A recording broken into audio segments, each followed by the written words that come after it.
Well, the secret of life is enjoying the passage of time.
Dusty comes on in 20 minutes.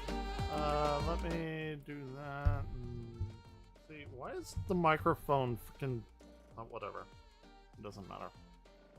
One day this week, I'm gonna get home before freaking 7:30. Alright.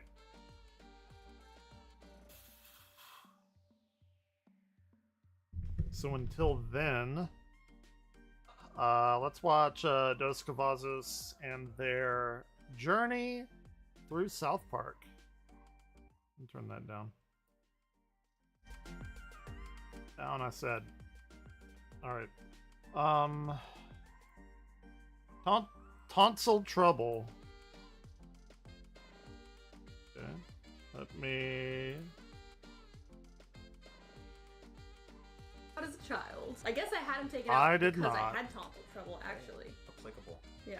They wanted to take mine. I wouldn't let them do it, damn it. Has something to do with tonsils, but other than that, I used to get strep throat and tonsillitis all the But time. as always, if you want to stay ahead of our YouTube posting schedule or have access to our full-length Not reaction today, to though. South Park, where you take a copy of your episode, sync it up with us, and watch it from beginning to end with no cuts, you can do so by checking out our Patreon. And don't forget to check out our second channel, Casey and Anthony. That's where we post all of our vlog content. All right. There's no doubt about it. I don't remember this one. Tonsils need to come out. Ooh.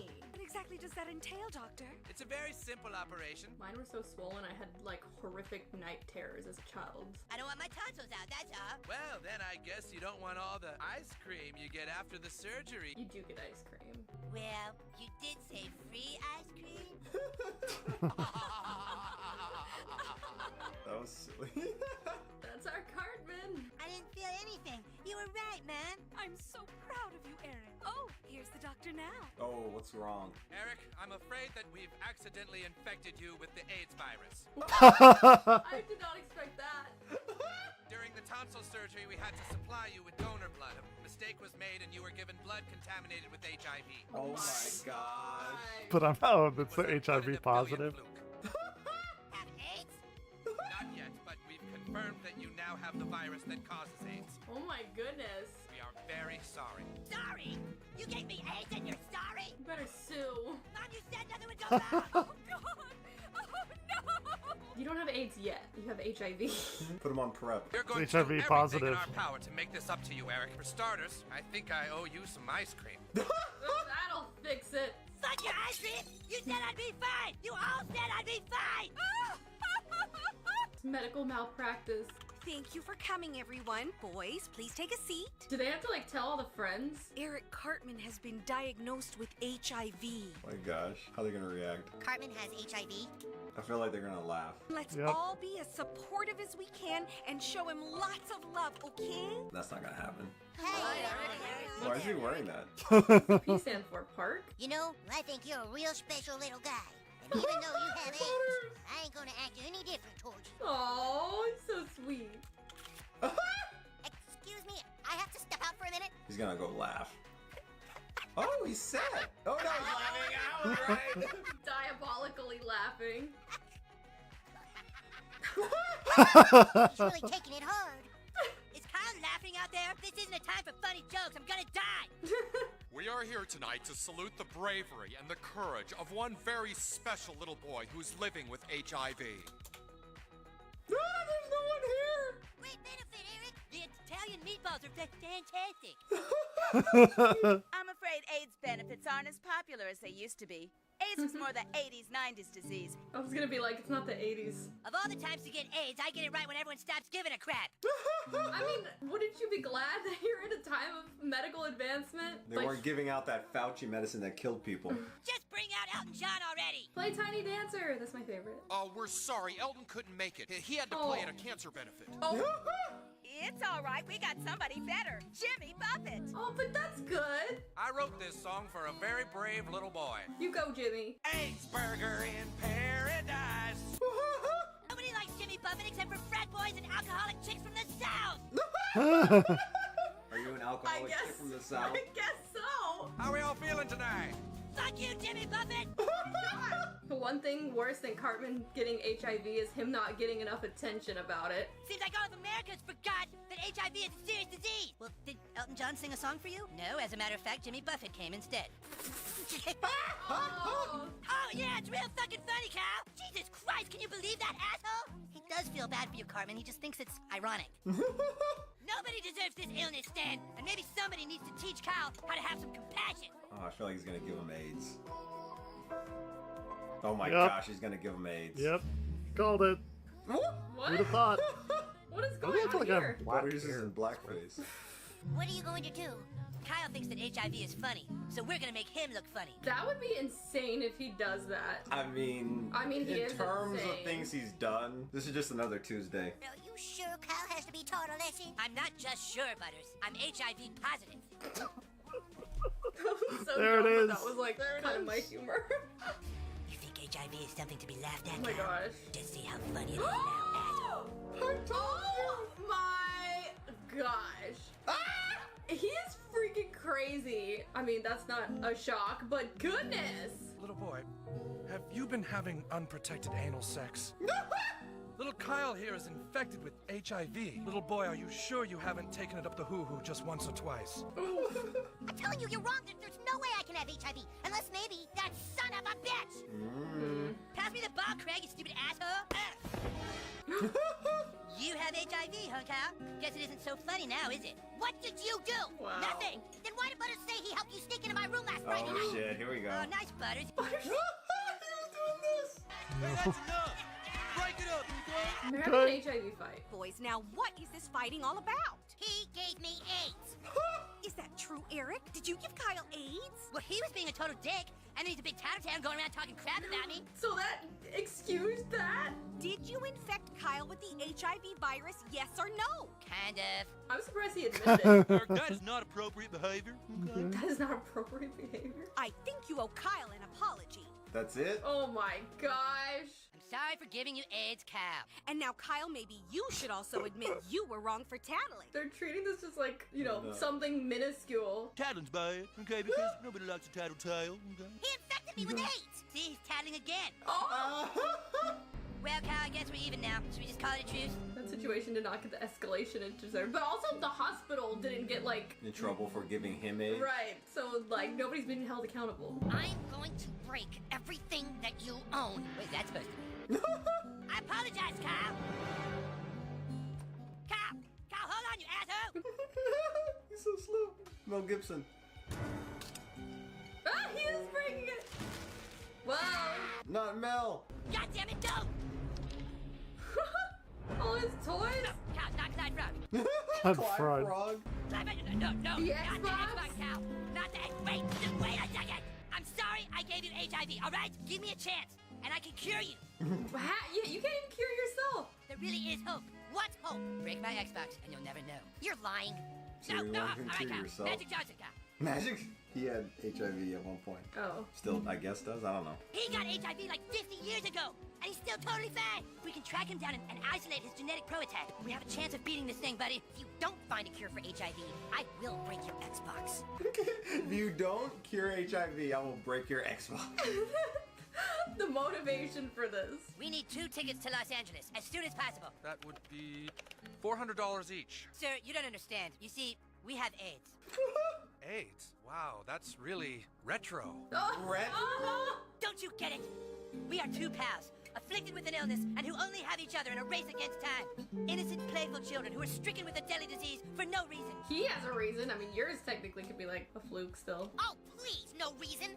I got AIDS from him. Oh, you boys are like that, huh? Are you sure you boys just don't have any cash? We're not just sure, we're HIV positive. We sometimes offer free seats to cancer patients, but Forget it, all right? We'll use another airline, one that cares. Hey, Give him tickets? they found one that cares. What kind of cancer did you say you have again? Oh, they lied to the another one. Yeah, well, at least it's not as bad as having AIDS. AIDS is the worst disease. These days, I think I'd rather have AIDS than cancer. Oh my gosh. We're on our way, buddy. Magic Johnson, here we come. Don't touch me. We have AIDS. I know. I'm scared too. You boys both have the virus? Are you sure? We're not just sure, we're HIV positive. How many times are you gonna make that joke? You stop it with that! What part of this is funny to you? Kyle, we need to try to find out. What part of being infected with a deadly disease do you find funny? I don't think it's funny, Kyle. Then stop saying my you're God. not just sure, you're HIV positive. Well, excuse me, Kyle, for trying to keep some optimism. You know, sometimes when things seem their darkest, you just need to try and stay HIV positive. But if you want to be so HIV Oh negative my all the time, God. knock it off! HIV negative? This isn't funny. At all. Are you sure? Yes! This is this conversation. Are you HIV positive? Oh! Maybe there's something you've come into contact with that hinders HIV from growing. Do you mind if we just look around? You're gonna just like find it in his house? Pool is over there, where I try to swim and stay in shape. My kitchen is full of pretty healthy food. Is it just I like don't know he which stays thing it is healthy? that keeps my T-cell count high, so I try it all. This reminds me of Dallas Buyers Club, the movie. Matthew Yeah, McConaughey. that's a good Because of movie. AIDS. That's Yeah. a good movie. He like stayed healthy in it. That was like a plot point. Just a pretty plain old ordinary bedroom. I sleep with all my money. Yeah, I like to keep it close, but you don't think that. Money? Money is the cure for AIDS. Well, I mean, it you could have another somehow one. correlate, technically. that's a sample of HIV-infected blood. You can clearly see the HIV attacking the white blood cells, right? Send in a $1 bill. Now watch what happens when we introduce some cash. It's just like around it. My God, the HIV particles are receding. Oh my gosh! There's a chance of being cured of this illness, then Kyle is willing to take that risk. How much cash is it gonna take? Who would have thought if you put enough money into the research of something, you might be able to figure something out. I don't think this is the way. That was a weird sound. The cash particles have completely replaced all the HIV Really? in Kyle's blood. Benjamin Franklin! You just found the cure for AIDS. Oh, nice. It was cash. The cure for AIDS! What is it? Large doses of concentrated cash. Scientists have just discovered the cure for AIDS. About $180,000 shot directly into the bloodstream. Hey, they just found the cure for AIDS. Okay, But they're are you not gonna. help them? Oh gosh. You just have to inject yourself with all your cash. Woohoo! They're just gonna tell him and then he's gonna drive away. Oh my gosh. Together, these boys beat their illness. With nothing but each other, But nobody else is gonna be able to afford it. these two brave friends, Oh, stop. We're not friends. these two brave lovers. And so, to honor these boys, here is Jimmy Buffett. Oh Jimmy my god. Buffett! Cure burger in paradise. Your burger. Give me a margarita. Well, I tell you this, Kyle. I'm never getting my tonsils out again. I'm still breaking your ex. I mean, they're already out, so. What? No! No! Kyle, no!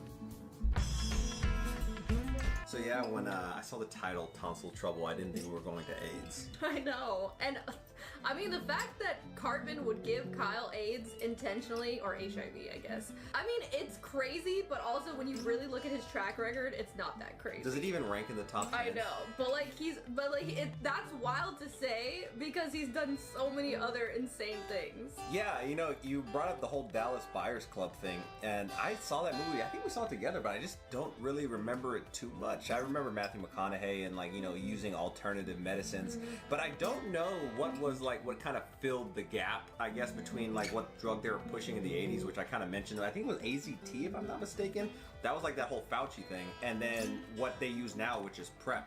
But, you know, Magic Johnson, they said it here, he had HIV, has HIV. I don't know how that really works. Don't quote me on this, but I feel like he had rejected taking that medicine. But I know a lot of people took that medicine and ended up dying from that medicine. That's what the whole Dallas Buyers Club movie was kind of about. Not allowing them to use alternative medicine and kind of forcing that on them. I know he won his Oscar, I think. Yeah, for he that. did. Yeah.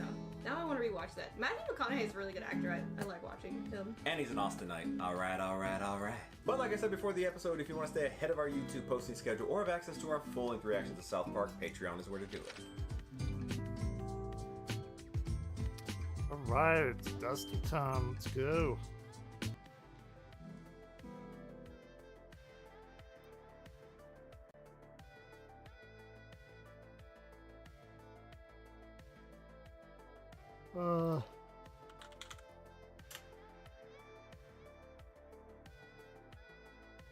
Good shit, what the fuck?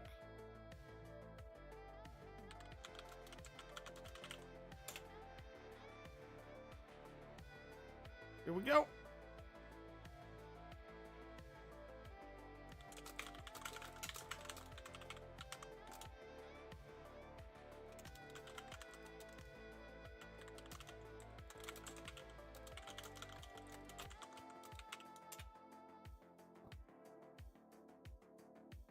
Actually, there's one song. Let me see.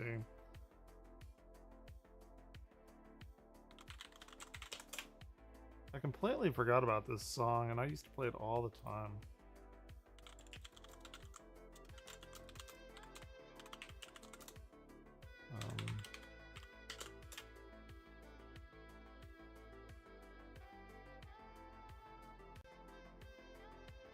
There are loved ones in the glory whose dear forms you often miss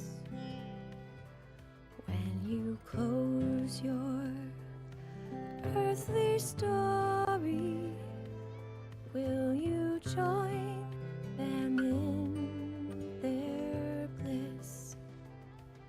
Will the circle be unbroken? That is not what that chord is. That is not a G. By and by is a better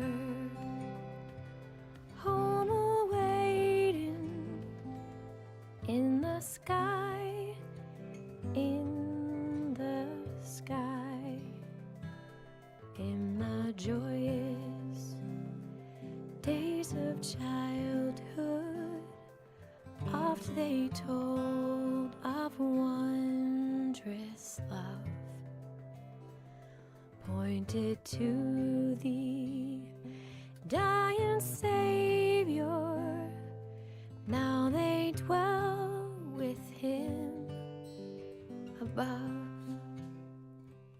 Will the circle be unbroken by and by, by and by is a better home awaiting in the sky, in the sky. You remember song of Okay, I see what they're doing. heaven, which you sang with childish voice. Do you love the hymns they taught you, or are songs of earth your choice? Will the circle be unbroken by and by, by and by is a better home awaiting in the sky, in the sky. You can picture They don't go faster here? happy gathered by and by. Now the family Is this okay?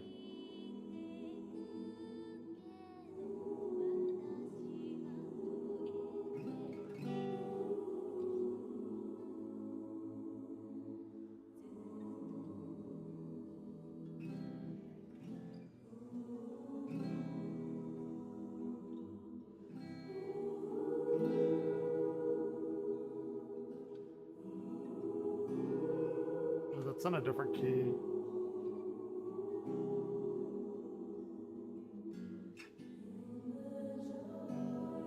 Where's like the good fast version? Is this like a good version? I mean, that one's good, but like that one's very. That one's very slow.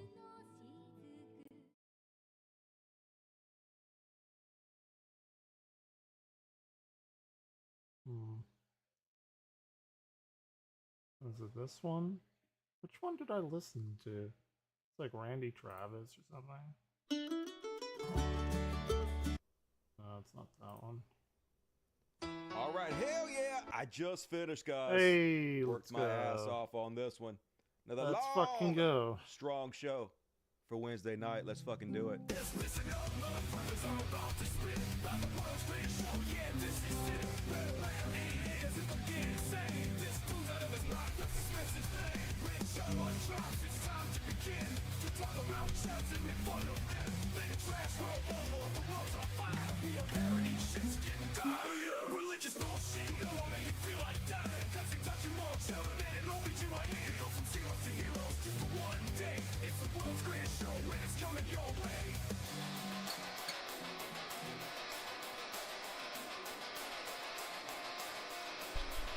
Hey everybody!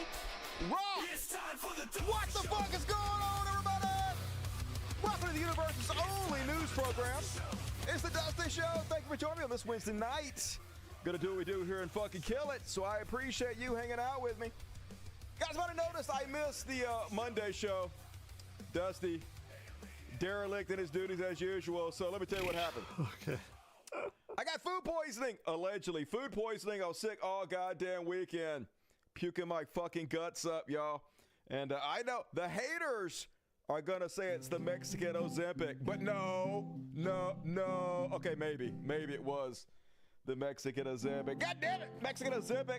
I trusted you. I mean, if you can't trust illegal, unregulated Mexican Ozempic, what can you trust? I don't know. My faith in humanity slightly shattered. But anyway, like, here's the positive note. I'm always trying to find the silver lining. I don't know if you guys know this, but throwing up a lot is like the best diet ever. So I lost a bunch of weight all fucking ready, y'all. Yep. So thank you, That's Mexican true. Ozempic. That's what I'm saying. True. But yeah, I'm not taking that stuff anymore.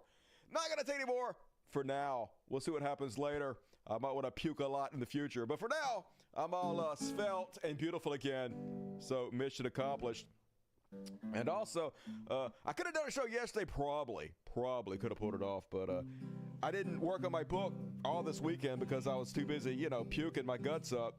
And in my experience, the longer you go without working on a project, the more likely you're never going to go back to that project. And I really don't want to abandon this project. I want to get the book done. So I worked on it all day yesterday. Pretty good. I got all of chapter 8 roughed in. Already had half of it. I got the other half of it roughed in, but it's like the most important section of the whole book. Like, explains everything, so it's going to take a while. It needs a lot of rewrites, needs a lot of polish, but you just got to rough it in first. A lot of rewrites, needs a lot of polish, but you just got to rough it in first and go from there. So we're making progress. I'm happy. Looking forward to getting it out there to you guys. And also, like, I know I whine about this a lot. I'm sorry for being such a piss baby snowflake. But it is kind of depressing to cover all the stuff I cover on this show. It's depressing to have to talk about Donald Trump all the fucking time. And especially when I honestly do believe that there is no saving this country. I used to believe, like, we had a shot, maybe. We kept Donald Trump in office. But I don't believe that no more, y'all. I just don't. And so it's hard, like, to come up here and be the bearer of bad news all the fucking time and not be depressing. And I always struggle with, how do I handle this? How do I tackle this situation? And I guess what I've come up with is that there's nothing I can do about it. Okay, I've done everything that I can possibly do about it, and until society, if and when they're ever able and willing to rise up and change things through, whatever means, revolutionary, whatever. Cool. But there's nothing I can fucking do about it. But what I fear the most is that we're living in a 1984 dystopia right now, and right before our eyes, they're memory holding reality, what's really happening. They're rewriting history in front of our eyes. I'm really worried in the future, no one is even going to know what the fuck really happened here. In the future, Ashley Babbitt is going to be a hero that was trying to hold the FBI back from storming the Capitol building and overthrowing democracy, Yeah, probably. History is I written by the victors, right? I want the future. I don't know if anybody out there in the future is going to watch this, but I want there to be some kind of record that not everybody went along with it. Not everybody believed the lies. Not just me, but a lot of people stood up this. A lot of people told the truth about what the fuck was going on. And there needs to be a fucking record of it before it's too late. So that's kind of where I'm going to focus on now. Chronicling the destruction of the American empire. We may be helpless, but at least we can do our part to make sure history know what the fuck happened here. And all right, let's go ahead and get it started, folks. As always, the super chats are open if you love my show. And why wouldn't you? It is the only show that exists in the universe. Monopoly, baby. Hey, there is a $sign over here. Click it. See what happens. You'll love it. More money you donate, the more serious I take your question. I might even read you in my sexy voice. Hell yeah. So super chat me and support the show. Thank you in advance. And all right, let's go ahead and kick the show off, folks. More embarrassing degradation for America. Exactly what we deserve. It's a Chud Watch. Hey, yeah, yo. And then what?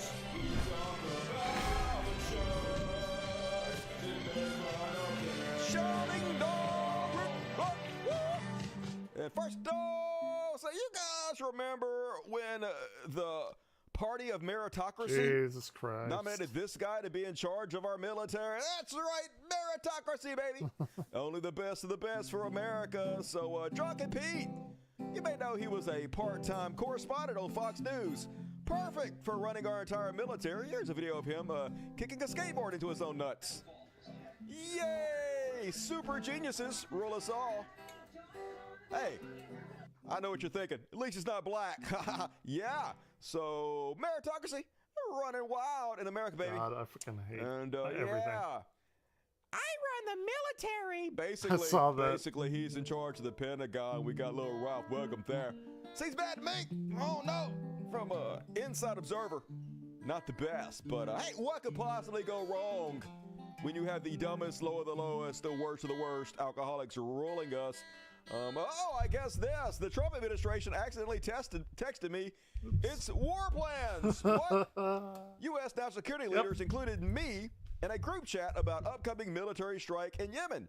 I didn't think it could be real. Then the bombs started falling. Oh my God, can you believe? Can you imagine being this guy? Getting a text out of the blue from Donald Trump's administration being like, come on in here to our top secret meeting. We're going to bomb the Houthis. And he's like, who is it? Bob, is this you, Bob? Classic Bob, always pranking me. And then he clicks on it and sees Pete Hegseth and Tulsi Gabbard and J.D. Vance talking. And he's like, damn, this is an elaborate-ass prank. Bob, going above and beyond the Call of Duty, goddammit, Bob. You almost got me there. And then all of a sudden, bombs start falling on the Houthis. And you're like, what the goddamn shit? Was that real? That's what happened. So, yeah, Pete Keg's breath. How do you do that? I don't even understand. The best among us. And here's why we was in the group chat, right? Matt Walsh, National Security Advisor. More on him later. Shady Vance. Pete Hegseth, our glorious military leader. Tulsi Gabbard, Russian agent. Marco Rubio, little Marco. John Radcliffe, Susie Wiles, Steve Witkoff, Stephen Miller, little baby Dr. Evil, and maybe a couple undercover CIA agents might have been in there. It doesn't really matter. And also Jeffrey Goldberg, who is the reporter from the Atlantic magazine that they just invited in there to hear all the tax secrets. So next thing you know, he released them. He's like, hey, I'm not sure if I was supposed to get all of this, but then these messages, they're like shitting on Europe. Yeah, our allies. They're like, we're so tired of bailing out Europe, just being the biggest dickheads you could possibly be. Bunch of frat bros in a chat talking about bombing folks. VP, I fully share your loathing of European freeloading. It's pathetic. Yeah, they're the ones who are pathetic. Just sad. Sad degradation, but it's exactly what America deserves. It's what has to happen for this country to collapse. So, and then immediately they took a lot of different takes on this. You could see in real time their tactics changing. First off, the classic move, shit on the source. That's right. You can't trust that motherfucker. Hey, even though when I already said all this stuff I'm about to say, the U.S. government already acknowledged that this was real, that this happened, the guy was telling the truth. Don't let that get in your way. I'm just going to throw mud in the water and shit all over the guy's integrity so you won't believe a word he says. Can you share how your information about war plans against the Houthis in Yemen was shared with a journalist in the Atlantic? And were those details classified? We're laughing. You're talking about a deceitful and highly discredited so-called journalist. He's so-called. Made a profession of peddling hoaxes time and time again to include the hoaxes of Russia, find people, which was true, on both sides hoax. That was also true. Suckers and losers hoax. So this is that was also true. In garbage. So he tells the truth. Okay, thank you. I would love to comment. Okay, on the do it. Houthi campaign. Please do it. Because of the skill and courage of our troops, I've monitored it very closely from the beginning. And you see. We've been managing. Dude, he looks like some kind of like cartoonishly evil. Our troops, our sailors were getting shot at as targets. Wow. Our ships. Maybe they should get the fuck out of there and mind their own goddamn business. Couldn't sail through. And when they did shoot back, it was purely defensively or at shacks in Yemen. President Trump. So anyway, don't believe that fucking liar, even though we're already admitting that he was telling the truth. Of course, they had Donald Trump. He always does what he does. I don't know nothing. God knows everything about fucking everything until he don't want to know something. So he can play fucking dumb about it. So he pretends like he don't know, but he knew. And then he shits all over the journalists anyway because, of course, that's their go-to tactic. Hell yeah. Gotta love it. Your reaction to the story in The Atlantic that said that some of your top cabinet officials and aides had been discussing very sensitive material through Signal and included an Atlantic report for that. What is your response to that? I don't know anything about it. I'm not a big fan of The Atlantic. Okay. To me, it's a magazine that's going out of business. I think it's not much of a magazine, but I know nothing about it. You're saying that they had what? What? They were using Signal to coordinate on sensitive materials and having to do with what? What? Having to do with what? What were they talking Where about? am I? Who's talking right now? Well, it couldn't have been very effective because the attack was very effective. Really wasn't that effective, to be honest with you. All right, let me break this down for you. So, the Houthis, rebel group, don't like people going through their shipping lane who support Israel. Don't really blame them, to be honest with you. And so then Headset did a missile attack. They killed 53 Houthis. 53 of these motherfuckers. But I looked it up. There are 200,000 Houthis. 200,000, you kill 53, and apparently afterwards, recruitment shot the fuck up because when you attack the Houthis, all you do is make more Houthis. So I don't know how effective this is. And also, I looked into this. You can check. Didn't kill a single blowfish. Not fucking one. I done the math, though. If there are 200,000 Houthis, there's at least 1 million blowfish. So just rank incompetence.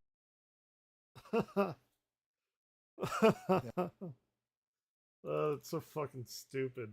I mean, I love it. Wait, what happened to No Dusty? damn clue. Oh, that's weird. And of course, they gotta attack that journalist, y'all. Attack the source. They can do no wrong. These god men.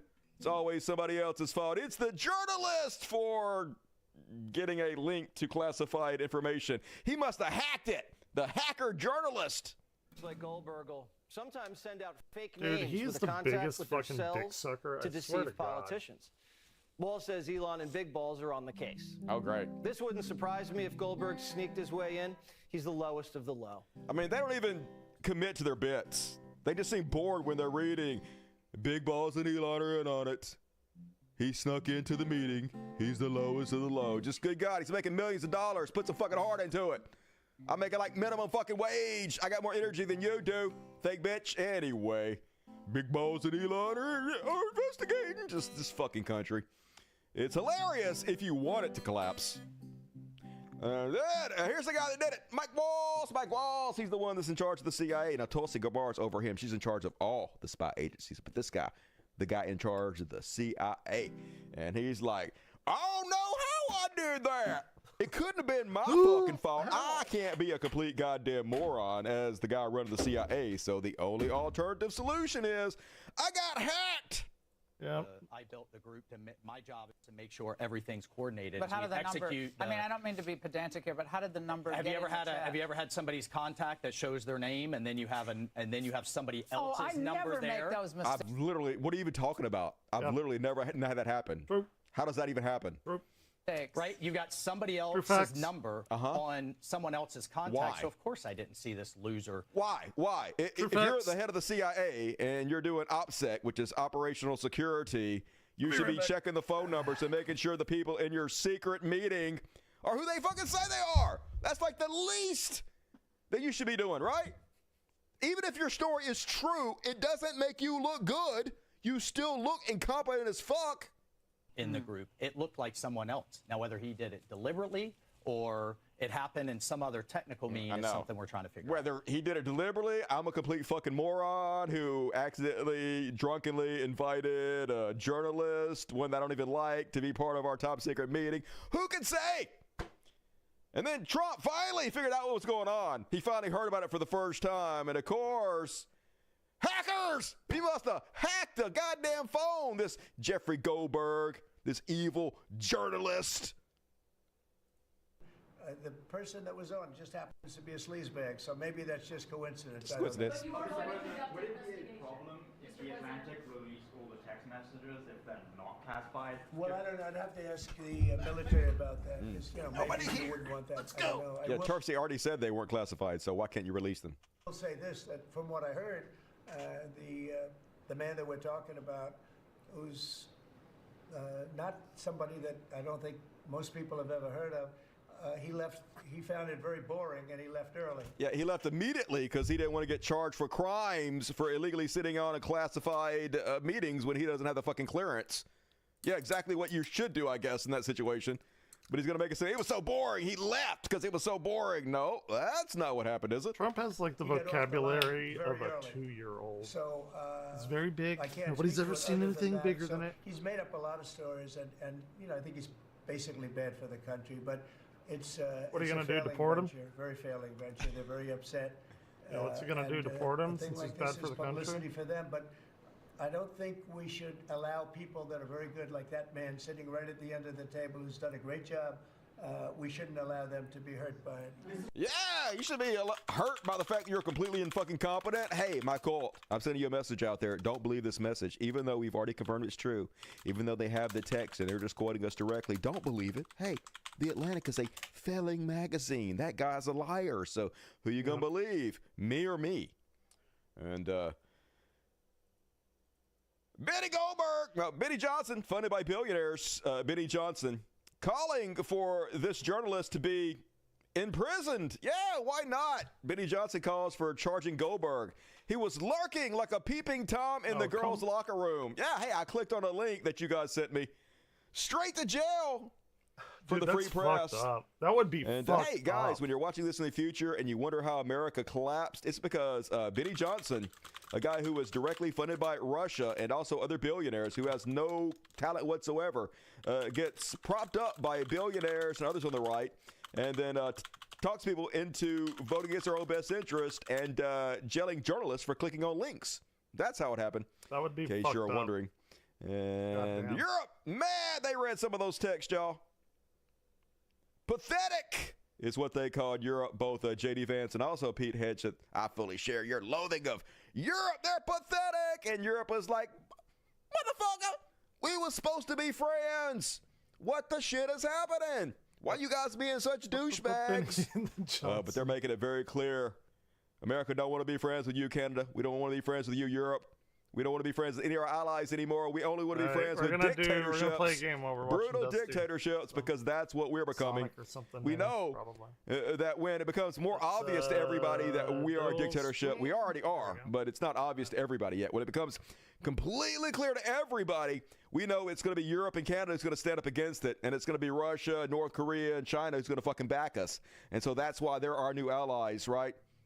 That's whose troops you're going to be seeing in our streets. Oh dear. Mowing down our citizens, led by patriots, draped in the American flag, marching Russian troops through our streets, pointing us out, send those to the rape camps. That's where we're headed, folks. And then it seems almost like they're bloodthirsty, insane, horrible psychopaths. Michael Waltz typing too fast. The first target, their top missile guy, we had positive ID of him walking into his girlfriend's building, and now it's collapsed. Dude, that's fucked. Vice President, excellent. Yeah, so excellent. We blew up an entire building to get one guy. Killed his girlfriend. Who knows how many children, women? Who knows who we killed? We killed whoever we want to. We're doing it like the Zionists do, baby. We can kill anybody we fucking want to if we claim we got one dude. We're the good guys. Hooray! Yep. We're fucking awesome. We're great, y'all. Blow up a whole goddamn apartment complex to get one guy, murder all y'all. America, baby. That's kind of right. And if you're like, oh man, this ain't no fucking big deal. Oh sure, maybe they might have texted out a few battle plans to a journalist, but nobody was going to get hurt, right? Here's the actual journalist himself talking about who was on that chat. There's a covert CIA operative named on the thread, right? So I mean, well, yes, and I withheld her name from this. They named somebody who's an active CIA officer in this thread, which is on Signal, again, a commercial app in which I'm watching. You know, and I withheld it. I didn't put it in the story because she's undercover. But I mean, the CIA director put it into the chat. Yeah, CIA director put an undercover agent in his chat, which they No, I forwarded didn't want to to do that, God damn it. the Atlantic journalist. So, nice. Hey, but don't worry, folks. Nobody's to blame here. No one's ever Son to of a blame when you're bitch. conservative. No repercussions. No blowback. Wait, guys, Pete Hedge had this typing. That was an artist rendition of real time what was happening during this chat. I mean, if Tulsi Gabbard is in it, they didn't actually have to even send it to a journalist. She's going to pretty much phone Putin right into it. He's going to be on three-way.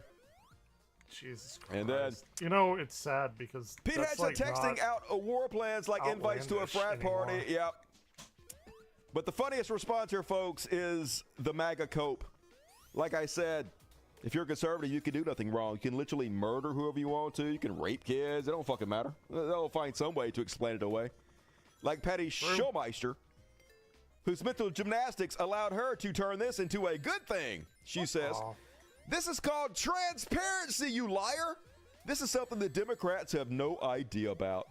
You just sit back in rooms talking about how you can destroy our country. Please crawl back into the hole you came out of. Hearing your voice, seeing your face makes me nauseous." That's right. They just outed this undercover CIA agent to a journalist and leaked all these battle plans because of transparency, baby. They're so honest. That's why they did this. This was just because of how honest they are. Not incompetent. I wanted to keep just my- because they're the best among us. Not the only one to try to sell us shit. Here's a tranny seaman, Joey Marinero, with the worst toupee in history. What the fuck? If you believe for 1 minute that Pete Hegseth, Marco Rubio, Mike Walls, and J.D. Vance randomly and accidentally added this most rabidly anti-Trump journalist to a national security group chat, you are definitely the mark. These are some of the most competent people in the country. No, I know he's just trolling. I know all these people are just trolls. They just engagement for him, rage bait. They say whatever they have to make money. And you believe they would just screw up like this? Simply not possible. This is called media strategy, and Trump is famous for stuff like this. That's right, 5D chess, baby. Even though they admitted that it was an accident, even though they claimed the guy hacked them, they actually did it on purpose for reasons. Don't think about it. Nice hair.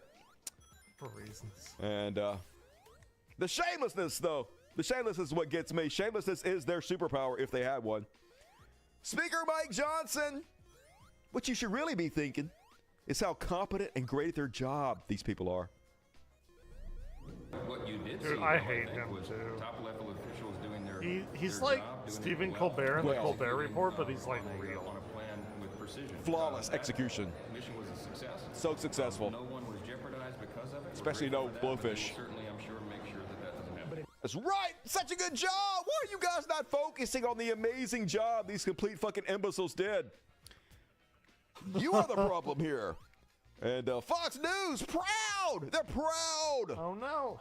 Of what a great job these American patriots did. All right, on to another big story. Collaborative, open, honest, So open. team-based attempt to come to the right decision after years of secrecy and Fucking incompetence. Joe Biden. If you read the content of these messages, Read it. I think you'll come away proud I didn't. that these But they are the won't- leaders I didn't. making these decisions in America. They won't You better release be all of it, proud, though. that our leaders are leaking classified information to journalists accidentally in drunken stupors. Yay, us! So then Congress immediately had to call a hearing to pretend like they're going to fucking do something, which they ain't. It's all a play. But this week's play had them grilling people like Tulsi Gabbard, pockmarked. I shouldn't make fun of her looks. I'm sorry. I take that back. Stricken from the record. It's funny. Russian agent Tulsi Gabbard. Yeah, At first claiming These are hard, dude. nothing was fucking classified, baby, nothing. And then they're like, okay, if it wasn't classified, Show release us. everything Yeah, that was show in the us. fucking Just like, text no. messages. And she wouldn't do it. You know why? It was classified. Hey, we should be doing this in a skiff. Yeah, she got fucking grilled hard. There was no classified material that was shared in that. So then if there's no classified material, share it with the committee. Uh-huh. Deer in the You can't headlights. have it both ways. These are important Yeah, jobs. she has This is no our idea. national Like that security. hamster in her brain, it's about to die Bobbing and from weaving working and too trying hard. to, filibuster your answer. So please answer the question. If this was a Director Gabbard, if this was a rank and file intelligence officer who did this kind of careless behavior. Dude, if anyone from Biden's administration did this, they would be fucking talking about it like So, not so going to much. answer the question. We already know the answer I'm about to show you. They actually That's the, fired. like, She fired really 100 annoying part. employees for using one of these public apps. But she doesn't want to answer the question, so she's going to claim once again, wrongly, that no classified information was in these chats. And materials shared. And then if there's no classified materials, then you can't even answer the question whether you want to check. This is strangely familiar, and I don't think my colleagues will remember. No, answer the fuck. question, is Edward Snowden a traitor? Damn you, boy. So then the next day, she changed her tune, started reading the chats, and she was like, oh, remember what I said yesterday? Oh, yeah, I was lying my ass off. But no, I wasn't lying. I'm just incompetent and didn't know what the fuck I was talking about. Yep. Member, my answer yesterday was based on my Lies. recollection or the lack thereof on the details that were posted there. So, like, you came to a congressional hearing, and What the before you fuck? came to the congressional hearing, you didn't look into the chat transcripts of which you were part of, so you could answer their question. Yeah, Fuck okay. that Mhm. guy. If that's true, We're not doing that that doesn't make you anymore. look better. That makes you look worse. I was not, and what was shared today reflects the fact that I was not directly involved with that part of the Signal chat and replied at the end reflecting the effects, the very brief effects that the National Security Advisor had shared. So it's your testimony that less than 2 weeks ago, you were on a Signal chat that had all of this information about F-18s and MQ-9 Reapers and targets on strike, and you in that 2-week period simply forgot that that was there. That's your testimony? My testimony is I did not recall the exact details of what was included there. I did not recall. That was not your I do testimony. not Your recall. testimony That was is, that you were not aware of anything old, related to weapons packages, targets, and timing. What's his name? Fuck. Member, Can't remember. Lie, that's all they fucking do, man. Contra They grilled a couple scandal, other dude. ones Fuck, in why this can't I ridiculous remember? play. Put it on his force. First off, General Ratcliffe, one of Trump's top new guys. Hey, can you at least admit this was a huge mistake? Come on, you fucking texted your battle plans, your top secret battle plans to a fucking journalist. Just admit it. It was a mistake, right? Director Radcliffe, this was a huge mistake, correct? Oh my god. So fucking annoyed. No. No, that wasn't even the See where I general. gotta That was go now. Radcliffe himself, the guy that fucking did it. No mistake, baby. We don't make mistakes in the Trump administration. It's always somebody else's fault. The buck stops anywhere else. And then the same guy, the guy that's in charge of the CIA, folks. Here's the guys running us. Does this sound corrupt, inept, criminal at all to you? He was a member of the signal chain, and the discussion included the vice president's private opinion on the wisdom of proposed U.S. strikes in Yemen, correct? I don't recall. Vance, quote, do I not think we are recall making a mistake. Ollie I am North, not sure the Oliver president North. is That aware was of the how guy's name. inconsistent this is with his message on Europe right now. There was a strong argument for delaying this a month.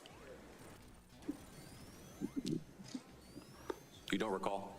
I don't. As you don't recall seeing that? Read that. I don't. It included the private opinions of the Secretary of Defense on the timing of strikes in Yemen, correct? I don't recall.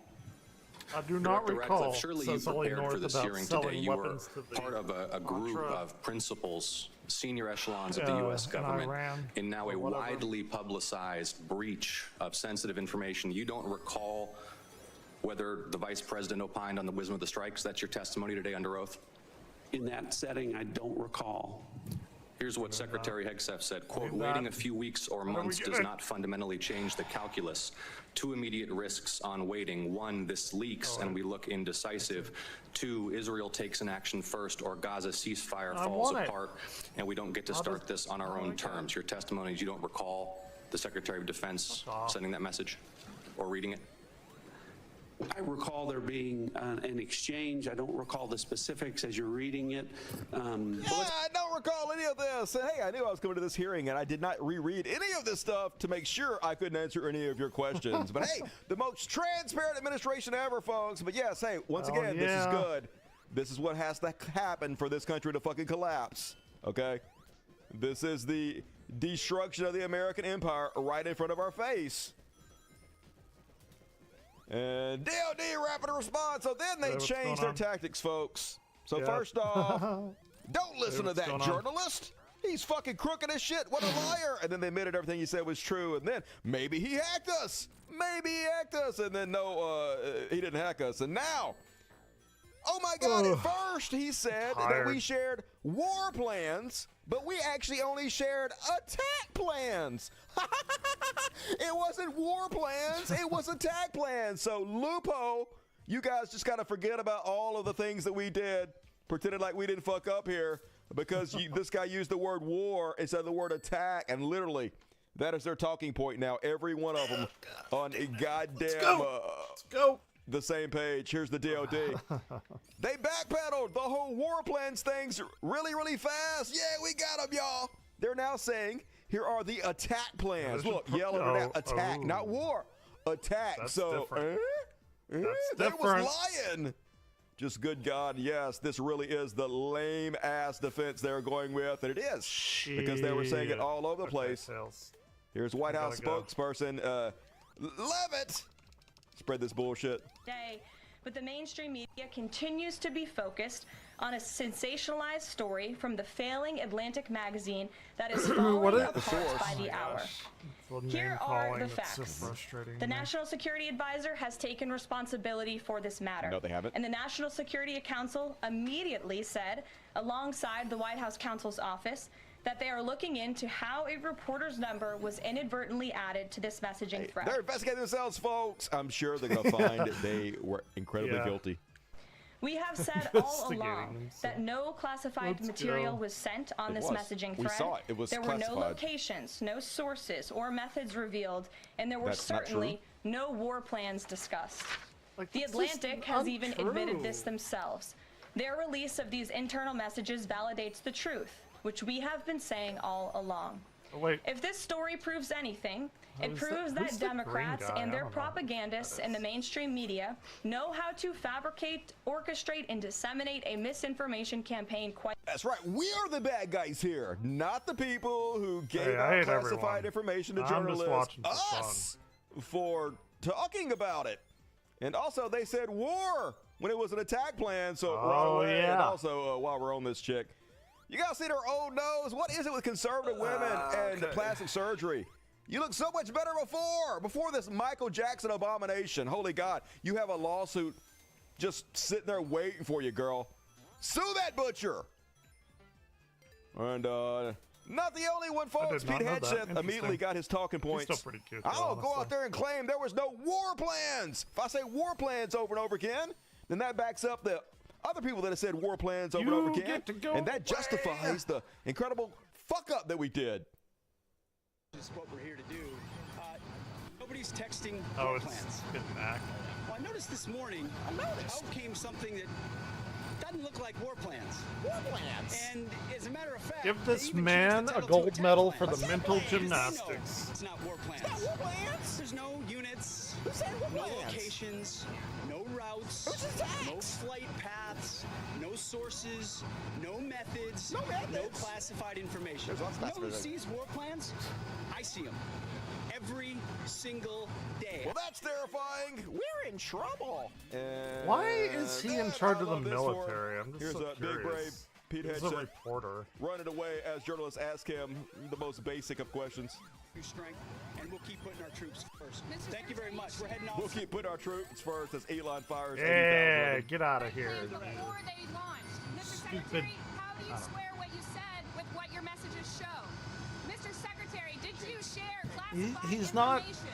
Yes. Mr. He's not. Secretary, did you declassify that information? He doesn't have the before you merit Are to you be in using his signal for position. sensitive operations? Yes, they He's a are. fucking like Sir, reporter, I'm not slowly a walking military up as they tactician. yell at him, "Sir, why are you a complete embarrassment, sir? Is this meritocracy, sir? Okay. Is the entire Oil country ocean. collapsing right before our eyes?" Yes, it is. And holy Let's shit, go. this is even me. This is bizarre. After watching Donald Trump and his cult for the last 8 years, just the sycophantry. It's something I've honestly never seen anything like this in the American government. Not ever. I've It's seen it weird. like, North Korea or like dictatorships, but this fawning, this dick suckery of the president, while everybody claps and worships the orange goof. So here's Mike Waltz, the guy that is the one that accidentally sent the journalist the link, the guy that did the fuck up. Here he is, almost crying, trying to explain it away while he sucks up the Trump. Me. Sexy. There's a lot of journalists in this city who have made big names for themselves. Oh, we got Ray making up now. lies about this president, whether it's the Russia hoax or making up lies about Gold Star families. And this one in particular, I've never met, don't know, never communicated with, and we are looking into and reviewing how the heck he got it out. This is so funny. The world owes President Trump a favor. Under Biden, global shipping was shut down. Pinprick attacks, months between them, our destroyers being fired upon. It's fine. President Trump took decisive Get the fuck out, bitch. action with his national security team, took out the head missileer, knocked out missiles, knocked out headquarters. Honestly, I don't really give a shit. 53 people. And for once, as we hear, as you all hear from every one of our allies, thank God for American leadership. Thank again. God. Thank God for American strength. We're so strong. Yeah! Clap for your orange daddy. You guys want to save your job, don't you? This guy's trying to undig himself out of the situation. The thing is, you ain't got to worry about it. The more you fuck up, the more you'll get rewarded in the Trump administration. They got to double down. They can't ever admit to mistakes. And so when you make a mistake, they got to reward you for the mistake just to show you or to try to. Like, I don't think I've ever heard anyone admit a mistake there. Like, it's so weird. Promotions for everybody. You guys are going to get big raises. Keep it up. And then, over on CNN, pointed out a little bit of hypocrisy. I'm just saying, let's see if you can watch this video and discover the hypocrisy for yourself. If it was anyone other than Hillary Clinton, they would be in jail right now. Nobody is above the law, not even Hillary Clinton, even though she thinks she is. Mishandling classified information is still a violation of the Espionage Act. When you have the Clinton emails, on top of the fact that the sitting president of the United States admitted he had documents in his garage. They didn't prosecute, they didn't go after these folks. Hell yeah. Almost like you guys ain't about shit, but what else is new? It's a day that ends in a Y. And then, to make matters worse, apparently outlets find passwords for top U.S. security officials. This just came out today after the previous fuck-up. Private contact details of the most important security advisors to U.S. President Donald Trump can be found on the internet. Der Spiegel reporters were able to find mobile phone numbers, email addresses, and even some passwords belonging to top officials. Those affected by the leaks include NASA Security Advisor Mike Waltz, Director of National Intelligence Tulsi Gabbard, and Secretary of Defense Pete Hegseth. Most of these numbers and email addresses are apparently still in use, with some of them linked to profiles on social media platforms like Instagram and LinkedIn. There are also WhatsApp profiles for the respective phone numbers and even Signal accounts in some cases. As such, the reporting has revealed an additional grave previous unknown security breach at the highest levels in Washington. Hostile intelligence services could use these publicly available data to hack the communications of those affected by installing spyware in their devices. It is thus conceivable that foreign agents were privy to the Signal chat group in which Gabbard, Waltz, and Hegseth everything goes up in flames like America. Strike, but they don't even need this. Tulsi Gabbard's just going to give them direct access. Donald Trump seems like he's a Russian agent already, so I'm sure Russia already knows, probably before Donald Trump does, what the fuck's going on. We can only hope. Tulsi Gabbard fires more than 100 intelligence officers over messages in chat tool. Because, like I said, they ain't about fucking shit. It had nothing to do with these intelligence officers actually using the chat tool. They just wanted an excuse to fire them, to put sycophants and yes men in their place, to make sure they can do whatever they want to, that fascism can take over our entire fucking country, run rampant. Very clear. I don't like this hold fog. themselves accountable. It is not my favorite. A month ago, they also sent out a direct reminder from the Director of National Intelligence not to use Signal. They did it fucking anyway. Damn it. Remember, folks, this was goddamn last month. Under the previous administration, we looked like fools. Not anymore. Not anymore. Yes. The F-47 is part of it. F-47, baby. Thank you. Thank you. For having the courage to do it and leading the way for all our Suck your dick. Suck your dick. Under the previous wait, I gotta delete. Hold on. Hey, hooray! we're no longer an incredible embarrassment to the rest of the world. Sorry, We did Nancy, it, I yo! gotta delete that. Amazing. I don't want my name, like, and then, if I don't have to have my name. you know like, it's bad when even there. Piers Morgan calling you out for it. Piers Morgan, the worst of goddamn among us, right-wing chud, debutante shithead, fancy no lad. offense. I just Piers can't- Morgan says, if Nobody's you don't consider watching, this to be but- classified info about imminent war plans, it may be that you're too partisan to recognize the truth when it slaps you around your tribal chops. If this had happened under Biden's watch, Republicans would have rightly gone berserk, of course. But we don't have total information control like the right does. We don't have the infrastructure. Of course, this would be 24/7 on Fox News, 24/7 on every social media site. It would dominate all our headlines. It would be all over Joe Rogan. It would be the biggest scandal in the world. But it won't be anything. It won't even be a fucking wet fart because we cannot compete. We have lost, folks. We have lost the battle to oligarchs, to fascists, to white supremacists, to Christian nationalists. It's fucking over. There we go. Okay. Sorry about that. And yes, this is obvious. War plans. Time now. Weather is favorable. We are a go for mission launch. Here's when the first strike is happening from F-18s. Just giving it all fucking away. But nope, it doesn't matter, folks. Reality has no bearing on what's happening. Nobody will ever be held accountable if they're conservative. In fact, they'll be rewarded for it in order to put it in our fucking face. To own us. That's what they'll do. And this is the way they see anything. Even Andrew Yang, shitty-ass Andrew Yang calling them out. You've got to admit that if Dems had done this text chat, the Republicans would call them out unfit criminals. Of course yep. But That's the annoying thing. Is exactly what we're facing every day, folks. It's why you can't negotiate with these people. You can't debate I don't like Biden. I'm not a Democrat at all. Shellnuts, progressive, but not a Democrat. Says, I don't really care. give a shit Your one way or the side other shattered the at this rules and point. laws. Now sit down and take your turn. Now, first off, Andrew Yang ain't our side, for one. He's a right-wing goddamn shill. But two, basically they have the opinion, hey, some lefty that has nothing to do with you did something we disagree with, so now you got to go to the rape camps. Basically, that's their fucking attitude, y'all. Fuck everything about us, fuck our whole lives, because some left-wing person in their mind did something they disagree with. They don't actually care about anything. They don't care about the Constitution. They don't care about classified information. They don't care about meritocracy. All they care about is hurting us. And they definitely don't fucking care about this country, which is actually a good thing, y'all. Because that's what's going to cause this country to collapse. That's what is causing it to collapse. And let's talk about the elephant in the room. You guys want to know why they're using Signal Chat? Project 2025 calls for using public channels of communication like Signal instead of secure government channels.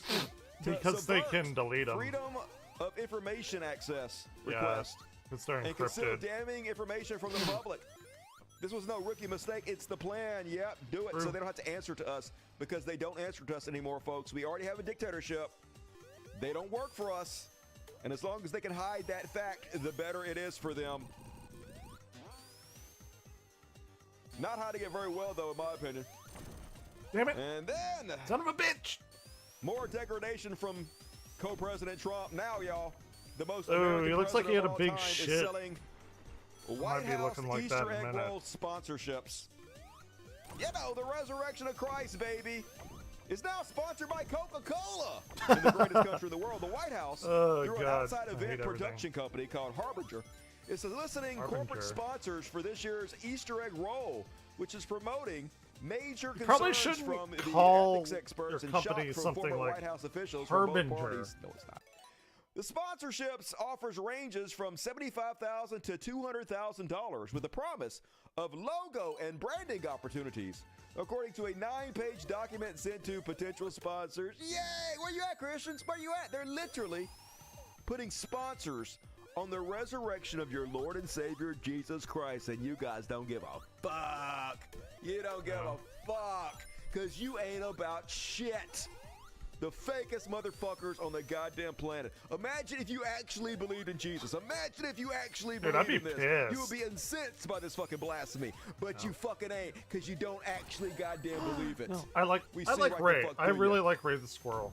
I'm down with Ray. I need And more then, Ray. Remember when the main governor Ray needs to come was back. at the dinner with Trump and he was like, you better execute trans people. And she was basically like, I'm not executing trans people. You better do it. Well, anyway, he's going to punish all of Maine unless she gets down on her knees and kisses his ass and apologizes. That is so fucked up. This is what happens when you put a petty narcissist in charge, a wannabe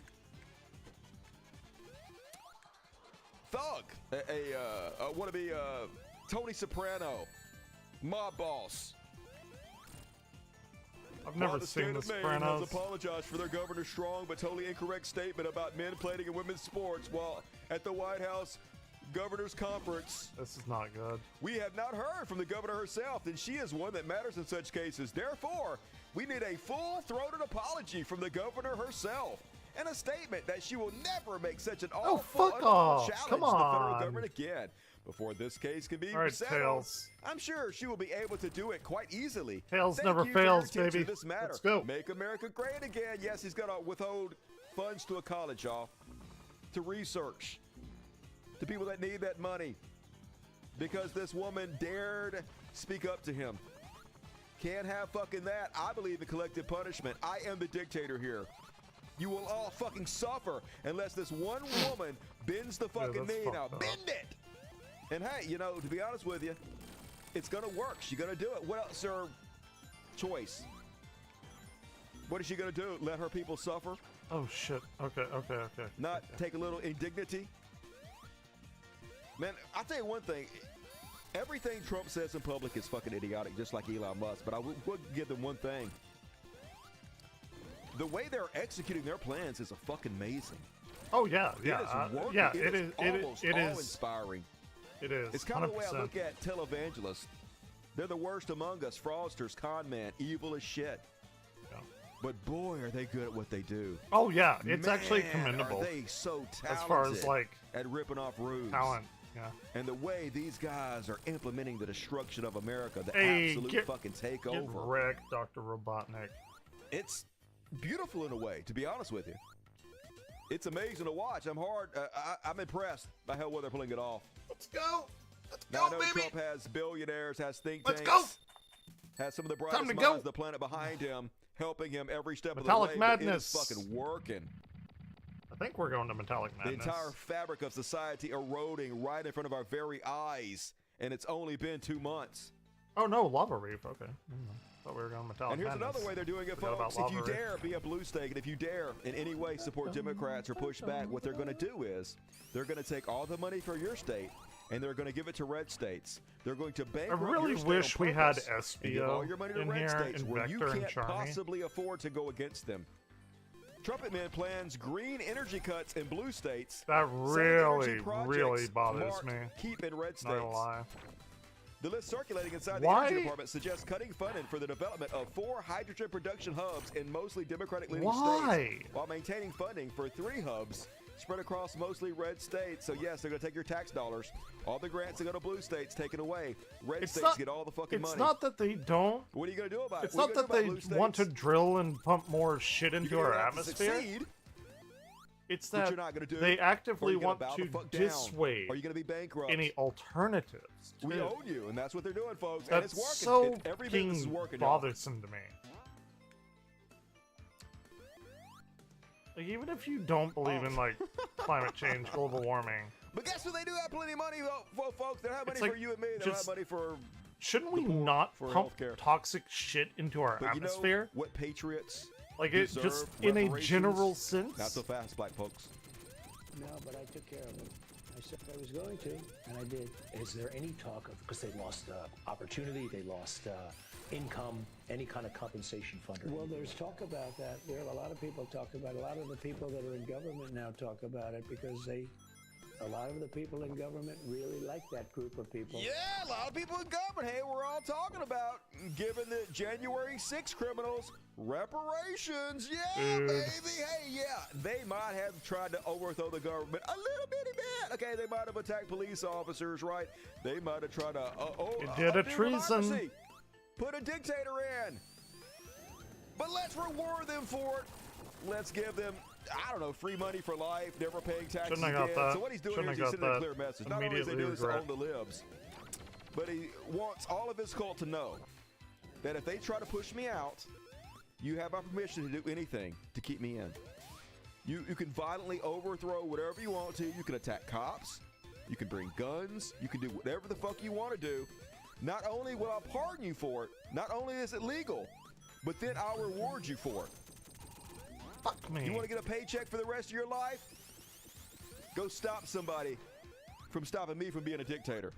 Message loud and fucking clear, y'all. It's exactly what the fuck he's doing. And it's gonna work. They're gonna do it, folks. These patriots are gonna kill us all. He's gonna fucking pardon them and then give them a nice salary for the rest of their life to send a message to us. What are you gonna do? What are we gonna do? The message has already been sent with the And then this is what I was talking about earlier in the show, the rewriting of history. How the only thing I can do, because I'm powerless at this point, I guess we all are until there's a revolution. The only thing I can do is try to chronicle it. No, because no. What they are saying here is 100% not reality. Family of Ashley Babbitt is suing the government for wrongful death. The DOJ right now officially is still opposing that lawsuit, trying to justify it. Shouldn't that be something that can just be settled at this point? Well, I'll look into that. I've been getting sick to my stomach while watching your show, and I thought I'd have to give it up. Apparently, I'm highly allergic to lies, and Regime's gaslighting central. Was a really good person who was a big MAGA fan, Trump fan. And she was innocently standing there. They even say trying to sort of hold back the crowd. Yeah, that's what happened, folks. Even though we all saw her with our own eyes break the window in, was the first one to climb through the window as a cop held a gun at her and said, "Don't come any further, stop!" And she immediately was pushing the guy back so she could be the first one through there to try to intimidate Congress, not to certify the election to overthrow democracy. But no, folks. She was a hero that was standing there trying to keep everybody back. Just fuck. But this will be taught in schools, folks. If you don't teach this in schools, no federal funding for you. If you don't teach this in colleges, no federal funding for you. If you say this didn't happen, you're not on a green card, are you? Oh my God, you're not allowed in this country. Deport you for being in this country and not saying that. Oh my God, Sweden, are you a news agency? That's not reporting that Ashley Babbitt was a hero. They're trying to hold everybody out. No White House access for you. And they'll do it, folks. All our media will capitulate. Google already calling it the Gulf of America, y'all. Actually true. Every single one of them will fall in line. True. And I just hope AI, whatever is watching in the future, this is not fucking true. Some of us covered it. Some of us told the truth. Please, don't fucking believe this shit. What a wild time to live.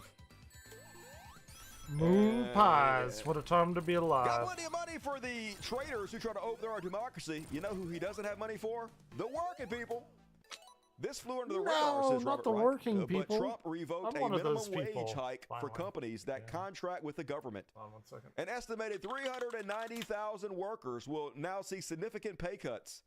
It's not surprising that Trump's populism is fake, but it's hardly ever been more clear. Yeah, who believes Trump's a populist? I mean, I don't even think the biggest idiots believe that at this point. But yeah, a lot of you voted for him. Yeah. You think... Suck it. That's all I can fucking say. You think Trump they would don't give like, a shit actually about you. hang out Everything with you for them, nothing wanted, for you. Like, come on, man. Speaking of which, Trump petitions SCOTUS to gut funding for teachers. Those evil fucking teachers. Trans and everybody's kids. All right. The Trump administration on Wednesday asked the Supreme Court to allow it to cut hundreds of millions of dollars for teacher training. A federal judge in Boston temporarily blocked the cuts, finding they were already affecting training programs.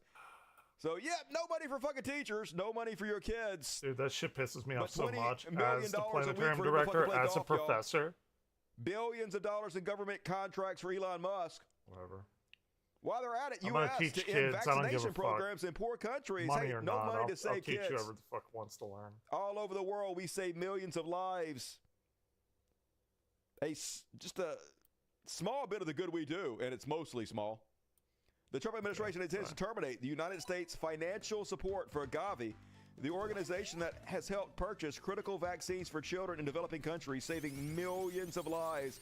And I think I speak for everybody when I say, fuck them kids, right? Who cares, baby? America first. Well, not America first. Oligarchs first. They're Americans. Some Americans first. But yeah, dude, whatever little decency we once had as a country, rapidly eroding. And I guess it has to. I guess it all has to be ripped away from us before we can reach rock bottom. And then more tariffs. Yeah! This song is so good. Like, I didn't used to like it as much as I do, but why is he mad at I'm Venezuela? down. I'm down. Because remember during the election where he continuously over and over he was like, hey, they're sending Hannibal Lecter across the border. They're emptying out their prisons and their insane asylums, and Hannibal Lecter is coming across and eating people. Venezuela sending crazy people. Of course, this isn't happening. He just made it up. No evidence has ever been provided this is happening. But he's got to pretend like his lies are true. So now he's like, now I'm going to punish Venezuela for this thing that I lied about them doing. So now he's declaring that anybody that buys Venezuelan oil gets a 25% tariff on everything, baby. Tariffs for everybody across the board. You get a tariff and you get a tariff. Everybody gets a tariff. He's like a toddler that learned a new word, and it's only like the only thing. That's how that's fucking going. Nobody it's likes the only thing it's almost like he's doing it on that purpose. he knows how to say. It's don't want to be conspiratorial. And then I told you guys about this in the last show. So one law firm was representing a few clients that were on the left that Trump didn't like. So Trump threatened to use the federal government to go after them. Their response? Immediately stop handling left-wing cases and immediately agreed to give Donald Trump $40 million in free legal services. So Trump, this song is really who is good, giddy with extorting people, he's our chief mob boss now. He's got the power of the U.S. government to extort people with. He's like, holy shit, this is great. I just bullied these motherfuckers into getting me $40 billion. This would be a good part with a saxophone, like an alto instead of a he's guitar. intimidating law firms not to take cases from left-wing clients. I'm not biased or anything. They don't want us to have any outlet whatsoever. We can't even use the courts against them anymore. Felon orders the Department of Justice to sanction law firms that sue him. He's also, in addition to this, asked for them to send him a list of law firms that are taking left-wing cases so he can also extort them and get free legal services out of them and make sure that us on the left, we have nowhere to go. We have nobody who will represent us. We're all out on our own as the fascists eat us alive. And it's fucking working, folks. It's working. You cannot compete with it. How are you going to compete with this evil unless you're evil? The entire system is set up specifically to where an evil man can make this shit happen. Shit. It has to collapse. The system has to fucking collapse. There is no way to fix it through voting. And like I said, law firms are refusing to represent Trump's critics now. It can just continue on this path. A direct result. President Donald Trump's crackdown on lawyers is having a chilling effect on his opponents' ability to defend themselves or challenge his actions in court. All a part of the plan, baby. This is what I'm talking about. I'm almost impressed with how well they're doing this. Just lockstep every bit of the way, locking this whole fucking country down, taking it all over, making it to where you can't fight back, you can't do anything.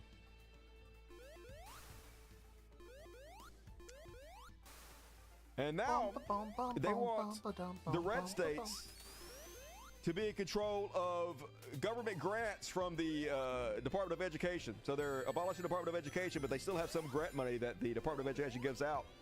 Usually the Department of Education decides where that money goes because the states don't take civil rights into account. So this money usually goes to like poor areas, underdeveloped areas, kids with disabilities and whatnot. They don't want that, the red states. They want the money to be funneled to Christian schools. The biggest direct support of Christian schools from federal tax dollars in U.S. history. So now they're petitioning the government just to give them church and state. Carte blanche, blank checks to spend on whatever the fuck they want to do. And they're going to do it, y'all. They're going to use this money to prop up further religious education to make sure they stay in power even longer. But the thing is, they're already dictators. So the only reason they're doing this is to slow down the public's awareness that our votes don't actually count. The more they can make it look like the country's red, the more they can pretend like our votes still count for something. Piece of shit. So this is just a way to both, of course, make more warriors for their side but also to prolong Why our do people realization think Trump is that Christian? democracy entered into this country. Like, you know, he's had like made people get tons of abortions and stuff. Speaking of which, like, it's so weird. HUD to drop How many Texas wives housing has he discrimination lawsuits. They want to take all the money away from the poor, the infirmed, and education. We're fine, we're and fine. now, Oh my God. no civil rights in housing. The findings were stark. In one investigation, the U.S. Department of Housing and Urban Development concluded that a Texas state agency had steered $1 billion in disaster mitigation money away from Houston and nearby communities of color after Hurricane Harvey inundated the region in 2017. In another investigation, HUD found that a homeowners association outside of Dallas had created rules to kick poor black people out of their neighborhoods.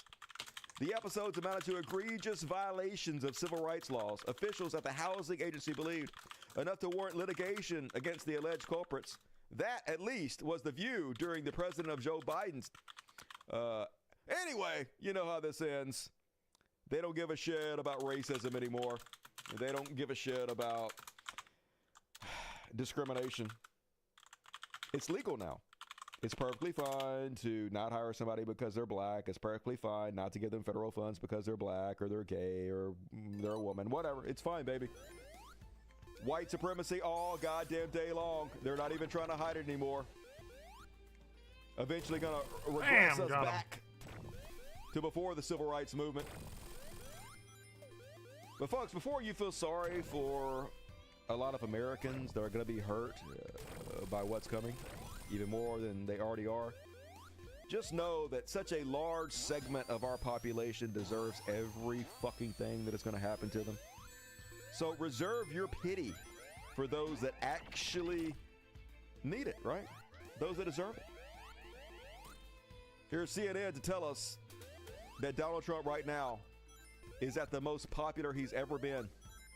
I think sometimes it's important to do a little bit of reality check and take a little different spin at the numbers. I'm going to do that right here because all we talk about is how unpopular Donald Trump is.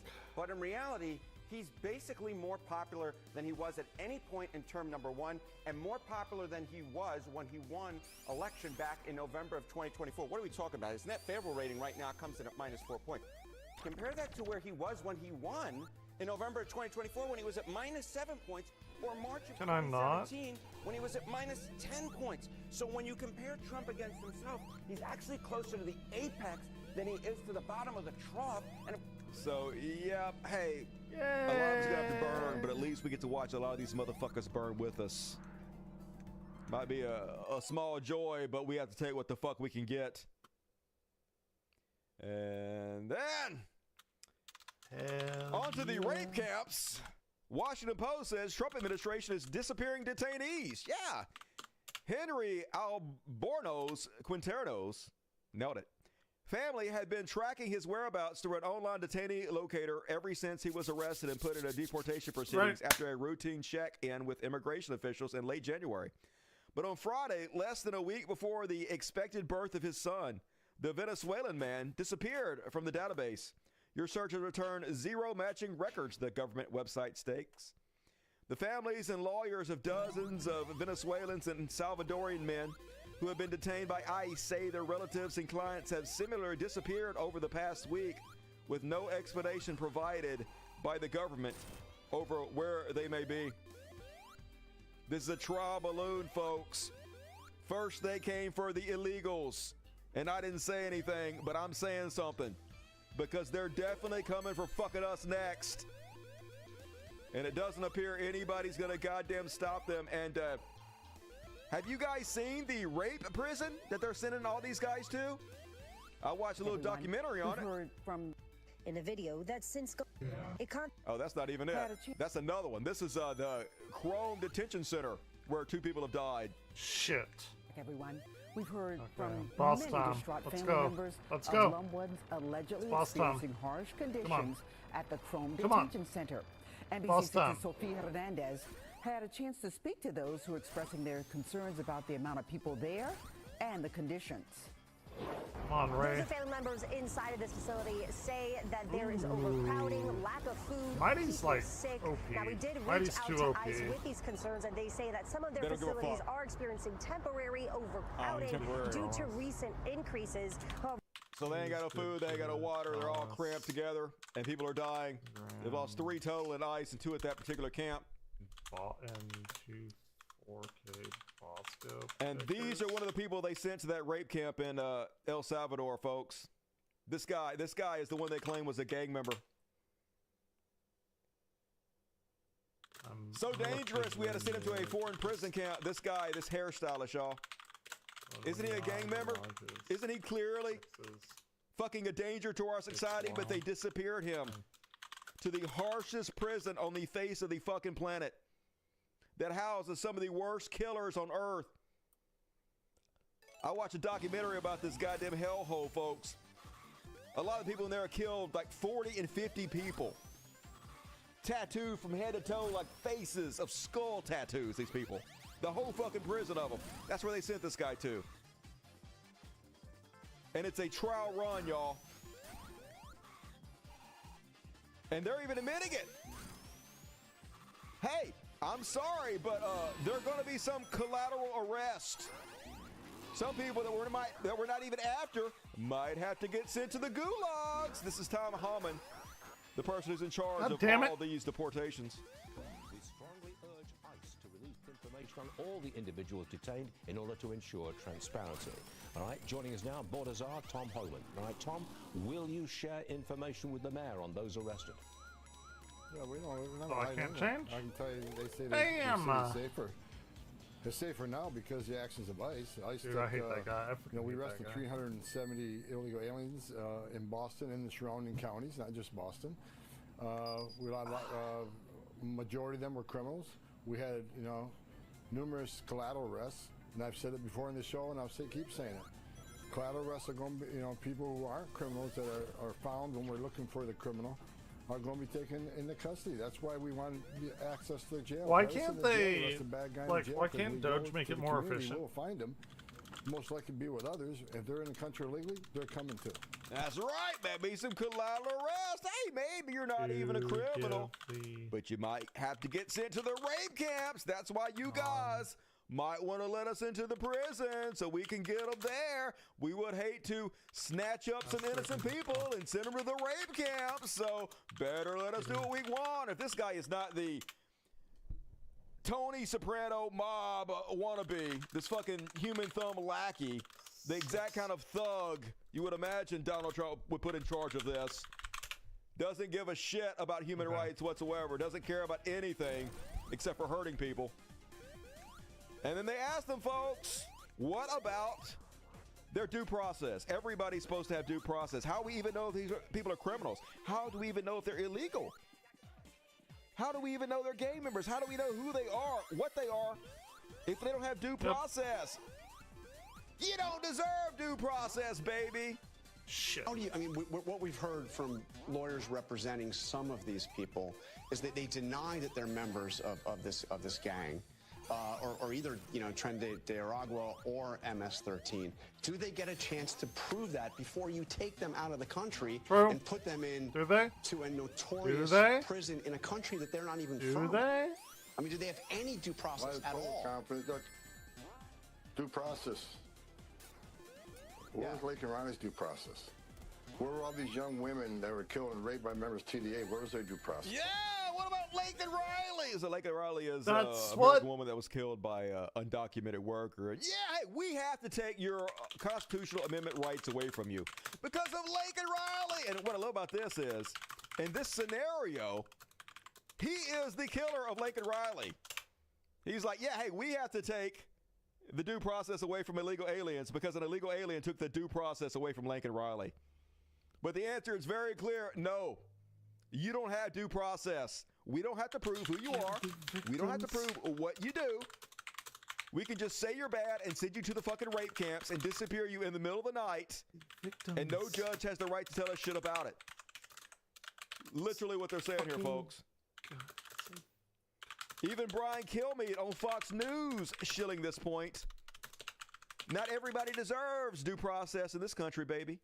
I also think it's not practical to think that we can do due process on 8 million people. No. There's 20. I also think it's not practical to think that we can do due process on 8 million people. No. There's 22 million people here, and minimum illegal already just in the last 3 administrations. And there's some people that got through with Trump's administration. If we're going to give every these guys a day in court and a lawyer, he can't do it. They don't deserve it. Can't do it. They don't deserve it. We don't even have to prove that you're illegal. You don't even get a day in court. There's 8 million of them. You can't give due process to 8 million people. There's like 350 million Americans. So you do the math. Oh, shit. Very clear what's coming, folks. And I hope whoever watching this knows that some of us called it out every fucking step of the way. So fucking, like, annoyingly just... And the then, logic folks, doesn't follow. One judge is like, hey, you can't just disappear people to rape camps without due process. That's sort of against the Constitution and everything America was founded on. But don't worry, baby, they have a plan for that. They're just going to eliminate the court system. Yep. Yay, here's Johnson saying that they can just eliminate the entire district court because they don't like the court ruling that they can't disappear people to rape camps. It's so fucked up. We do have authority over the federal courts, as you know. We can eliminate an entire district court. We have power. We're not going to get it. Over the courts and all these we're going to try, goddammit. But desperate times call for desperate measures, and Congress is going to act. So stay tuned. Yay! We'll just get rid of the courts, baby. You're not allowed to tell the dictator what the law is. There's not allowed to be checks and balances. He does whatever he wants to. We'll just get rid of the courts. Sounds good to me, America. And then Steve Bannon not even trying to hide the game plan. This is not. Steve Bannon telling Johnson, the dickhead you just saw, to put the rogue judge, you know, the guy that just wants to make sure that people don't get sent to rape camps, disappear in the middle of the night. Steve Bannon's like, basically Steve Bannon says, you don't back off, all gas, no brakes, impeach this dude. I love the thing of the rogue judges. That's important, but it's not as important as putting somebody through the process. You put one through the process, they're all going to be sheep. So he's talking about judges. He's talking about using lawfare, cranking down, making one judge's life a living fucking hell so that all the other judges get the message. You don't fucking come after us. If you come after us, we go after you. This is mob tactics 101, and it's going to work.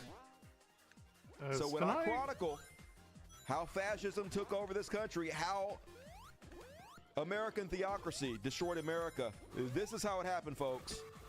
This is going to work. This is how it happened. It's weird to live through it. Can we catch him? Meanwhile, thousands of feds are diverted to migrant crackdown because rounding up the Browns is what's truly important. These federal agents are usually used for like terrorism to sexual abuse and fraud. We got him. He's there. He's there. They He's there. We can get him. We can get him. Traffic children and whatnot, but no, that's not important. We have to funnel them to the Browns. No! Because we don't have enough people in the rape camps, I guess. Fuck! Feels betrayed. Cuban morons, some of which voted for Trump. Thousands of legal Cuban immigrants are having their legal status revoked so they can be sent back. Dude, that's hard. That one's fucking be sent hard. Directly to prison. That's the first one. For leaving and politically disagreeing with the regime. The Cubans for Trump organization is very angry. We're very angry. They just don't understand why he has, in their words, turned on us. Oh God, you're so stupid. One the said, leopards we ate pay my taxes face and follow off. the law. We do it right, and we supported him. He was only supposed to go after the criminals. You were only supposed to hurt those. You were only supposed to hurt the people we wanted you to hurt, not us. The leopards ate my face. The leopards eating our face party is eating our face. And we are not criminals. Yeah, we're not even black. We're Cuban. People will be in prison for life, and people will die. The United States offered protection, and now he is going to kill us. I knew a Cuban. Look, if you believe Donald Trump, I'm sorry. Cuban girl in college. She was death like a little really bit. I know hot. that sounds harsh, but deleted belly up. I feel sorry for all the ones that didn't vote for Trump, though. Right? But at the same time, America has no integrity. There is no reason that anybody should trust anything America ever says again. No reason to make any treaties, deals. Who could have thought? Nothing with us. Who would have thought Because we will not stand behind any fucking thing we say. We will turn our back on you in a heartbeat. So you're on your own world. That's why only countries that don't trust us are allying with us. Like Russia knows that we ain't worth a shit. That's why they're willing to be friends. China knows that. North Korea knows that. That's why they're our new best friends, y'all. A bunch of crooks. Nobody trusting each other. And speaking of Putin, here's the U.S. envoy to Russia talking about how Vladimir Putin is such a good friend of the United States that when Trump got shot, he was praying for his good buddy Donald Trump. When Vladimir Putin heard Donald Trump had been shot in the ear at a rally in Pennsylvania last year, the Russian president said he went to his local church, met with his priest, and he prayed. U.S. Special Envoy Steve Witkoff said Friday in an interview with Tucker Carlson, Putin, according to Witkoff, conversation with the man, prayed not because Trump was a U.S. presidential candidate at the time, but because he had a friendship with him. And he was praying for his friend. That's right, they're good buddies. Oh, Putin and Trump, best of pals, don't you know? Vladimir Putin, who is a incredibly religious man. Putin. Just the salt of the earth type of dude. Oh, shit. Here we go. We should be friends with him because he was definitely praying for Trump. The final boss of the same first guy, game. who is the ambassador to Russia, went public and rewrote history and claimed, hey, Putin has never killed any of his political rivals. I feel like there's a misconception, though, about the characterization of him as a tyrant. There is no mischaracterization. Okay, Navalny, dude, what is with these people? Like, why are they? They're like fucking Stepford wives or something. The guy was so brave. He went to another country, got well, actually came back to Russia. Not running from Vladimir Putin. Vladimir Putin immediately put him in prison, and he was murdered in prison. Remember the leader of the Wagner group, who briefly stood up to Putin, and his plane got blown out of the sky. Remember that? Remember that? Putin is world famous for murdering his political enemies. This is not speculation. Hey, let's go. This is not guesswork. We know this is true for 100% facts. Or if you're Fox News and the Trump administration. Someone whose political opponents often disappear or die. Or thrown out windows. I think in my 68 years on this earth, I've Plutonium, never ever seen a polonium, situation where there isn't two sides to a story. Two sides! Never There's two sides, folks. Hey, Novady, yes, he got poisoned with plutonium and then got killed in a Russian prison, but what about the other side of that? As black and white as people want to portray. So there are grievances on both sides, but our job, and at the direction, again, I stress, of the president, our job is to narrow the issues, bring the parties together, and stop the killing. That's the game plan, and that's what we're all there to do. And I think that we're doing a pretty effective job. So effective, Putin just misunderstood, y'all. Oh, it's cute Sonic. So much. He's just a small bean. Yeah, we don't know for y'all. And this just goes to show you how quick right-wingers change their microchip, whatever the new talking point is. Whatever they said yesterday, Dude, they'll say the exact cute. opposite of tomorrow. They're they so ain't cute. about shit. At first, Joe Rogan was all like, we got to become friends with Canada again. This is so ridiculous. I can't believe there's anti-American, anti-Canadian sentiment going on. It's the dumbest. Yeah, there's lots of idiots out there. Like, now they're our fucking enemy. Why are we subsidizing Canada? Well, how come they don't have their own military? It's so stupid, says Joe Rogan. Who could be doing this? Who could be painting Canada? Why? As our what's that? Oh, it's Joe Rogan. Joe Rogan then is like, hey, I won't be at UFC 315. I don't go to Canada anymore. I'd rather go to Russia than go, bitch. Dude, why? Like, but what the fuck like, is this Canada thing? If you're rich and famous and white and straight, you're gonna be fine in Russia. They'll suck your dick, give you that propaganda tour.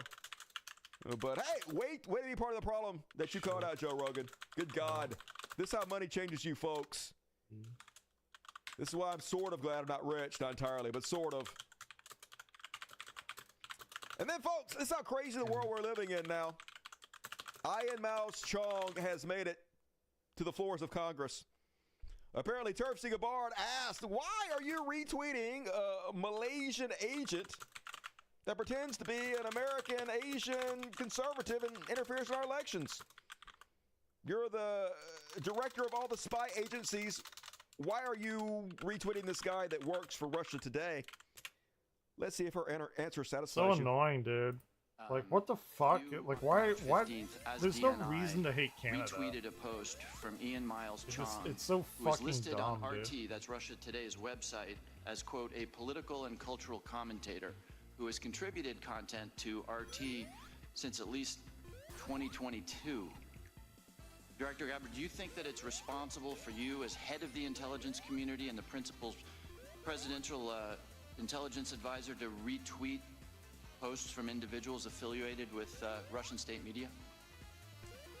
That retweet came from my personal account, and I would have to go back to look at the substance of the tweet. We're going down. Can I just so Not that we yelling don't timber, have a lack of not this confusion time. amongst our allies and enemies and us, can I You do not act have to perhaps move that you or not dance. think that you should be saying one thing on your personal account than you say officially?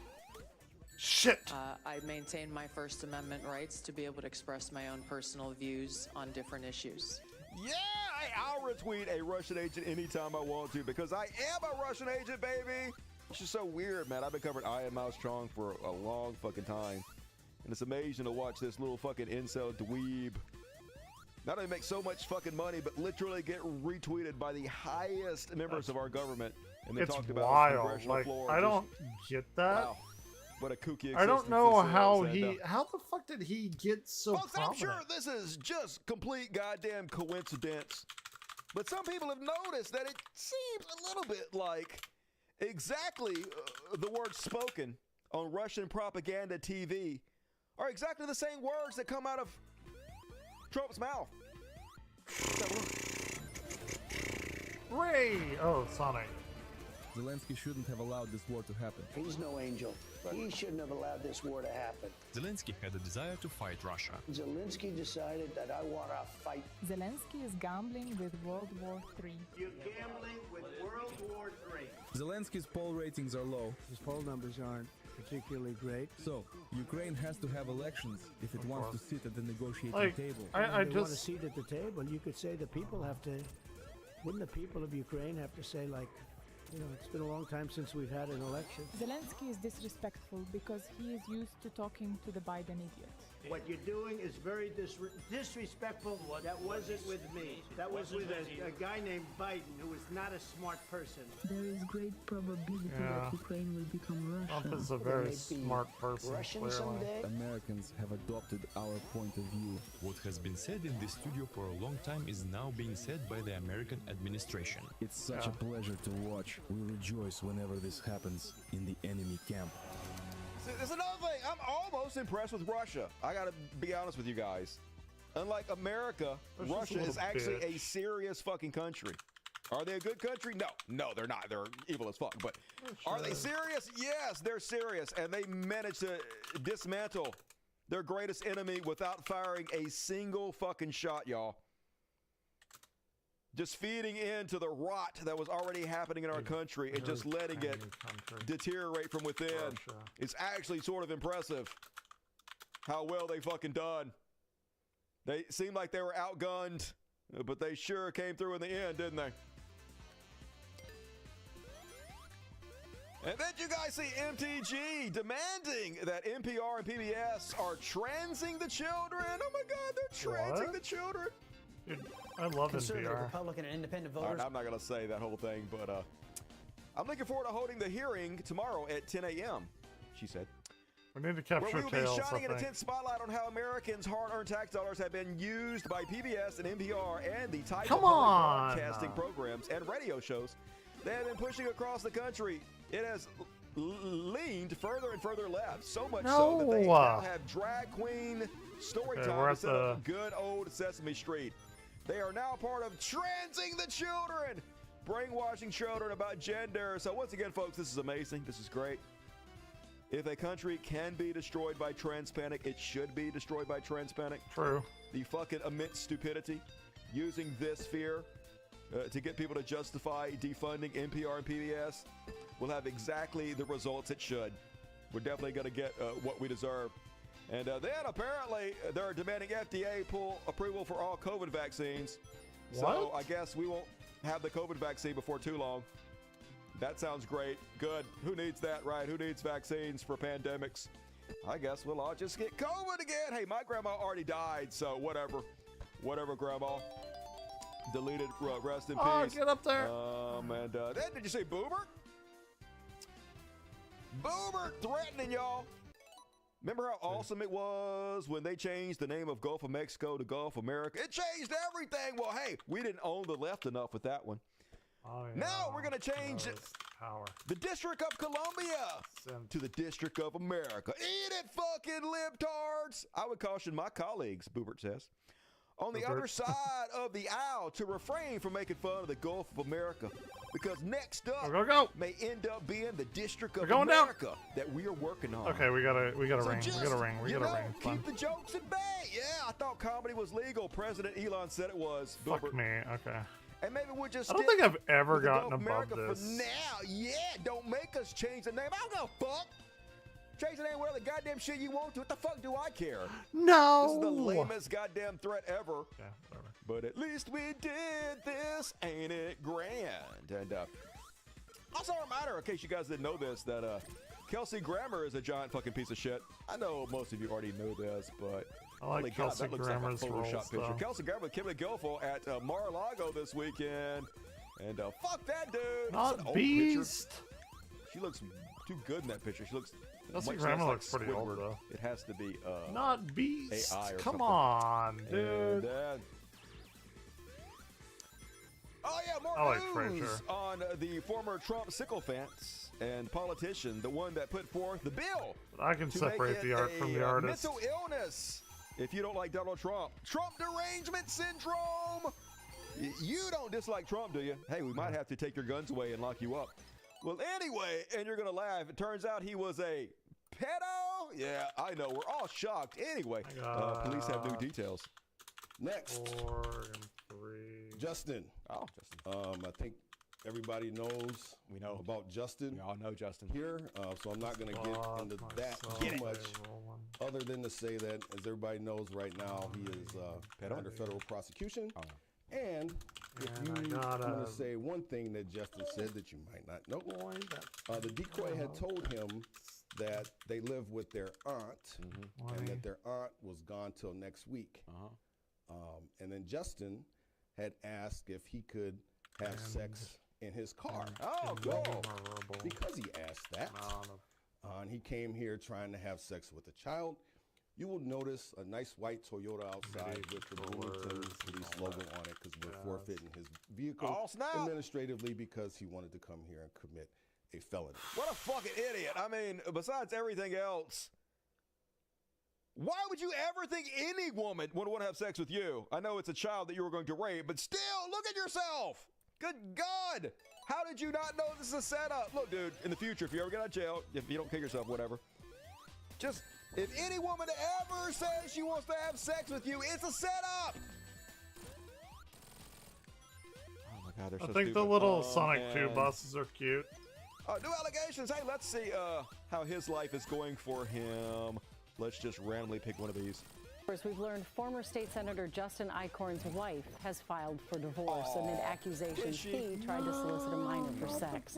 Eichhorn himself remains behind. You know, I think you went wrong when you try to rape that kid. That's what I think. I don't know. Next time, maybe don't try to rape kids. That's my advice to you. But whatever.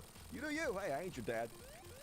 And then, speaking of kids, apparently Florida's moving to fill migrant jobs with children. Yay, us! We're the greatest, y'all. Hey, we can't have no brown people picking the fruit.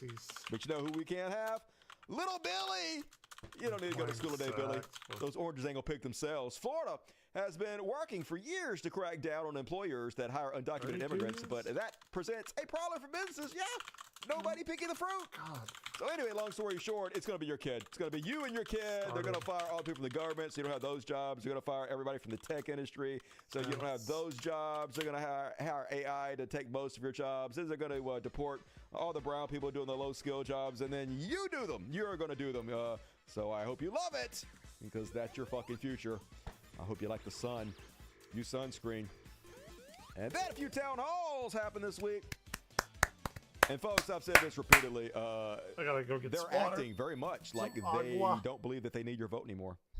And I think the reason they're acting like that is because they don't need your vote Change anymore. into I think comfy they know pants, they don't too. need your vote anymore, and so they're not even trying to pretend like it. Case in point, Jim Banks skips his town hall and he sends one of his aides with donuts to mock them, to mock his constituents who showed up at his town hall, at which he was too cowardly to show up. He sent donuts and an aide to make fun of them. I shit you not. He put out this video, delivering donuts to Dim Town Hall, courtesy of Senator Banks. Hey folks, we got some donuts here courtesy of Senator Jim Banks, if you want to come get some. It's all a big joke.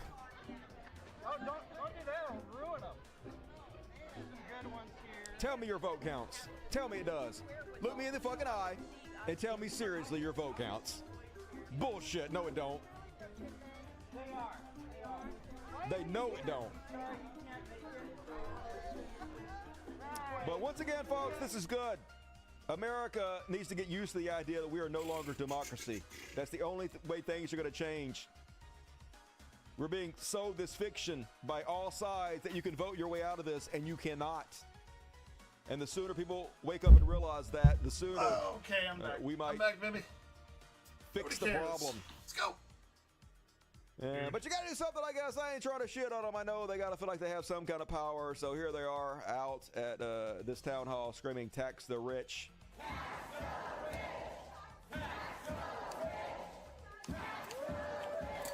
I'm sure the rich people that are in charge are gonna agree with them. Yep, I wish, but they're not going to. They're going to tax the poor and the middle class with tariffs and tax increases, and then they're going to erode all the jobs from the fucking government, and they're going to loot the coffers, and they're going to give all the money to the rich people, which is exactly what they did the first time, right? 100% what they did the first time. So, Yep. And meanwhile, Senator Chuck Grassley feeling the heat. Senator Grassley, I'm 70, and I am more scared today than I've ever been. It is terrifying.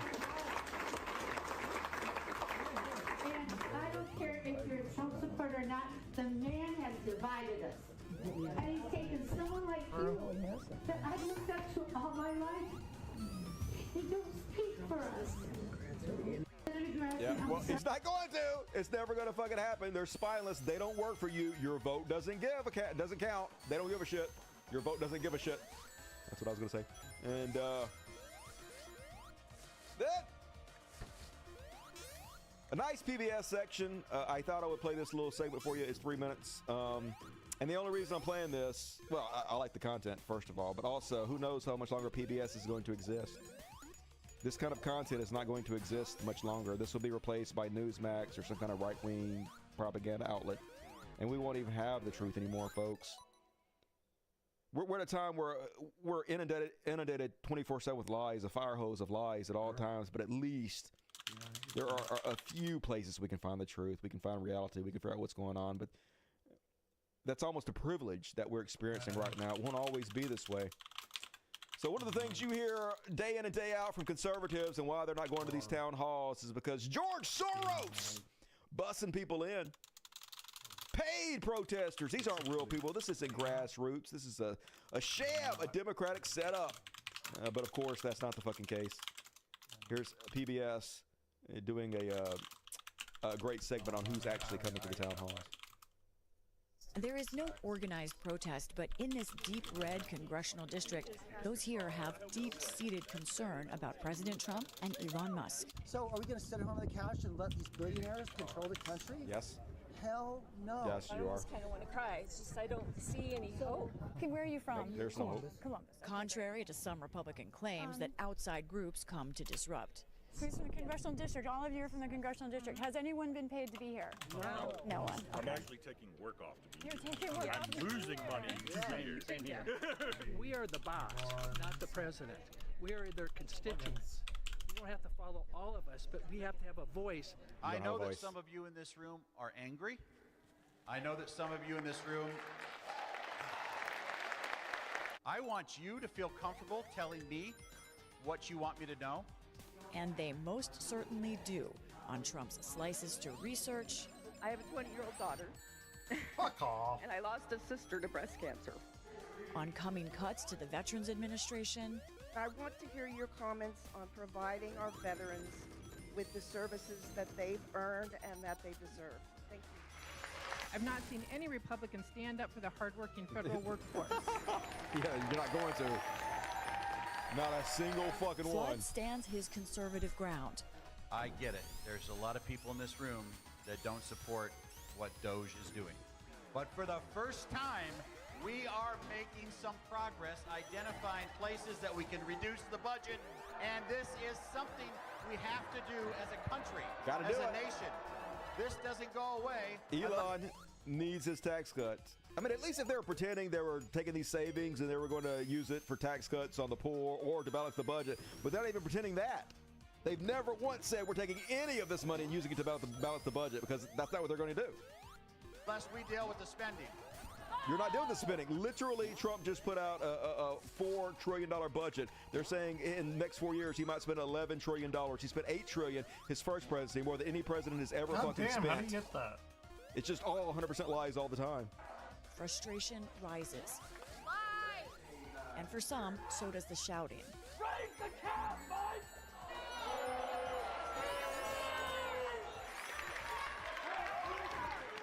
Within the crowd, Please be quiet and let him talk. I don't like him either. throughout, a cry for accountability, Like him either. leading to one of the most heated moments of the night, sparked by 21-year-old University of Nebraska student Jackson Hatcher.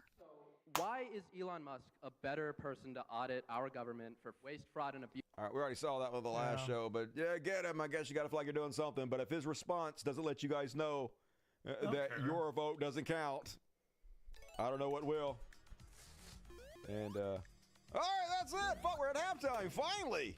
Only took us 2 hours and 40 minutes. Jesus We might do Christ. double overtime tonight. And who loves double overtime? Everybody. Everybody loves a DP. That's not the right initials. Doesn't matter. Anyway, hey, folks, I have a patron site. If you look, shut up! Don't even say it. Don't even say it. Don't even need to hear your voice. The more button on the description. Click it, and it pops down. And the very first link is to my patron. Hey, I do this commercial every show. I know you've heard it before. Here's the gist.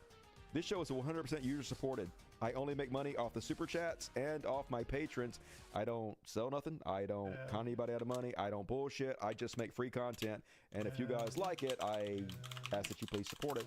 Otherwise, I can't do it anymore. So if you like it and you want to see me keep doing it, please chip in. That's my spiel. Like, what else can I say? Like, if you don't chip in and it goes away, then the market decided. That's all I know. And hey, you get tickets to all the after parties. Starts here tonight, goes down to here. We got some Woke Panic. I haven't done Woke Panic in a while. It's a whole nother section we do after this show for the patrons and for the Dust Buddies. So go get your ticket right now. Thank you in advance. And all right, let's read the super chats. Let's see how we did tonight. Scroll. Boom, here we go. And all right, first off, let's see who got us first. I bet it's Rebecca. Rebecca's always the first. Yeah, Rebecca. Woo! Love me, Rebecca. Rebecca says, it's just been 2 months. I know, right? It's crazy.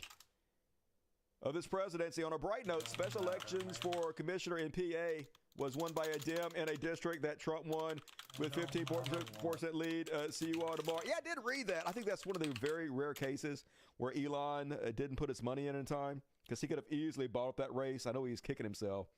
So one of the rare times voting might have actually counted, but it usually don't when the oligarch decides it's not going to when they're paying attention, which we're going to cover the Elon section very clearly.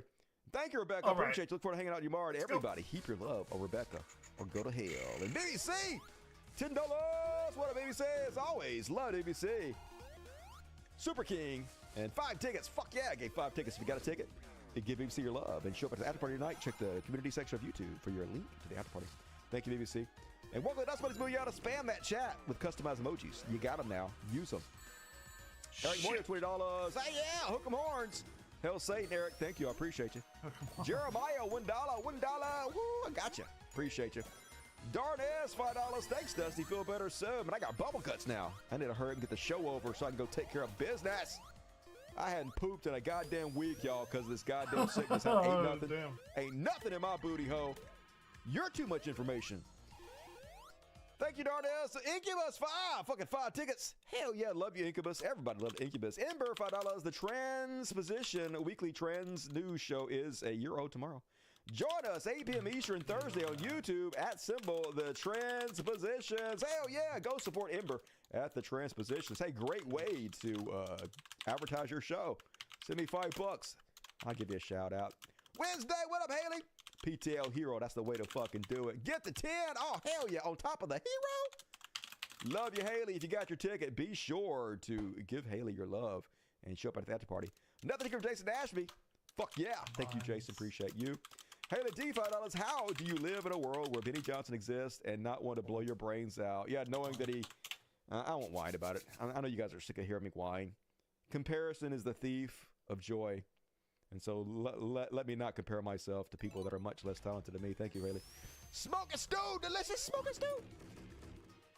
Smega Seth, keep sending me nuclear codes for some reason. Straight to jail with you. What are you doing to make him do that? Clearly, you are the one at fault here. 20 to Zealand, what up, T? Big hearts to you. Damn it. Love ya.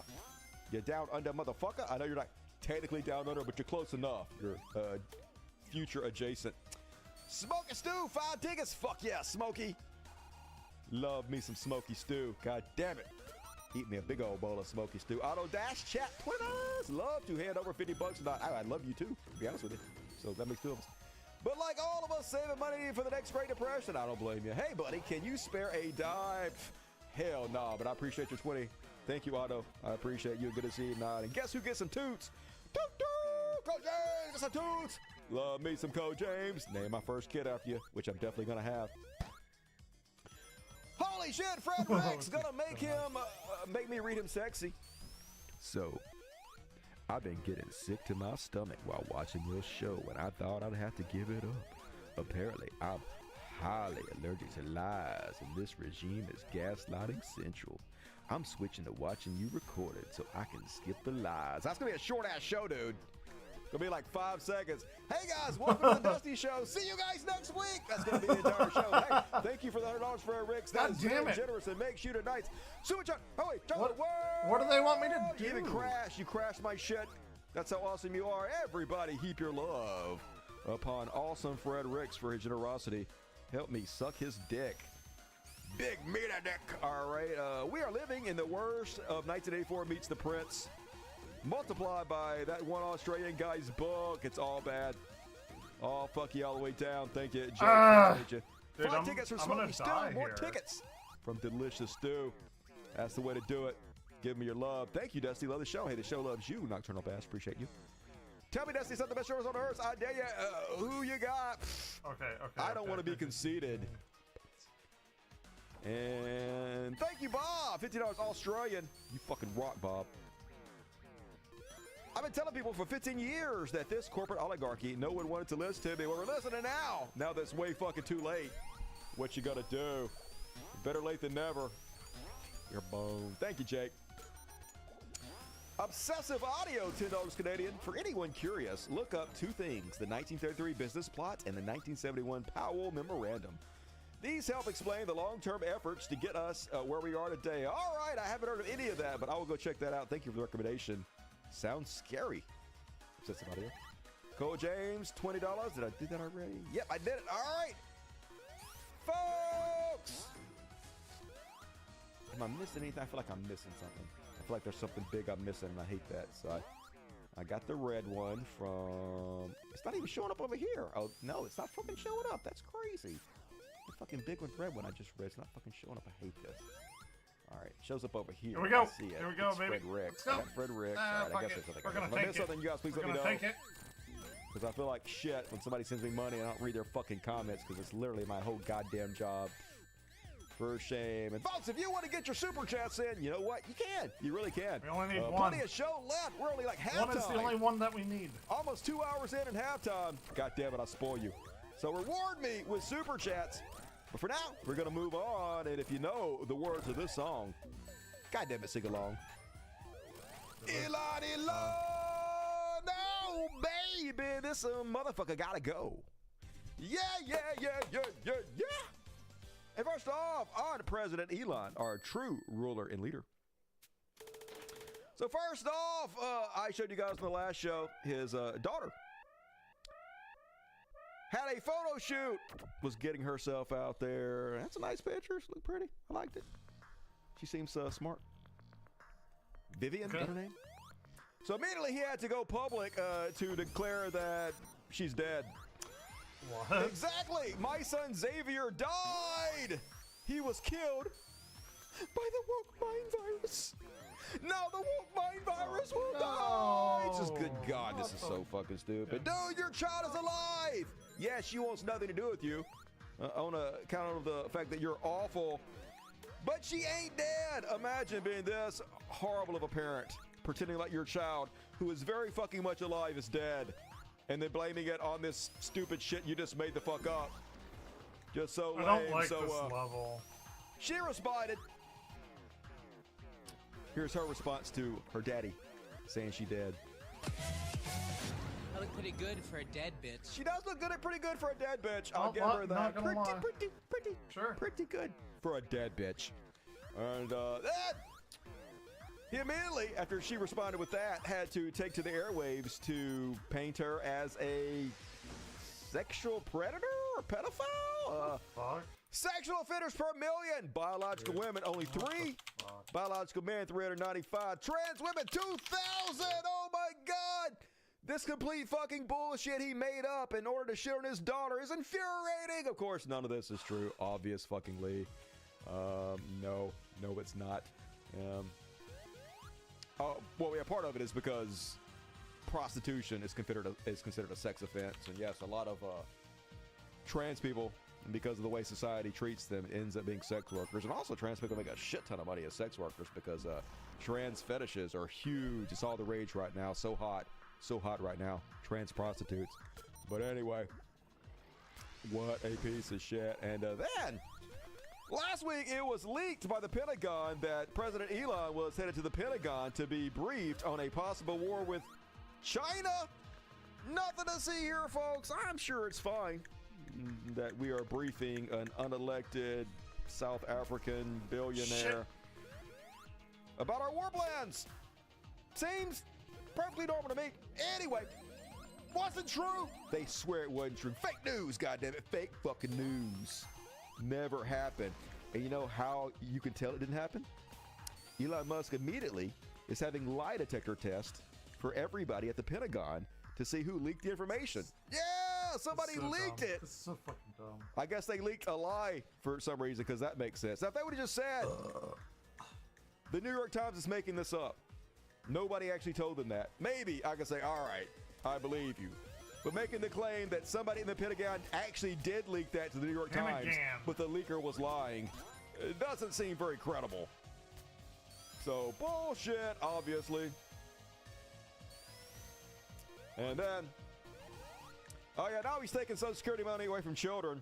That seems par for the course. The world's richest man taking your orphan child Social Security money. Hey, so when you die and you leave behind your benefits to your child, thinking, hey, you know, I'm sorry I don't have to leave my child behind in this hard, cruel world, but at least I know that they will at least have some financial recourse, something to take care of them when I'm not around. I just want you to know, Elon's stealing your money. The world's richest man, as you're dead, is stealing your child's money. And hey, good, I don't know. Elon Musk told millions of people that 8 and 11-year-old children were receiving business loans from Social Security. He had his Doge employees cut off the money. Those weren't loans, they were Social Security payments to children who didn't have mothers or fathers because their parents died. Those are survivor benefits. He stole money from orphans, but hey, he needs his tax cut, baby, all right? He only has more money than he could ever spend in 1,000,000 lifetimes, okay? He needs more money than he could ever spend in 1,000,000,000,000 lifetimes. It's more about power than anything. He has to be the richest man in the world, okay? He has to be the most powerful man on Earth. He has to have more power than every other human on Earth combined. And if you don't like it, you might have to go to the rape camps. That's all I know, folks. Sorry, I didn't make the rules. That's capitalism, baby. And then, speaking of Social Security, you know, Big Balls, who is now a senior advisor, this 19-year-old hacker, who is now a senior advisor with the Social Security Administration, because nothing makes sense, nothing matters in this garbage clown country in which we live. Well, apparently, it's been revealed that before he went to work for Elon Musk, he provided tech support to a cybercrime ring. Yay! Us! Different. Yeah, okay. This seems a little bit different. I gotta say. Team of technologists once provided support to a What the fuck cybercrime is a gang technologist? that bragged about trafficking and stolen data. And Say what they're cyberstalking FBI shit, agent, like according to digital technologists? records viewed Really? by Reuters. Yay! So I, for one, am happy that this baby hacker is hacked into the Social Security Administration, and it is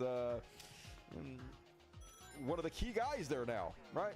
I think we all feel much better and more secure that this has happened to us. Technologist.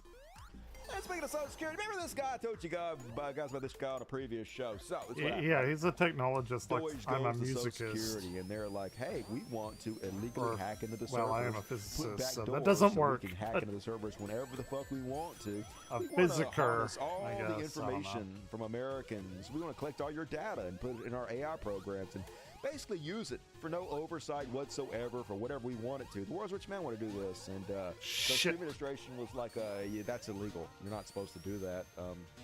That's really, really illegal. Well, this guy was a low-level employee. in the Okay, Social Security we have Administration. extra like springs And he was in like, there. "Hey, I'll that help did you not break the happen law, last time. Elon and Deutsche." And so he did. He helped them break the law, and he let them in illegally into the Social Security Administration's computers, where they could put back doors in it, hack it, and shit. And so the people that were running the Social Security Administration said, "Hey, low-level worker, you're not allowed to do that. Oof. That's illegal." So, and you're gonna laugh. They fired all the administrators who were investigating this guy, and they put this guy in charge. Yay! Hooray! We're the best, to be honest with you. Anyway, I'm super happy he was for what threatening is about to because come.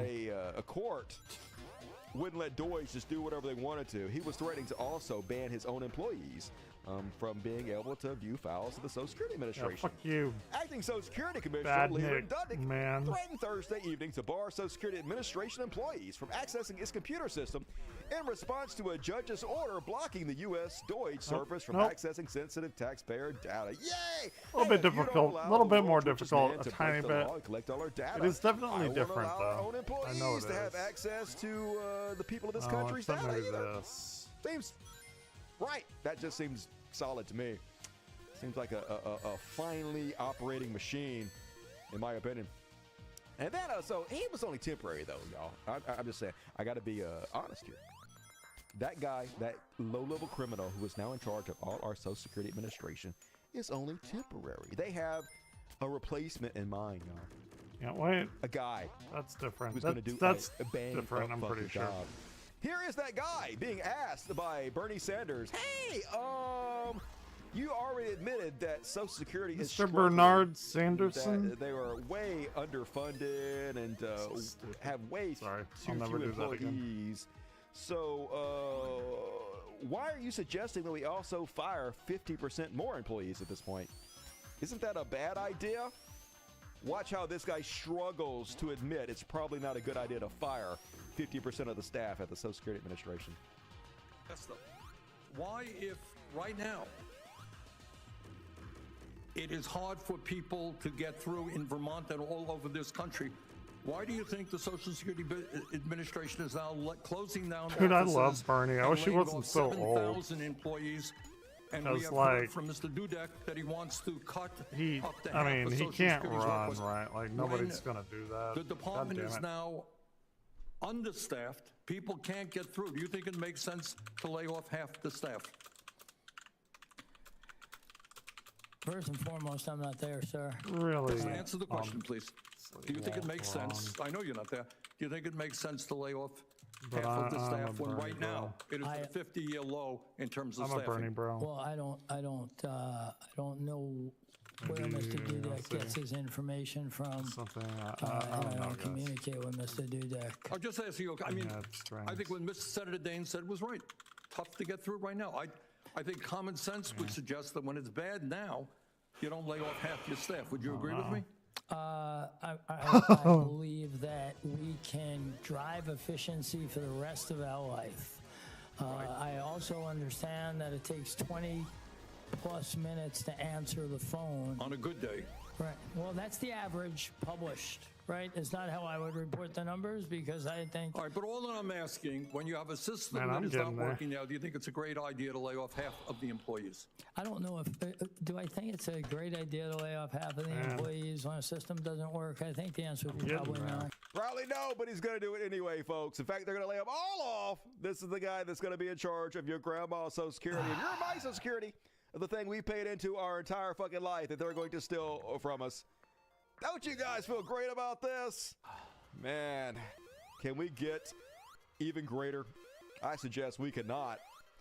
And then, oh, shocker, Trump orders let Deutsche evade privacy laws. Why would they need to avoid privacy laws? It's not like the world's richest man is collecting all of our data from the U.S. government and doing God knows what with it. Water? Remember when they used to care about that? Remember? We conservatives used to be about Zuckerberg stealing our data. Oh, hell no. These rich goddamn social media sites stealing our data. That should be illegal. The deep state stealing our data. And now they're like, take my data, daddy. Take my Social Security money. Take my data. Take my money, daddy. Just fuck. President Trump signed an executive order last week that compels federal agencies to tear down internal barriers to sharing government data with no new cybersecurity requirements to prevent misuse or breaches. The order gives Deutsche and other agencies sweeping access to sensitive personal data, and experts warn it attempts to sidestep long-standing privacy laws that judges have used to block similar efforts, but nobody cares anymore, folks. Track and trace you every goddamn day of your life, and hey, if you step out, they know exactly who you are. You're on a list. Might have to disappear to the rape camps. No problem, though, huh, conservatives? Don't give a shit about anything, you fake motherfuckers. And par for the course, the world's richest man just received billions more in new government contracts. Hey, no conflict of interest here. Within the Trump administration's Defense Department, Elon Musk's SpaceX rocketry is being trumpeted as the nifty new way the Pentagon could move military cargo rapidly around the world. Well, that's convenient. He defunds all the other organizations, and then they have no choice but to use him, and then he can play the hero. Like he's doing it out of the kindness of his own fucking heart while he's making millions of dollars. In the Commerce Department, SpaceX Starlink satellite internet service will now be fully eligible for the federal government's $42 billion rural broadband push. After being largely shut out due to the Biden era, he only spent $300 million to buy our presidency, y'all. What an amazing return on investment. And yeah, this is why your vote doesn't count anymore. And hey, I'm going to play a good bit of this. This is what Elon Musk is up to, folks. This is how our democracy has been destroyed. How the rule of law no longer matters. How the only thing that matters is what rich people want to do. This is some scary shit. Here's Rachel Maddow taking a look into what Elon Musk is actually up to. They are apparently using this part of the U.S. Justice Department as a private police force for the president's top campaign donor. I don't like her. When he is on private property going after a private entity. They are threatening federal criminal investigation and prosecution if you don't comply. And they're threatening to revoke contracts, revoke federal contracts of private armed security if private armed security doesn't join in the arms takeover of these private entities. So we've been covering the story of this little agency, a nonprofit created by Congress during the Reagan era. It's called the U.S. Institute of Peace. They're a small agency. They operate independent of the U.S. government. Their building is not a U.S. government building. They own it and operate it themselves. U.S. Institute of Peace, if you care, their basic remit is to try to stop conflicts around the world from metastasizing into wars. Non-controversial, non-big agency in Washington. Again, essentially an independent nonprofit created by Congress, but they are their own thing. They're outside the U.S. government. So great. On Friday, Trump and his top campaign donor, Elon Musk, sent Musk's people over to the U.S. Institute of Peace, USIP, to go try to shut them down. And the people at USIP refused to let them in. And this is somehow how that went down. This is from the Washington Post, something we've been covering for the last few days. Friday, Doge agents showed up at the USIP door with two others who said they were FBI agents, but did not further identify themselves.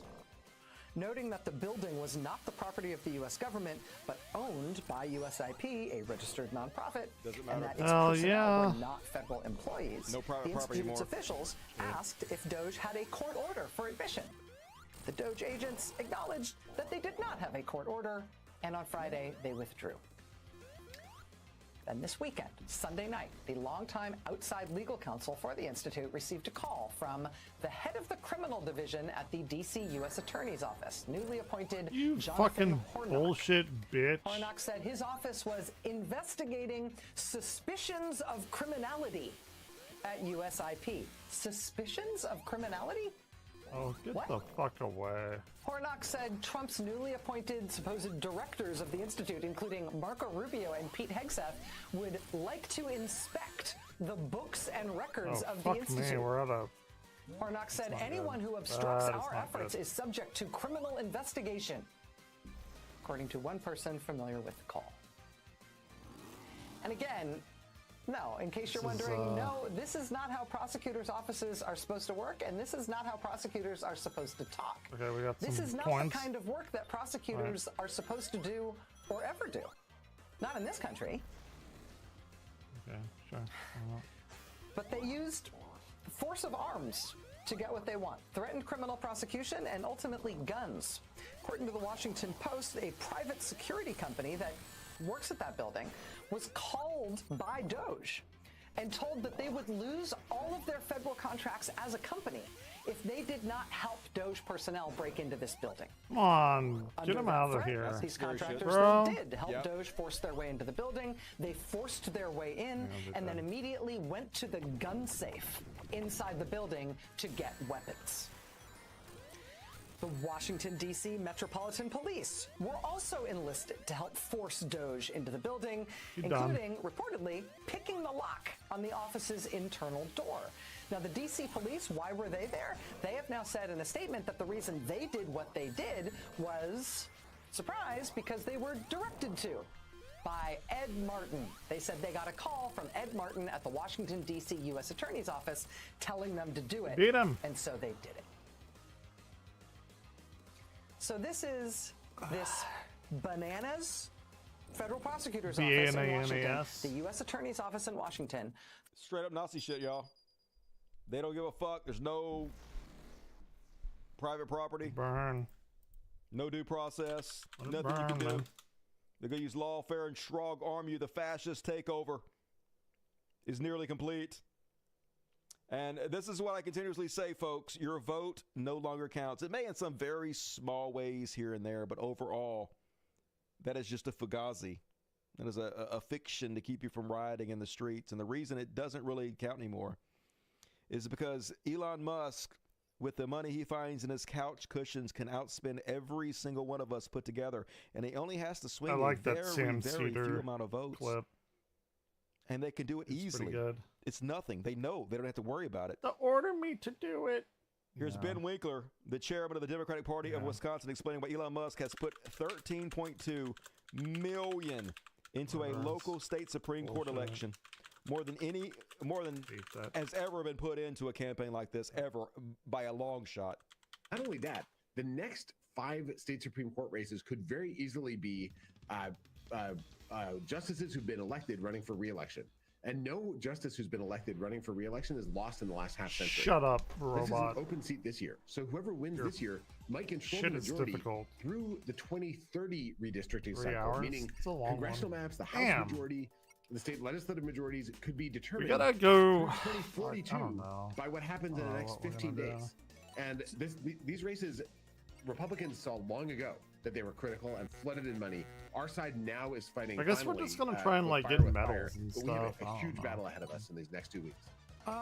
My understanding is that Elon Musk has dumped about what is it, like $10 million into this? What is the money situation here is nuts. And I've also read that he's like deploying some of the tactics that he used in electing Trump by creating fake progressive groups. Yep, I covered this. We did it. Tell us about that. Yeah. So this is Elon Musk's first big fight since the 2024 election. And he has now put in, as of this moment, from what we can track, $13.2 million into I don't helping like Brad money. Sherrill get elected. A state Supreme Court race. Awful. That's a State Supreme lot of money. Yes. So. All right, guys, we gotta get the loose He's fish. put in more It's money happening. than, as far as we can tell, any donor has ever put into any judicial election in American history into this race. Wow, And that shit is wild. He's running TV ads that are all like, crime, crime, crime, general kind of fear mongering for stuff targeted to Republicans. Has hired canvassers to go door to door with flyers, which I can grab one out of my bag, that show Trump and say Trump is winning for America, but liberal judges are trying to stop him. Elect Brad Schimmel to advance Trump's agenda. It is completely straightforward. Like, he will do whatever Trump wants, and he's trying to rile up the mega base. But then he's done this third thing, which is set up a cutout organization called Progress 2028, which this is the group that last year ran ads to Jews saying that Harris supported Palestine and Palestinians saying Harris supported Israel. And that same group is running ads targeted to hardcore right-wingers saying that Susan Crawford is like a big criminal justice reform person and is our liberal champion, and tell her thank you for being, liberal in crime. And it is just a way of getting Republicans to turn out. Now, it is illegal to run a front group that doesn't file with the disclosure, with the Wisconsin Elections Commission. They've done that anyway. But I think he thinks that if he controls the state Supreme Court, he can evade any penalty. Now, remember that the U.S. president cannot pardon people for committing crimes that are convicted in state court. But if he owns the state court, then there's no accountability there either. So he's trying to knock out, the last bastion of any kind of accountability in our justice system. Where have I heard that dynamic? If Trump doesn't win, I could go to jail. I mean, he literally told that. Yep, 13.2, folks. And he can do this with just the money that he made last week alone. He can do this in 2,000 races. In the money he made in the last week alone. Tesla was down a little bit today, but the last 5 days, up over 16%. Trump doing commercials for him. The government putting out that it is patriotic to buy Teslas. All the maggot cult getting the memo that we have to bail out the world's richest man. He has earned over $20 billion this week alone. He can literally put $10 million in any state race 2,000 times with the money he made in one fucking week. I don't like to think Your about vote that. doesn't count anymore. A system that allows people like Elon Musk just to outspend like this, and he spends like $300 million in the presidency and he makes $40 million back. He can buy everything up and just make more money than he'll ever fucking spend to buy it up. And the system has no mechanism to vote them out. How are you going to vote it out? How are you going to vote out Elon Musk when he's spending $13 million 2,000 times around the country to buy up everything? You can't. Your vote doesn't count. The system is specifically designed not to be changed. It can only be destroyed. Scary fucking times, y'all. I don't like it. And folks, this is where we're at in Not a this country fan. now. I promise you, I'm not going to play all this video because I love you too much. Aw. But where we're at in this country now is where children are literally singing hymns about Elon Musk like he's fucking Jesus, y'all. Cringe warning for those susceptible to cringe-induced injuries. I have... He gave us cars that drive so fast, made rockets built to blast. Oh, thank you, Elon Musk. He took over Twitter's moon. He saved free speech for all. Please stop. Eliminating wall pain. SpaceX flies, Tesla self-drive, Starlink beams with lasers. Stop. Music's already dead. Stop. Stop. It's already... Let's occupy. He's got a master plan for our lives. That's Jesus talk, baby. What the fuck? Literally Jesus talk. They have deified this man. Holy God. Isn't that a little blasphemous? I'm just saying. Might be a little bit blasphemous. Teeny bit. Anyway, remember they were saying, oh, these protests at Tesla. It's George Soros. He's funding it. It's the left. It's all well funded. It's a whole conspiracy. Well, the FBI looked into it, and it turns out, nah. FBI shoots down claims that Tesla attacks are coordinated. Of course it's not. People are just pissed off at Elon Musk because you bought our goddamn government, because you make our vote not count. You've taken away our democracy, and you're fucking up our country while making yourself rich. People don't like you very much. So I turned it off. I only played it up to the part where she was like, he's my Lord and Savior. And, but Pam Bondi ain't letting it go, y'all. Pam Bondi, who was the Attorney General of the United States. Yeah, the one that's in charge of all our laws. Seems bad. God. Hyper-focused on making sure no truck is ever harmed. And so she's attacking Jasmine Crockett. We're going pretty fast.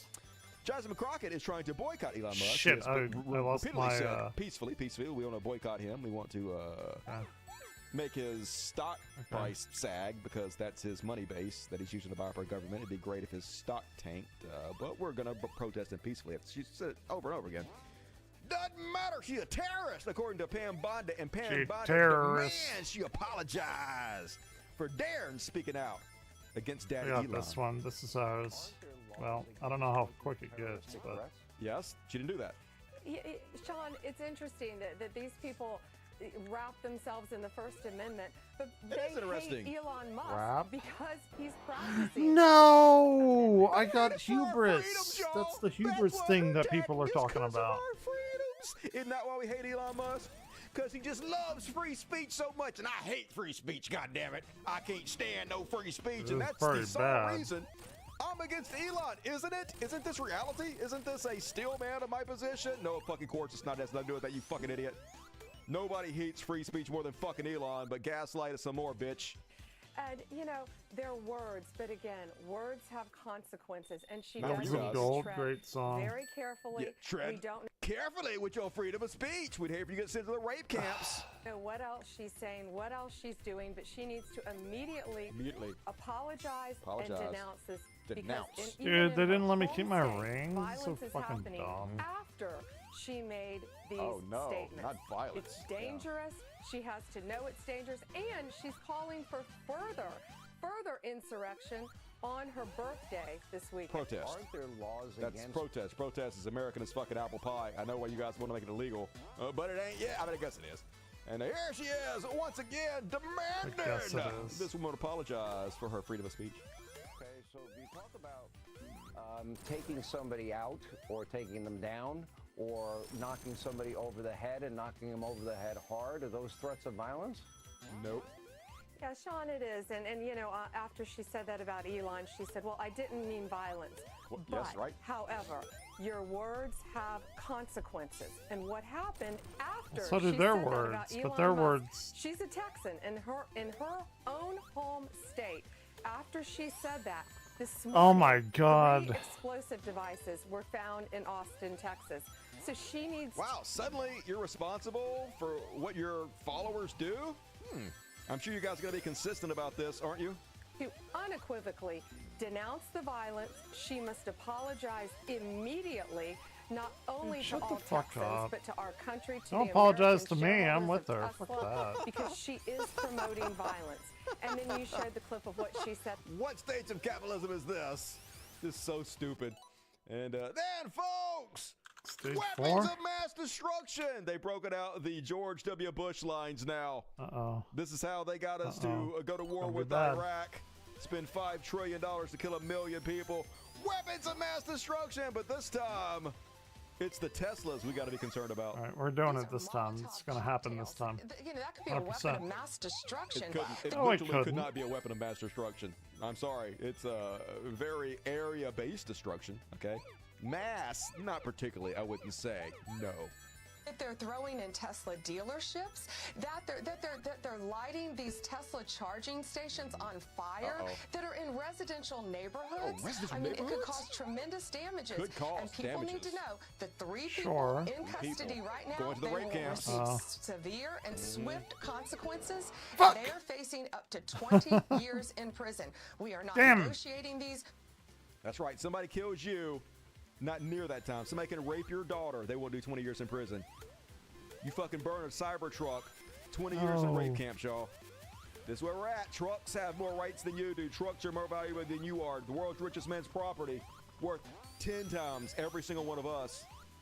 Well, imagine if you made someone so desperate that they lose everything. I wonder why his fucking shit is burning. We are looking Imagine at everything, that. especially if this is a concerted effort.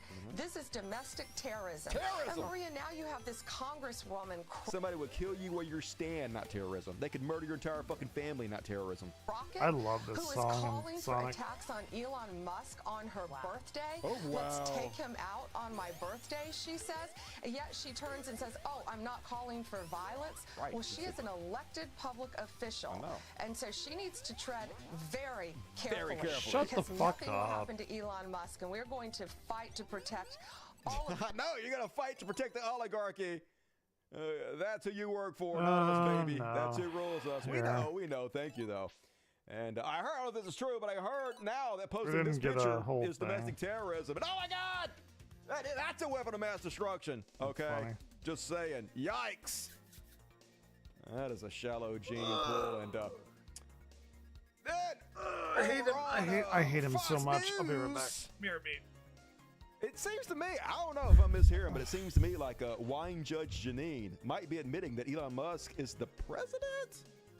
This woman, Jasmine Crockett, and I want you all to affirm the fact that I said in January she's the one to watch this year, and it's loony. So loony. Okay, she comes out and says, for my birthday, I want to see Elon Musk taken down, and that's the day of the big event on March 29th. It's a protest, now, right. She better be very careful. Be careful. And Warning. you don't pick a fight with the Attorney General of the United States. And you do not say to the Attorney General of the United States, your boss is basically a jerk. Okay? Because then the Attorney General is in a position where she has to defend her boss. Okay, so basically you're saying that if she makes fun of the Attorney General's boss, that she's going to have to use lawfare against this woman for exercising her free speech. But you're also saying Elon Musk is the boss. Oh my God, she admitted. At least I'm kind of glad. And hey, did you know that the FBI is taking it real seriously, y'all? Hey, no domestic terrorism for school shootings or anything that actually matters. But if you draw a dick on a Cybertruck, FBI got a task force for you. FBI launches Tesla domestic terrorism task force. Anything to protect the property of the rich. That's what the police were always designed to do, not to protect and to serve. The FBI said Monday it has launched a task force with the Bureau of Alcohol, Tobacco, Firearms, and Explosives to investigate attacks targeting Tesla. Oh, goody! It's serial killer Christmas. Can abuse kids, sex traffic, all that shit, but don't hurt a Tesla, y'all. Then they're getting the message. All these Elon Musk fanboys, all these sweaty, fat incel pigs sit around and jack off to the thought of defending the world's richest man. Because this is how goddamn pathetic you are. Case in point, 33-year-old Trump supporter Rick Fuse at Berkeley, incensed by the Tesla protests there, and decides to try to tase some people. Let's see how that goes for him.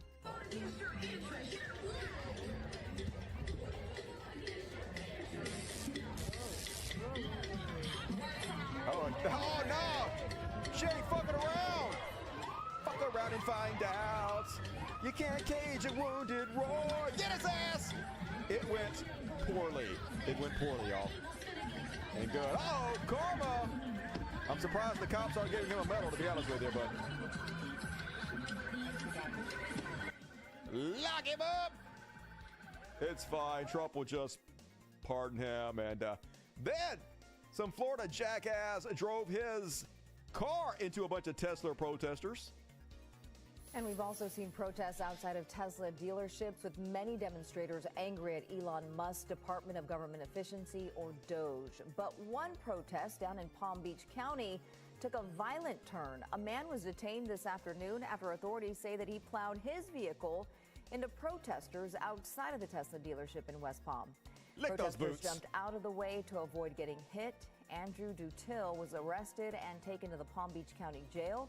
He faces one charge of aggravated assault. And here's the crazy part. He wasn't even driving a Tesla. Oh, my God. Don't even care, though. Got to worship the world's richest man's ball sack. And, hey, I got to get it, though. You Tesla owners, you better be scared. You're hiding a Tesla in your garage, aren't you? We're coming for you, baby! Coming for you. Be afraid. And... oh, this is so sad, sort of. Like, you guys, I don't know if I ever told you guys this. I might have told some of you this. I used to be a big Alex Jones fan. Long time ago, back in the day. Not this new shit. Back in the day. Classic Jones. So for those of you who didn't grow up with Alex Jones, me and Alex are about the same age. We're about a year apart. But this dude has been doing his show for 30 years. 30 years. I started listening to it when I was 19 or 20. He's been doing it since he was 19 or 20. And if you guys are only familiar with what he does now, you wouldn't believe what he used to do. His entire program used to be, fuck the police. The police are setting up a police state. Look at these jackbooted thugs. The government is fucking evil. Hey, the oligarch are a bunch of Satan-worshiping pedophiles. They're part of the Illuminati. They're trying to track and trace everything you do. They're trying to buy up all your fucking information where you can't escape.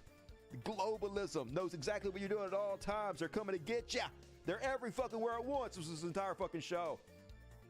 Now, dude is like, I love the police. Back the blue. Government is great. The world's richest man is here to save us all. This just shows you what fucking money will do to you, y'all. I mean, he never had any morals to begin with. He was always fucking bullshit, lying con man from the very beginning, but still, it's wild to watch. Standing up for Musk Tesla is standing up for America. Dick-sucking champion. That's right, folks. You got to back the world's richest man who was stealing all your data, collecting it for reasons we don't have to tell you. That's what true patriotism is, says Alex Jones. Just so wild to watch. And then, is there anybody on this earth that actually hates free speech more than Elon Musk? Musk suspends X accounts of Turkish opposition. Elon Musk's social media platform has suspended several accounts belonging to opposition figures in Turkey amid widespread civil unrest in the country. Musk, a self-proclaimed protector of free speech, says he acquired X to restore free speech on the platform. But of course, that's not true. No one has ever been more censorious on any platform than Elon Musk. He does it in a roundabout way where he usually doesn't delete. He deletes a lot of shit, but the most vile type of censorship he does is more subtle, where he doesn't actually delete your post. He just makes sure that nobody ever sees it, which is the same exact goddamn thing that idiots think.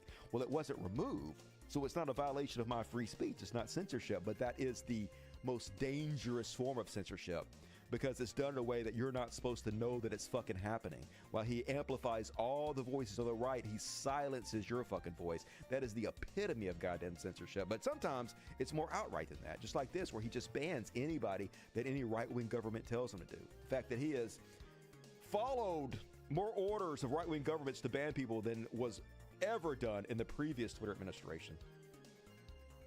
And also now, folks, Mr. Free Speech going to sue a guy who said something he doesn't like. Jamal Bowman just called Elon Musk an incompetent thief, which he is. He's a con man. And a Nazi, which he is. A lawsuit waiting to happen. And then Elon Musk says, I've had enough. Lawsuit inbound. So yes, the guy who literally called a hero a pedophile for saying something Elon Musk didn't like. Elon Musk got taken to court, spent millions on lawyers to somehow get out of the libel suit.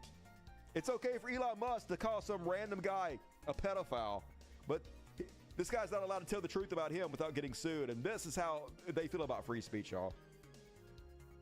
Do as they say, not as they do. No free speech for you, only free speech for them. It's always the fucking way. They don't mean anything they say. They're the fakest goddamn people on earth. Always, always goddamn ever. And case in point, here's Cat Turd. At first, Cat Turd was like, as a U.S. citizen, the First Amendment guarantees you free speech. Therefore, don't be afraid to say exactly what you want, when you want, and how you want it.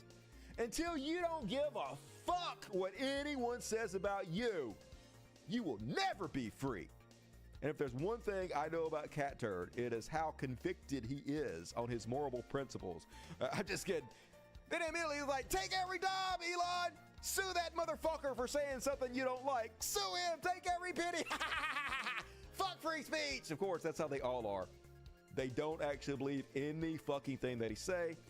That's why you don't have to talk to them. That's why it's pointless. And then, speaking of the dumbest motherfuckers alive, is there anybody dumber than Cybertruck owners? Imagine paying $140,000 for this glued together Lego truck. Watch how much of a piece of shit this thing is. There goes the engine. That's it. You tried to drop up a steep incline, barely. Okay. Total. Yeah, because you're a moron. Somebody's here. And that's what you fucking deserve. And then talking to my mom. Let's tune in and see how the micro penis. Dusty talking about how the world's burning down. Folks. Playing Sonic. I know you might think you're looking at a bunch of fucking losers, the dumbest sacks of shit on the planet, but nah. Dude, Elon got to get better video cards. The stupid fucking glued together Cybertrucks ain't doing it, man. They're running their LOD problems. Rugged individuals. People that don't blend into the crowd. People that think for themselves. That stand out. Alpha males. Hell That's what yeah. you're looking at here, folks. And, Hell yeah. And then, I told you guys about this before, about how in Like Canada, these stupid fucking all of a metals. sudden, right before the subsidies expired in Canada for EVs, the weekend before, a bunch of Tesla dealerships suddenly sold All right, what the fuck? 90 cars per hour per dealership over 3 days, totaling 8,653 Teslas. You know, impossible. They didn't do this. They're defrauding the government, evidently. There's some So the government is like, moron that bought 'em all, breaking I fraud get. investigation into Tesla continues. 43 million in government rebate payments paused. And company banned from Damn, all Dusty is Canadian going, EV like, super rebate long tonight. and grant It's wild. programs. So congratulations, you played yourself. Should ban Tesla in the whole fucking country if they're going to try to don't defraud the wanna- government. That's their bad. Start putting people under the jail. It doesn't matter. I'm here with the popcorn watching it all burn. A former Tesla employee posted this. And just to show you guys, it's weird, though. It's weird how quickly Elon Musk changed. And I know why he did it. I know that he saw that there's no repercussions if you become a right-wing shithead. You can literally be just the biggest piece of trash, the biggest douche in the world that you want to be. And well, the motherfucker hadn't even built a goddamn starship that made one orbit around the world, and each starship buy sold American like democracy as you destroy or America $500 billion, right I think. in our face, right? Something like that. But it used to not be like this. Elon used to actually sort of care what the public thought about him, I guess. And then he got Mary called out Company for says, cheating. Show and tell. 6 years ago today, he brought black engineers that Oh worked my for God. Tesla to meet the kids Okay, in Flint, okay, Michigan. okay, we're fine. Because we're fine, seeing we're fine. diversity No, no, no, was no. important back then. No, so much has changed. Yeah, it's almost fucking like damn I it. don't know. He had a stroke or something. I know it's just that he was evil back then. He was pretending to be good because he liked being in the Tony Stark movies, and then he just quit caring. He got so much money. Was he Nothing more in dangerous Iron than a Man? motherfucker that's bored, rich, and evil. And that's Was basically Elon what it an boils down Iron to. Man? He's just What bored the as fuck. Wants to see what he can get away with. Elon Musk. And folks, this is what it all boils down to. This is what I tell you guys all the time. It's total information control. This is the current landscape of Twitter. This is what we're up against. So here are all the He was an Iron Man? Subscribe to God. channels on Go Twitter. with Mr. Star? Hey, Red, obviously. Hello. How was your flight? It was excellent. damn. It's nice to We start have with. one photographer from the ACM if you don't mind. Okay. Mm-hmm. When did this happen? Well, you made me do it. I made you do You what? played smile. Great there. Stop acting constipated. you are Don't so play your nostrils. Right this way. Amazing Thanks. thing. You look fantastic. Why, thank you very But much. that's unprofessional. What's on the docket? You have a 9:30 dinner. She knows. They know what they're doing. She's showing her red bra there, just Perfect. ever I'll so be there at 11. slightly. Is this us? Absolutely. It can be. Great. Make it us. Okay. Mr. Musk, how are you? Congratulations on the promotion. Thank you very much. He Thank you. was in fucking Iron Man 2. I haven't seen Iron Man 2 in a while. You do. Yeah. Or yeah, this is Iron Man 2, right? I'm pretty sure. Yeah, yeah. Or maybe not.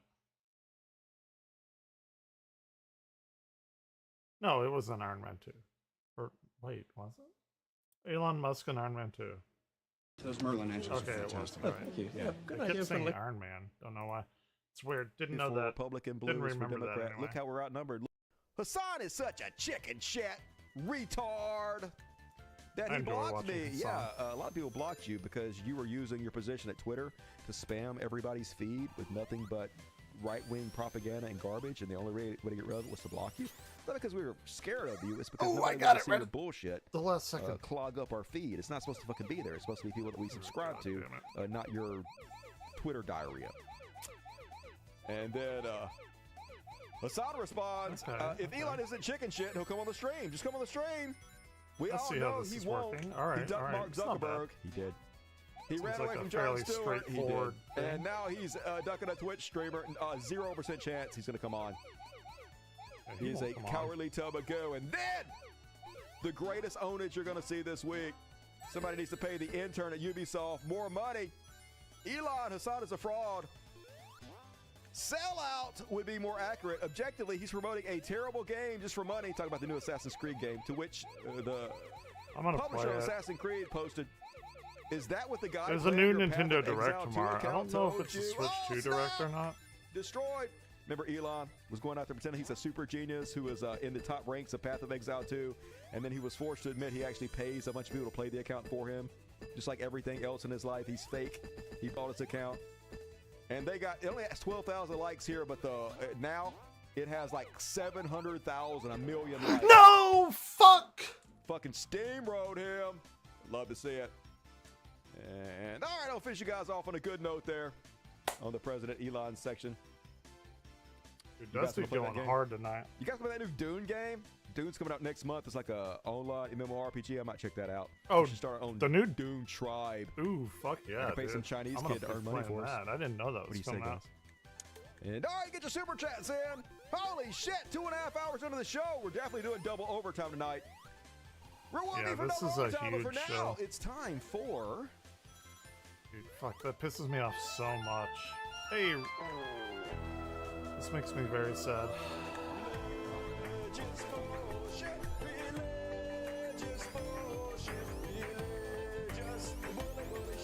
It's time for religious bullshit. It is time for religious bullshit. And folks, you're never gonna believe this. They finally caught one. Colorado every youth pastor time. arrested on sex charges. Oh, child sex charges, of course. Who I would've didn't have to say the thought? child part. A pastor employed by Word Alive Church was arrested Tuesday Who after would've reported thought? incidents of sexual assault on juveniles while he was a youth pastor there. A youth pastor? Literally, never trans people. It's all fucking What else? pastors and What shit. else? It's been a couple of days, so you know. Kentucky pastor Samuel McKinney, what did he do? On March 19th, the jury convicted 60-year-old Samuel McKinney of first-degree rape against a child under 12 years of age. Shocker. The victim told police the abuse occurred about once a month from May of 1982 to December of 1985. Right. It didn't stop until she was 11 years old. The I 50-year-old guess she was woman- too old then. Too old at 11. And too old. And then a Baptist pastor gets 20 years for producing child porn. God damn it. What is wrong with you guys? Even if you were that sick in the mind to want to do that, why would you do it? You're going to get caught.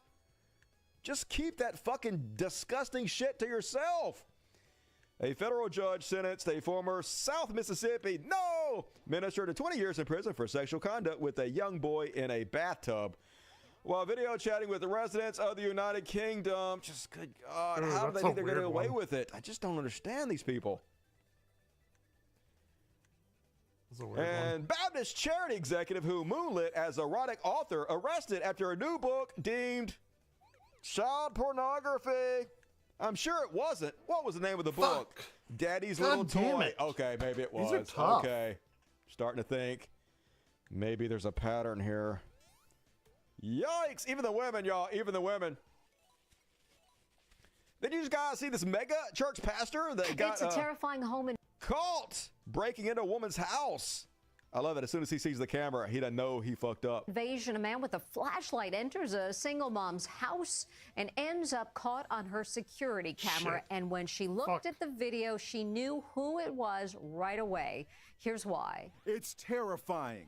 a man caught on security tape breaking into a home. He's like, oh shit. What made this even more shocking Too late. is the identity of the intruder. Ooh, It was who was it? 43-year-old Marie Columna's pastor. There he was in her kitchen, clearly identifiable. You would never think a pastor would do anything bad to anyone. You follow God's. That's exactly who I would think. All you had to say was, hey, somebody broke into my house. Was it a pastor or a cop? Pick one. That's like my first two choices, baby. And it's not just any church. 49-year-old Sergio Guardia These was a bouncy pastor ball at a bullshits. mega church, the Don't know how to do them. 24,000-member Thomas Road Baptist Church in Lynchburg, Virginia. Maria and her husband were very close with the pastor bet. and his wife, Very close. as seen in this photo. What was Pastor Guardia like? Very Good and charismatic, bad. extremely nice. But after she divorced her husband, Marie says the pastor's behavior became increasingly odd. He started just showing up to my house. My kids wouldn't be home. It'd be in the middle of the day. That's normal. And he would just show up and bring me groceries. I wonder why. He did that a handful of times. Such a nice guy. Sometimes I would get home and he'd be right on my porch. That's so cool. I couldn't even avoid him. But nothing prepared her for this. Surveillance video, which was taken while she was away for the weekend with her two kids. Oopsies. I just couldn't process that it was Sergio. Lo and behold, he came back the next day. There's a camera there. The live feed of him entering my daughter's bedroom. She called the cops, and you can see them with guns drawn. They even use a police dog in their search. God damn but it. The pastor had already fled. Guardia was charged with burglary and stalking. Guardia has been found guilty, Just sick in the fucking head. and a senior pastor confirms he's no longer employed by the mega church. Oh, that's fine. They're like Mega cops. As soon as he church. gets out, The another fact church that- will pick him back up. He'll resume his creepiness. They're all so fucking weird, y'all. And speaking of weird, hey, do you lack any type of personality whatsoever? Yes. Of course you do. Would you like to have a personality? Obviously. How about Christian Gunnut? You too can revolve your entire personality around being an homosexual Jesus freak. All you got to do is buy our clothing. Every hat, shirt, and patch is more than an accessory. More. It's a message. Message. A message that you're a protector, a defender, a man Alpha. of You're a faith man. and action. You love At Jesus. Dangerous but good. You're so dangerous, We design but gear good. that speaks to The who fuck you is are, this? Who are you?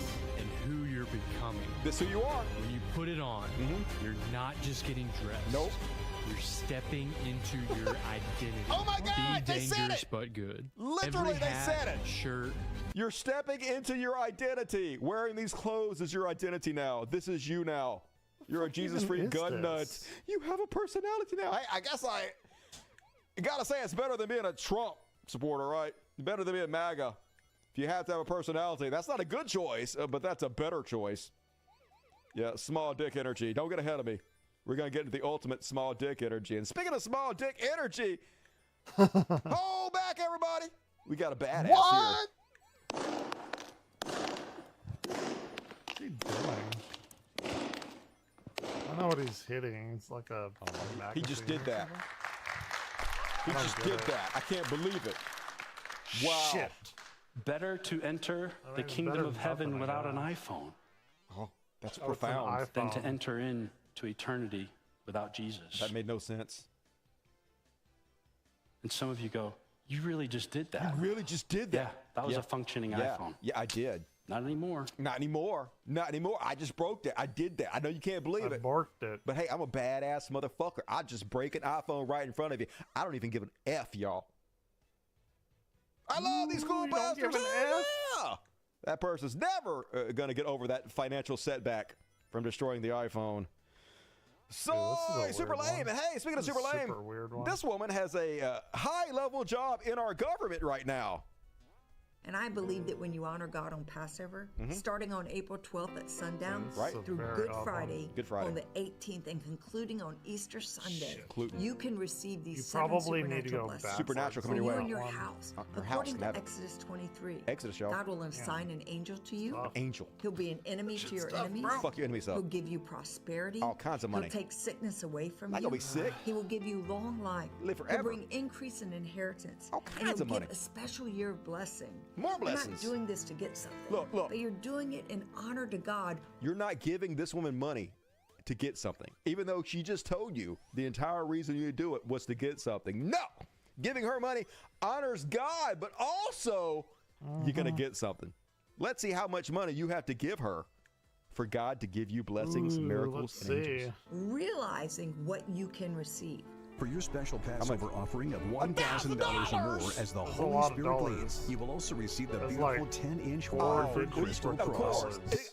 See, at first I thought she was just being greedy and money hungry, but I didn't realize she was giving away the water for a crystal cross for only $1,000. So, Oh, dude, that's a bargain fucking if you ask me. steal. Plus the angels. Don't That's forget a the angels. steal. Don't miss your moment to release 7 supernatural 7. blessings and provision Yeah, I've never into done this your one. life. Not 6. And I believe that when you honor So God, anyway, hooray us! Yay! This country is amazing. You're gonna make me do like 40 And then, folks, of these motherfuckers? This is what I've talked about all the time on the show, folks. Ooh, got a how ring, got a Christianity ring, is got a one of the ring. most immoral philosophies that can possibly exist. This is something that I have encountered over and over and over interacting with Christians in my lifetime. This actually reminds me of myself, too, when I was a Christian. So the problem with Christianity is you are allowed to fuck anybody over that you want to. You're allowed to do anything you want to anybody.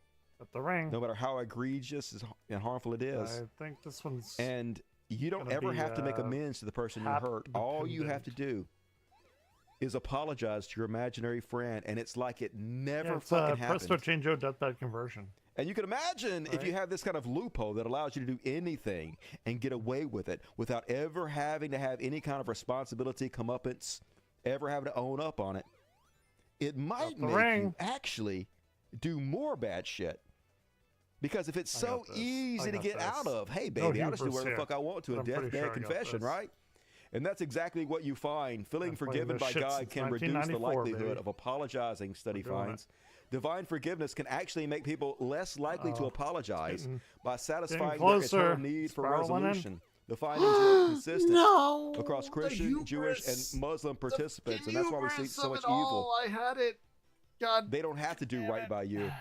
They just have to pretend to apologize to something that doesn't exist, and poof, all that Yeah, guilt it's Magical erased Sky in a Daddy. fucking We love instant. it.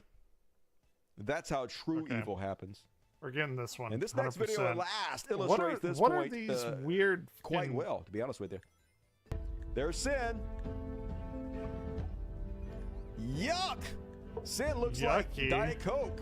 Oh, I've and then seen this. Jesus is poured into the sin. Yeah, it's fucking And then chemistry. boom, not, baby, it's not white. being So God. what is the lesson we learn from this? As long as you have Jesus, you can sin all you want to. Look, you can just sin all you want to. As long as you have Jesus, sin away, baby. Really, you have to kind of sin, or else Jesus died for nothing. You don't want Jesus to die for nothing. I'm gonna sin for everybody. And all right, I'll that is sin for my everybody, religious too. bullshit for this evening. Baking powder volcano. Hey, I love my science projects in schools. I did one on what was it?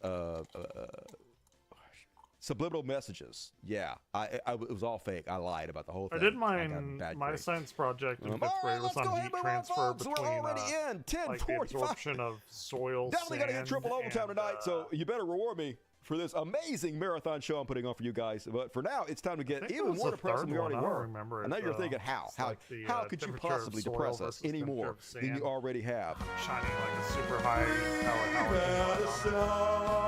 don't remember the outcome. Zionist can lick my balls. Actually, it kind of probably And does now matter. it gets since even I more studied grim. Death exoplanets, toll in but- Gaza rises to 50,000. Yeah, I'm Territory's surprised anyone's health even ministry left in says there. as I mean, Israel that's orders fucked up new thing to strikes say, and but let's be evacuations. The genocide of the Palestinian people, it never really stopped, slowed down a little bit for a week, and now it's sped back up again.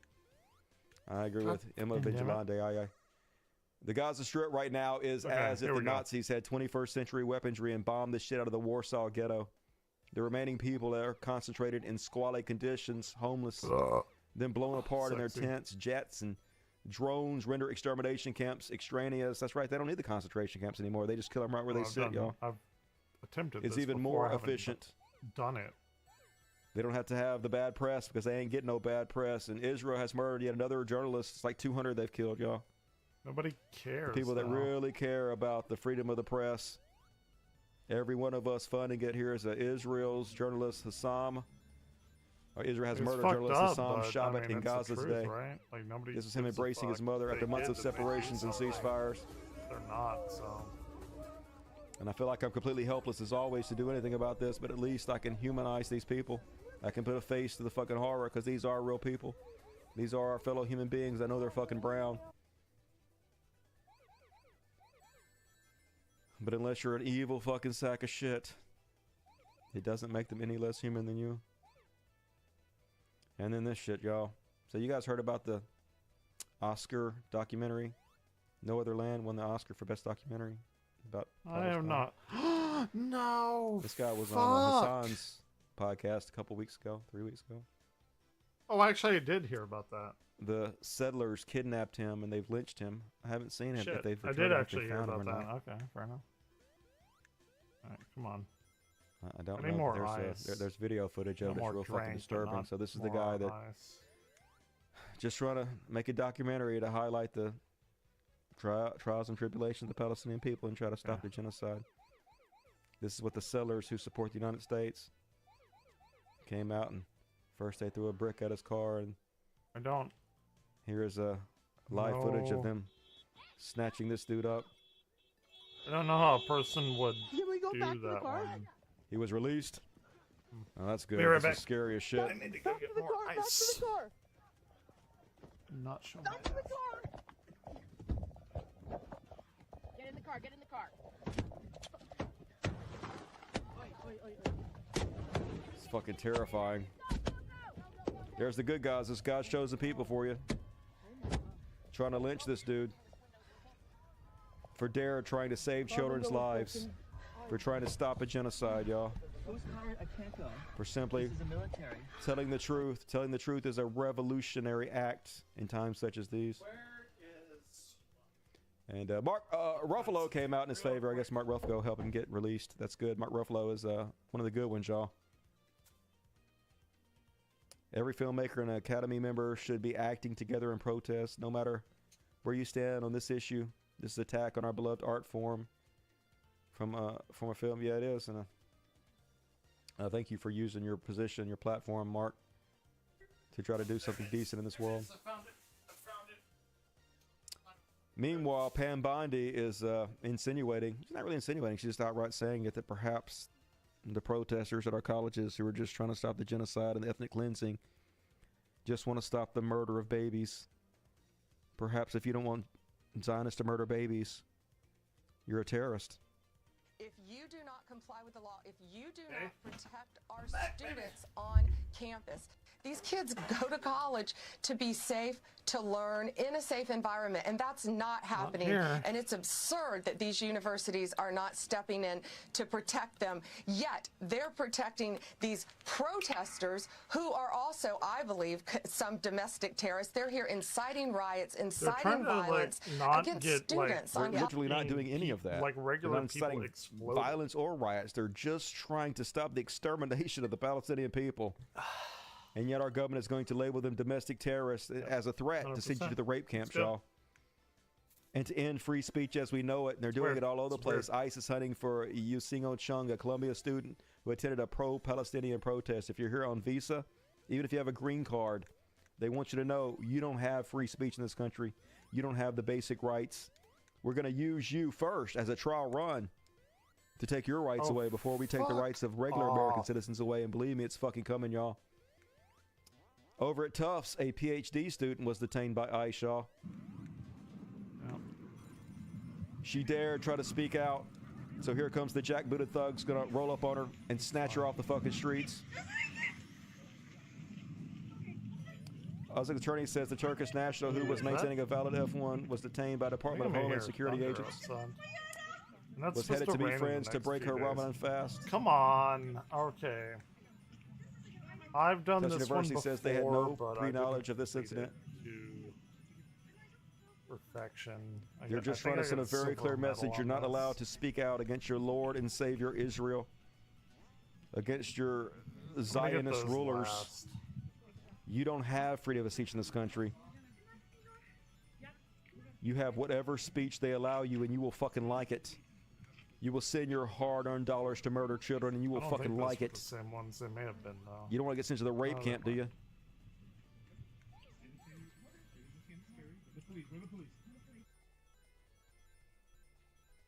And on that tip, Trump now wants green card applicants legally in the U.S. to hand over social media profiles.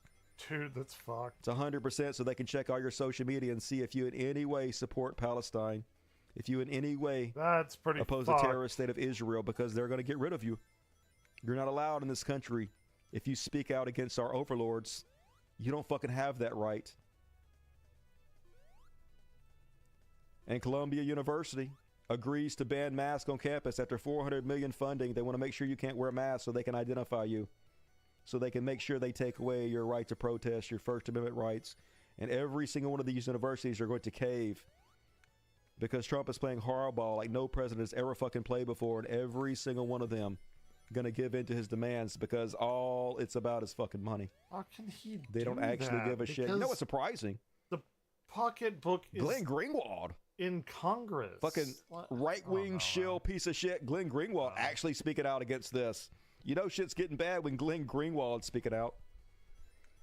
The attacks on free speech and academic freedom at Columbia are not confined to deporting or expelling students who protest Israel. That's a small part of it. The administration is also demanding Columbia adopt the radically expanding definition of anti-Semitism that the U.S. has, which outlaws common criticism of Israel, and then put their Middle East department under receivership to control what professors can teach about Israel.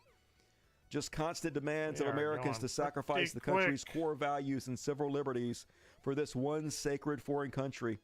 Extra iconic that it's been cheered by a movement that scorned limits on academic freedom and campus speech to protect every other minority group, but they were never about shit. They never cared about No, fuck!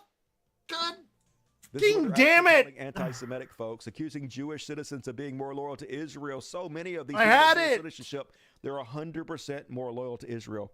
Some of our own members of Congress wear the military uniforms of Israel instead of American uniforms. They literally have Israeli flags in their office. There is no doubt, it is a fact of truth that some of these people prioritize Israel over the United States.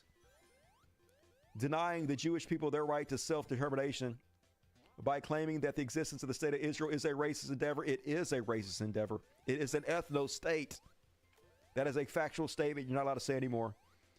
Applying double standards by requiring of it a behavior not expected or demanding of any other democratic nation. The other one, whatever. I think most other democratic nations are not supposed to be ethno-states, right? With a second-class citizens, an apartheid state. That's a pretty fair concession that we make most democracies follow, right? Drawing comparison of contemporary Israel policy to that of the Nazis, it's 100% exactly what the Nazis were doing. So literally, a foreign government has made it against the rules to tell the truth in this country. And the people enforcing those rules are people that call themselves patriots. And we got another one of these folks. You think she would have seen the other videos that are similar to this of us mocking these people and been too embarrassed to do this, but they have this victim complex. They literally don't know what their personality is unless they're oppressed, but they're oppressed mostly in their own mind. Here's another one of these Zionists trying so hard to get attention.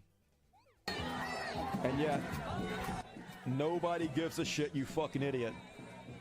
We're just trying to save children's life. You are not the victims here. The children of Palestine are. This is what privilege looks like. And it's so fucking embarrassing. I wish you had a goddamn ounce of shame, but if you did, you wouldn't be a Zionist. Let's go, baby. And last but not Gold least, medal. finish off on this one. This is an interview from 2009, y'all. This is what? Come on. 16 years ago. Gold medal time. Congressman James Traffickett. Israel is a democracy and is our ally. Yes, right? they are. Explain to me what you see as why you target or why you have a grudge against the Israelis. The grudge is not necessarily a grudge. It's an objective assessment that no one will have the courage to speak about. This may be you don't want to hear. I don't know. And I certainly don't want to hurt you on your show. You have one of the best. You're fair. But I believe that Israel... All right, I see some dipshit. You want to save the children, let the people leave Gaza. All right, first and foremost, the people shouldn't have to leave fucking Gaza. That's their land. The reason the other countries that surround Gaza don't want to take in these people is because that's a de facto acceptance of Israel stealing their land.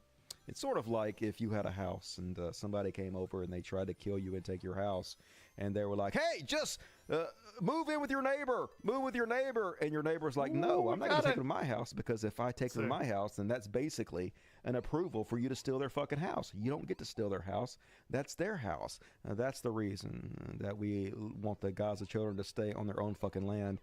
So say some more shit like that, I will ban you fucking immediately with that retarded bullshit. Fucking idiot. has a powerful stranglehold on the American government. They control both members of the House and the Senate. They have us involved in wars of which we have little or no interest. Our children are coming back in body bags. Our nation is bankrupt over these wars. And if you open your mouth, you get targeted. And if they don't beat you at the poll, they'll put you in prison. They're controlling much of our foreign policy. They're influencing much of our domestic policy. Wolfowitz, as Undersecretary of Defense, manipulated President Bush #2 back into Iraq. They pushed definitely to try and get Bush before he left to move into Iran. We're conducting an expansionist policy of Israel, and everybody's afraid to say it. They control much of the media, they control much of the commerce of the country, and they control powerfully both bodies of the Congress. They own the Congress. Are you an anti-Semite? No, I'm not. That's exactly what they're going to say.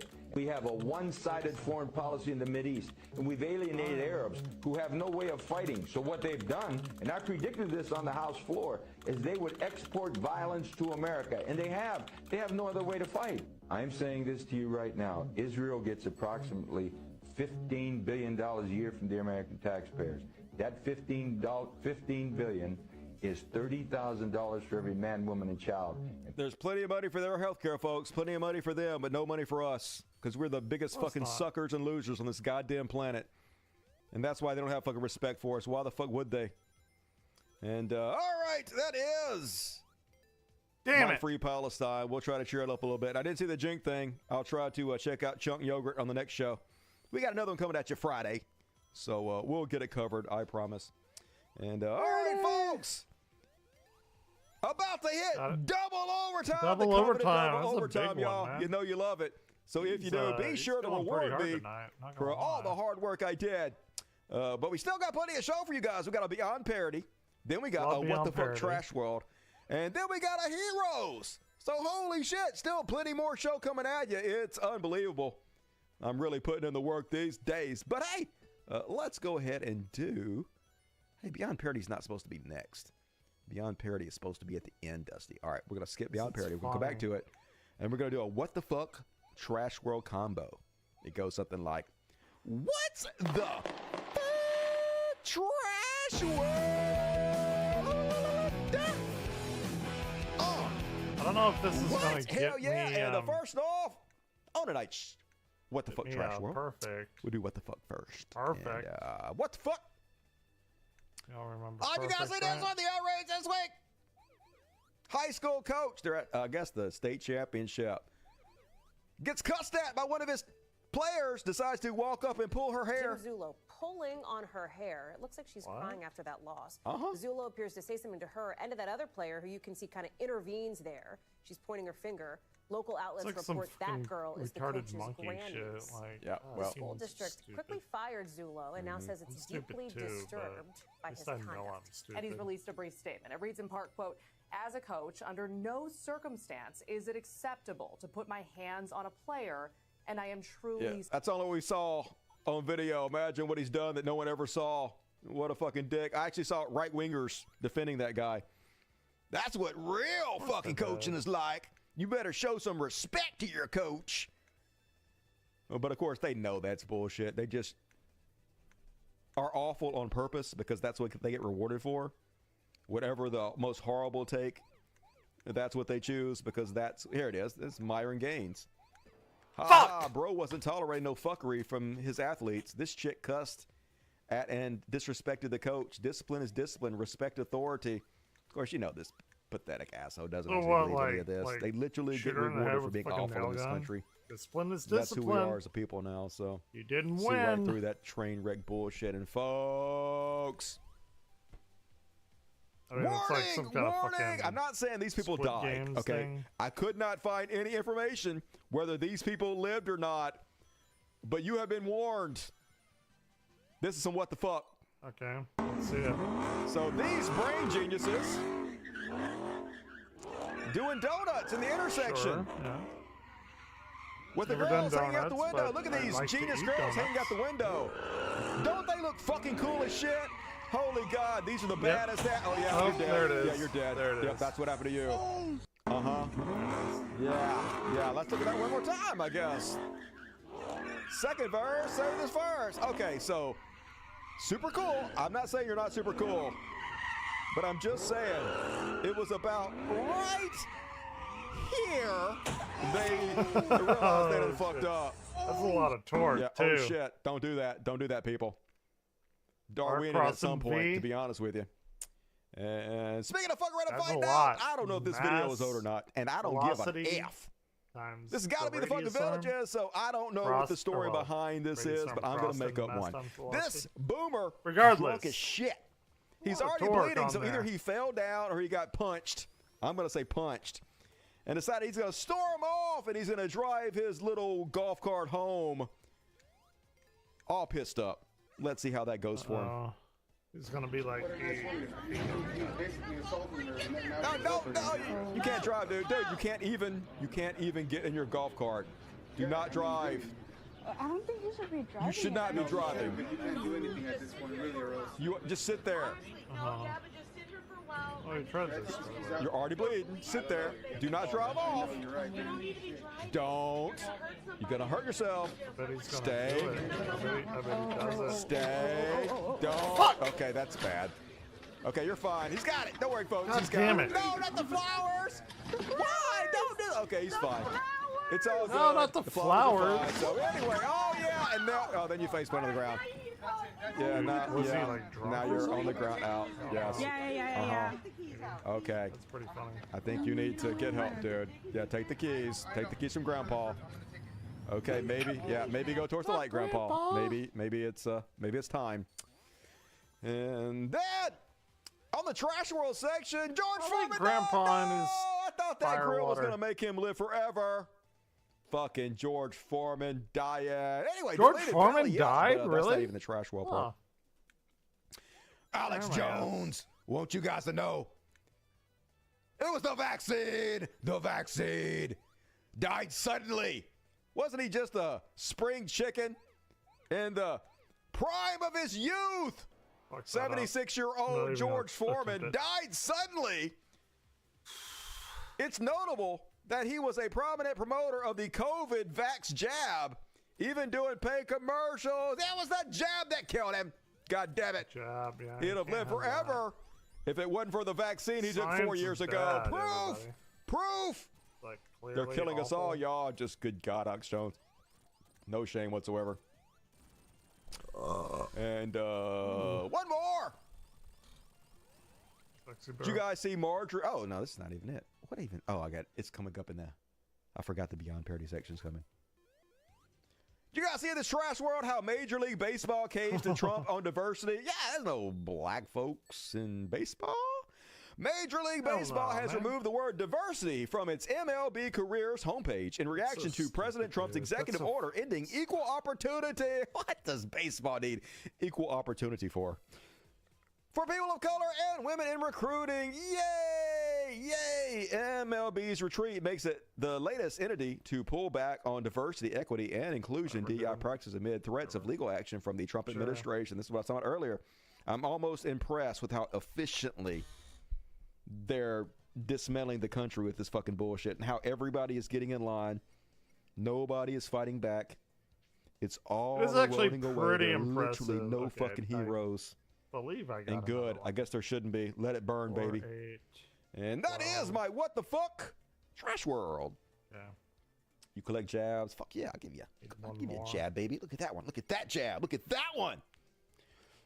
Okay, boring MLB. Yeah, I ain't never watched that motherfucker. Boring as shit. Yeah, I want to play something And else. all right. About to be over, folks. I hope you're happy. Unless you got a ticket to the after party. Mega Man. About to continue. Mega Maker. But it's always going to finish you guys off with a happy ending. I do like happy Prepare your endings. anus. Beyond Superiority! Late show tonight. Hell yeah, we doing it, baby. We doing it. First off, on Beyond Parody. Did you guys hear about the statue of Wayne Gretzky getting smeared with poop? Ha ha! So apparently Wayne Gretzky's a big maggot now. And Canadians know likey that. A statue of Canadian hockey icon Wayne Gretzky has been vandalized in Edmonton. It appears to be the latest show of displeasure with Gretzky in recent months for his friendship with U.S. President Donald Trump amid his trade war with Canada. CBC's Albert De La Talla has the details. It was a shocking find for a pair of friends visiting Edmonton who wanted to take a photo in front of the statue. As they got closer to that tribute to Wayne Gretzky, this is what they found. They saw what appeared to be and strongly smelled like feces all over that statue. They then watched. I'm not convinced. Taste it. Let me know for sure. And good. Fuck Wayne Gretzky. What a hoser. And oh, did you guys see the orange goon freak out because he did like this portrait of himself? Imagine being the president, and this is what you spend your time on. Imagine being this thin-skinned and sensitive about fucking everything.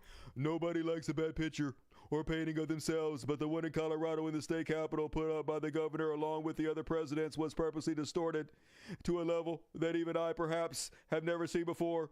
The artist also did President Obama, and he looks wonderful. I mean, it actually looks better. It looks way less haggard than this, dude, to be honest with you. You look okay. I mean, you don't look good, but you never did. Your face is a bit round, but still, you old geriatric fuck might not want to look a gift horse in the mouth, but whatever, they took it down because everybody thinks they need a Trump. It's almost impressive. I gotta say, it really is almost impressive. What's the new mode? Not good, but it's impressive. And speaking of Trump, apparently they had a big Mar-a-Lago shindig this weekend, and the Hunger Games is in full swing. Somebody want to explain to me what the theme is? Is it gaudy? I don't know. But hey, as the country burns, as the economy crashes, as we like money for cancer research, for healthcare, for housing, no money for you to have children. Let's be Amy. The oligarchs living it up, folks.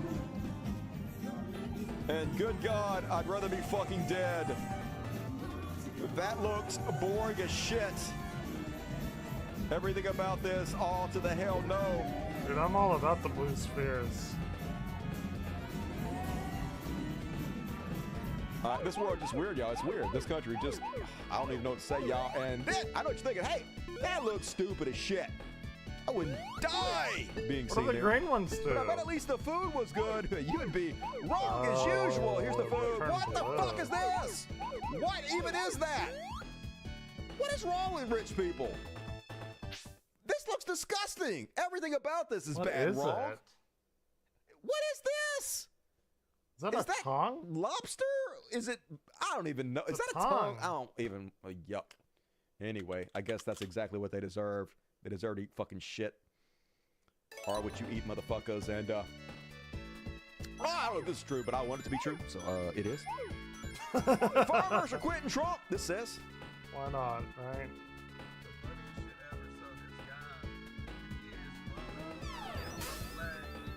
The fuck is this sphere?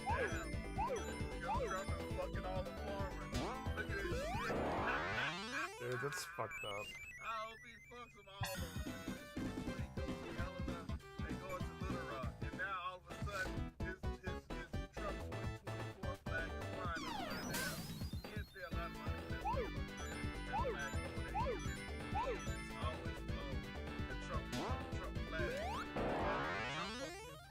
Dude, what the fuck? The thing is, though, if he runs for a third term, even though it's against the Constitution, these motherfuckers are still going to vote for him. No lesson will ever be learned, I can assure you. So don't pity these motherfuckers. You get what you fucking deserve. And this is the world we live in, folks. Ladies and gentlemen, I give you the director of the FBI. This is it. This is who's rolling us. Yay! Like literally the weirdest hanging out behind the gas station sacks of crap you can possibly imagine. Just creepy incel losers in charge of all of our judicial system. Gonna put us all in the rape camp. Bug-eyed alien. And then even Marjorie trying to Queen can't keep it straight. Hey, I guess you're going to have to ban her for the White House, just like you did the AP. Marjorie trying to Queen accidentally said the Gulf of Mexico. I'm headed to oh, Natural shit. Committee. Mexican cartels can't do that. The Gulf of Mexico. Oh, she admitted fuck. She fucked up. And then, did you guys see her embarrass the fuck out of herself to the British journalists? This is why we can't have nice things. This is why we're the joke of the entire world, y'all. Yeah. Anybody else? What country are you? Wait, what country are you from? The UK. Okay, we don't give a crap about your opinion and your reporting. Dude, Why what? don't you go How back is to your she? country where you have a major migrant problem? And you no. You should care about your Playing own Game borders. Gear. No, Fuck no, it, we're doing it. No. Let me tell you something. Do you care about people Playing from Triple your country? Trouble. What about all the women that are raped? The rapes? By migrants. Migrants. No, by The brown people are raping your people. Brown people bad. Ooh, that's very You want loud. to know? I don't. Well, I can't understand you. I don't care about your fake news. Do you have a relevant question?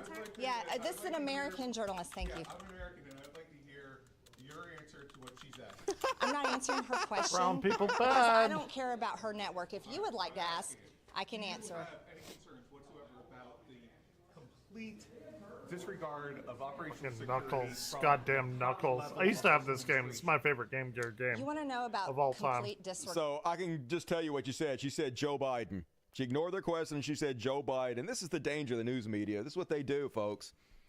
They ask these people questions and they let them just filibuster. They let them talk about whatever they want to. They never actually answer the question, but they get all this free airtime to say whatever the fuck they want. Genesis that you could have ever gotten. This is why our country is partially being destroyed. Not supposed to let these people just say what the fuck they want on the platform. That's the same thing as helping them. Not even a question. And then, ladies and gentlemen, I give you the epitome of small dick energy.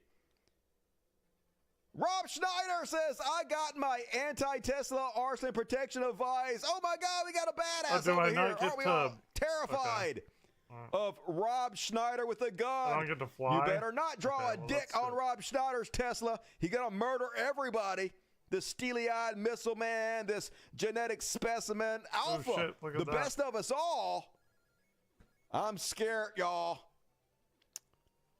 And then, did you guys see this one? Colorado State Representative, guess what party?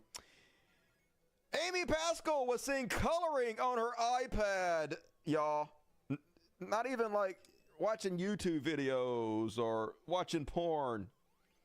She colored watching porn. This 60-year-old woman. Fine. On the state assembly floor. Coloring. What a color, Dusty. It's okay. Not even real coloring. Touch coloring. That's the laziest way to color of all the ways to color. I'm a bad colorer. Can't even color right. Yeah, that's why we can't have nice things, folks. Lines. We are the worst. I'm a rebel. One more, without folks. A cause. Gonna finish you guys off on a happy note. You guys see this one? Apparently, I'm guessing this is true. This guy doesn't record the people he's talking about, but I'm just gonna pretend like he's not lying. He claims he's in Cancun, Mexico, and he sees people wearing MAGA hats, and then he explains why that's probably a poor choice. It's only Damn Cancun, it. Mexico. You know, you go on vacation to escape politics, just to have a relaxing vacation. Sure. But nope. There's got to be that one lady in the pool with a fucking MAGA hat, you know? But it makes you think. It makes you think, like, can you imagine the piss and shit in this woman's food. Can you just imagine the amount of feces that is involved in making her dinner here in Mexico? Probably quite a bit. Thinking that it's okay to wear that fucking disgusting hat in a country that all you do is talk shit about. It's simply amazing. It really is. Anyway, I hope from the bottom of my heart that I got 5 everything that fucking she lives. eats is loaded with piss, shit, and spit. I don't know. That's just me. But anyway, I hope everybody's doing well out there. Me too. New Hey, Gemstones who used to say was that? good. Who used to say shit in their food? Can't even remember. I watched it last night. Motherfucker. Third episode, very good.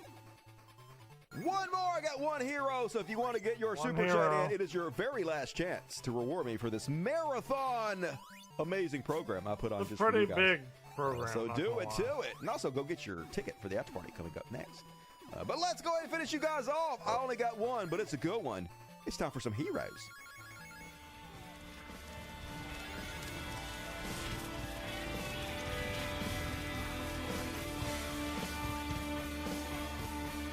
We can be heroes just for one day.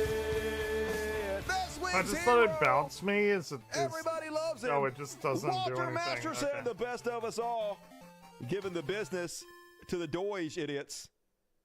Brave, brave, brave, brave, brave, Walter Masterson.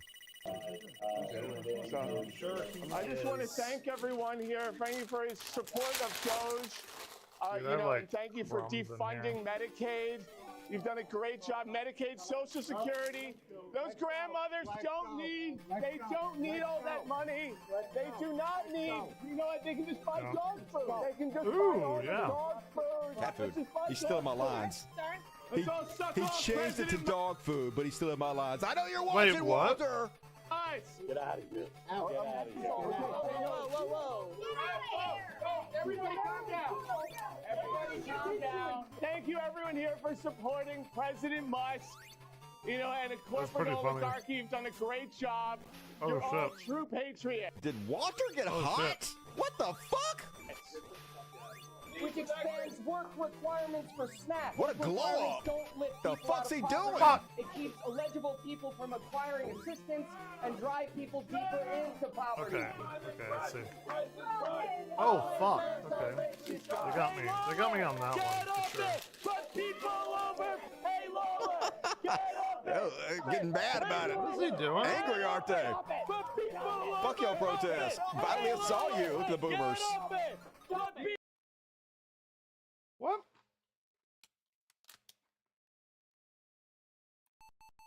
Okay, Dusty. Next time I'll donate to him.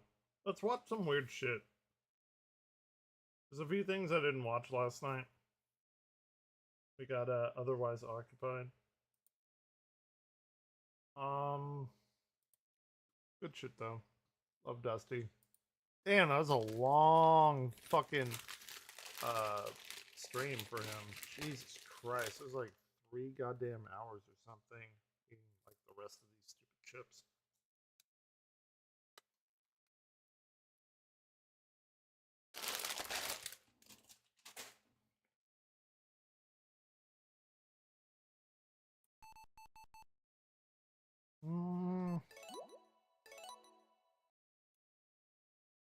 Oh. Hold on. God damn, that's awful. Okay.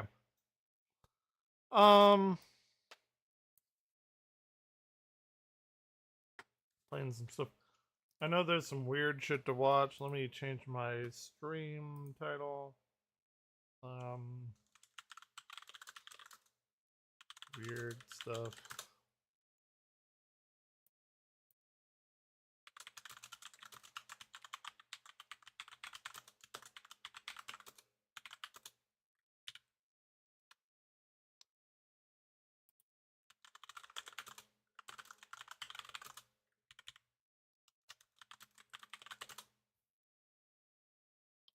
I've been live for nearly 4 hours.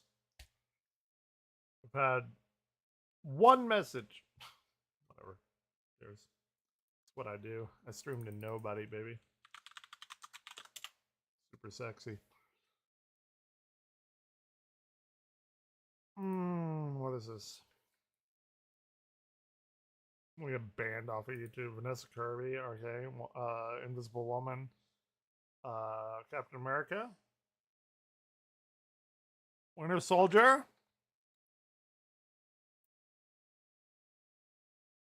That's a Koye, right? Letitia Wright. It's a Koye, right? No, Shuri. It's Shuri. Sorry. It's a racist. I'm sorry. Ant-Man! Wyatt Russell is, okay, it's Kurt, he's U.S. agent, right? I do not know who that person is.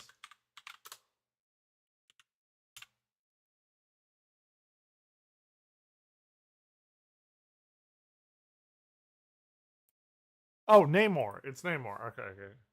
Sorry. Evan Moss Bacharach, that's a thing. Obviously, a bunch of Fantastic Four. Simu Leo, 10 rings. Let's go, baby. Florence Pugh, the goddess, like, other than Kelsey Grammer is coming back as Beast. Oh, shit. That's the best one. That's the best one.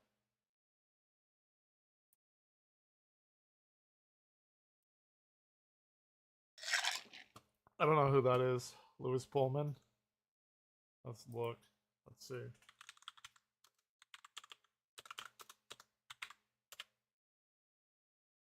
Oh, that's Sentry in the new Thunderbolts movie. Right. Danny Ramirez.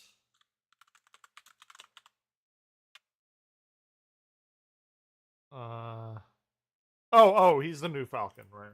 I knew that. Human Torch, Eddie from Stranger Things, and jamming out to Metallica, for sure. David Harbour, yes. Winston Duke, who the fuck is that?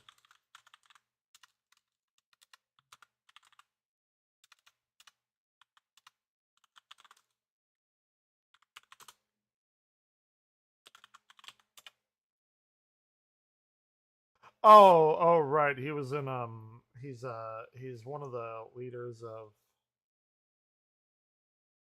of the people in M'Baku, right. So Anna John Kamen.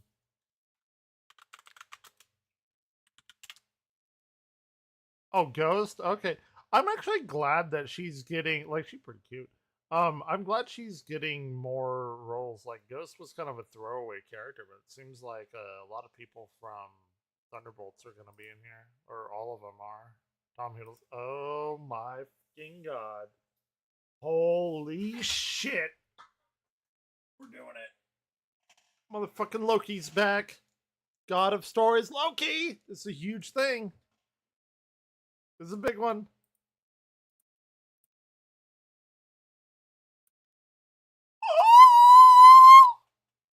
Oh my god, what was that?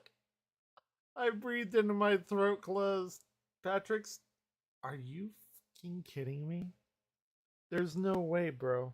There's no fucking way. There's no way! Dude!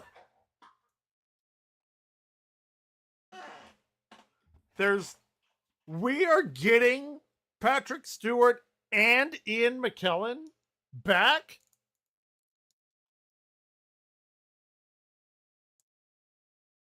Here, connect. God damn it. There's no way. I refuse to believe it. Oh my god. And Nightcrawler? What? And Mystique, like OG Mystique?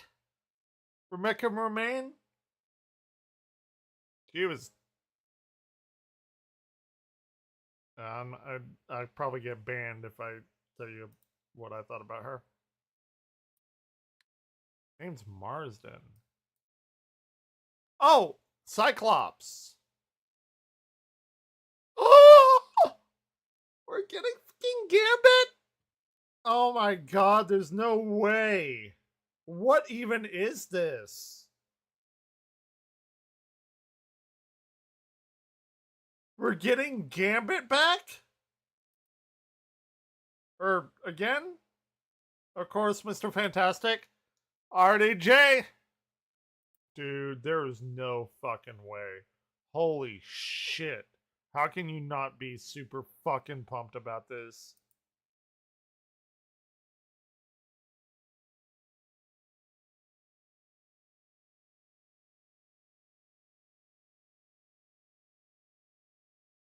Fuck, dude.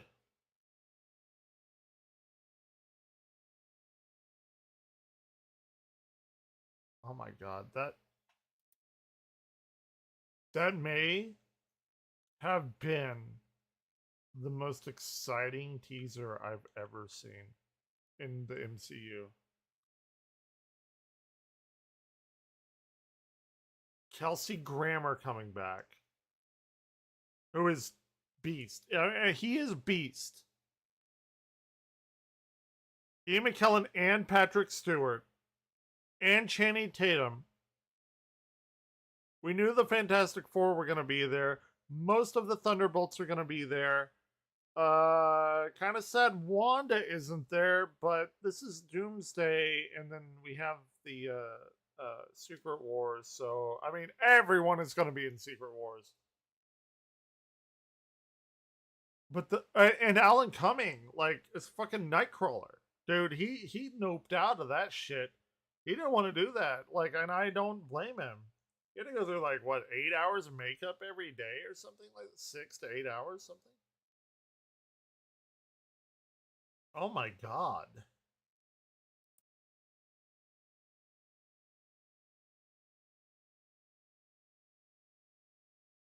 What is this? Oh. Oh my god. This, I mean, I even miss Chris Hemsworth. Fair enough, Forever Pink, the Power Rangers crossover you missed. I mean, dude, who didn't? Kimberly, like, come on, dude.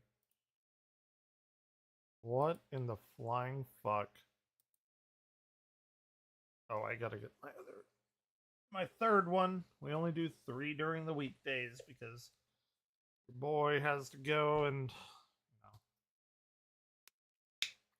work and shit. This is a new one. This could be awful. I mean, I'm still gonna drink it if it's like fucking terrible, but this one may have to ride a little bit. Is Smokey online? Like, what's he doing?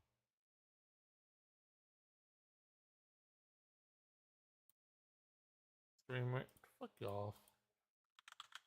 Holy shit.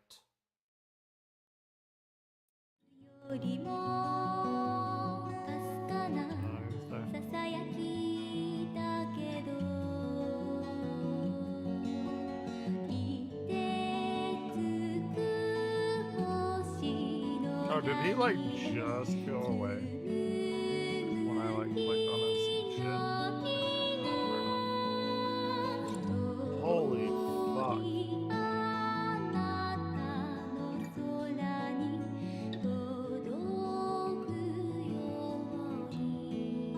Dude, that is amazing, Nova.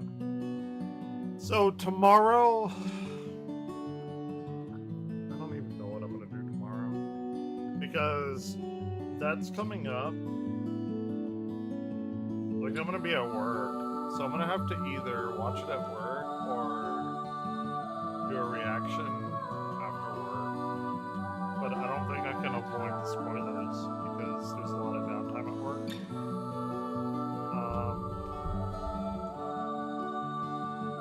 I don't know. I don't know about the Nintendo Direct. I don't know what I'm gonna do. I'm gonna be real. I have like 0 willpower, so I'm probably gonna just watch it at work.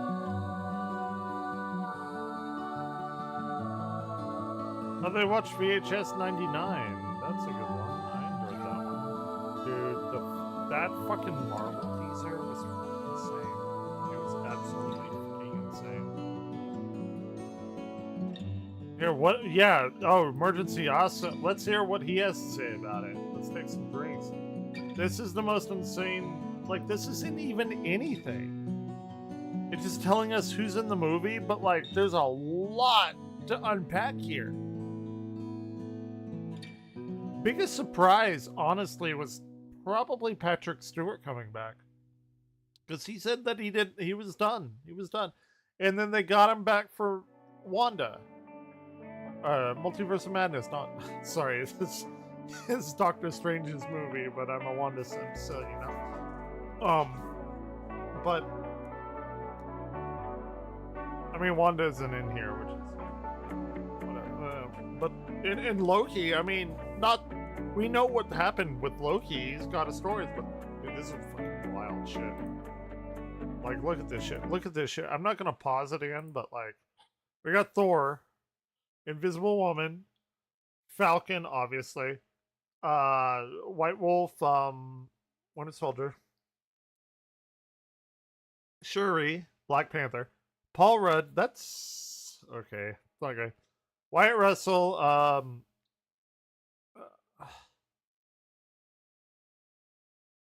Even Moss back. That's the Thing. Simu Liu, Ten Rings, Florence Pugh, the second Goddess Beast, Louis Pullman. I forgot who. Oh yeah, he was Sentry. Danny Ramirez, New Falcon, Joseph Quinn, Human Torch, David Harbour, Red, whatever.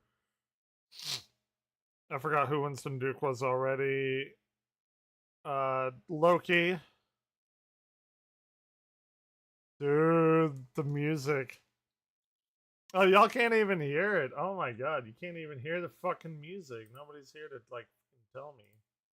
Why can't y'all hear the music? Super good. Wait, you can't even hear that either. Which one can y'all hear?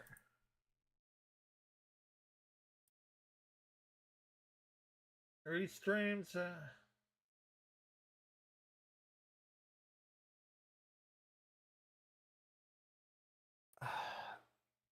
Why? What is happening with this? This is the Avengers Doomsday trailer. YouTube.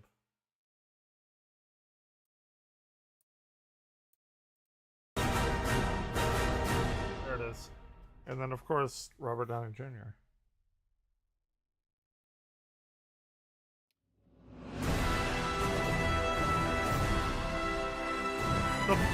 The honestly most hyped trailer. Sorry.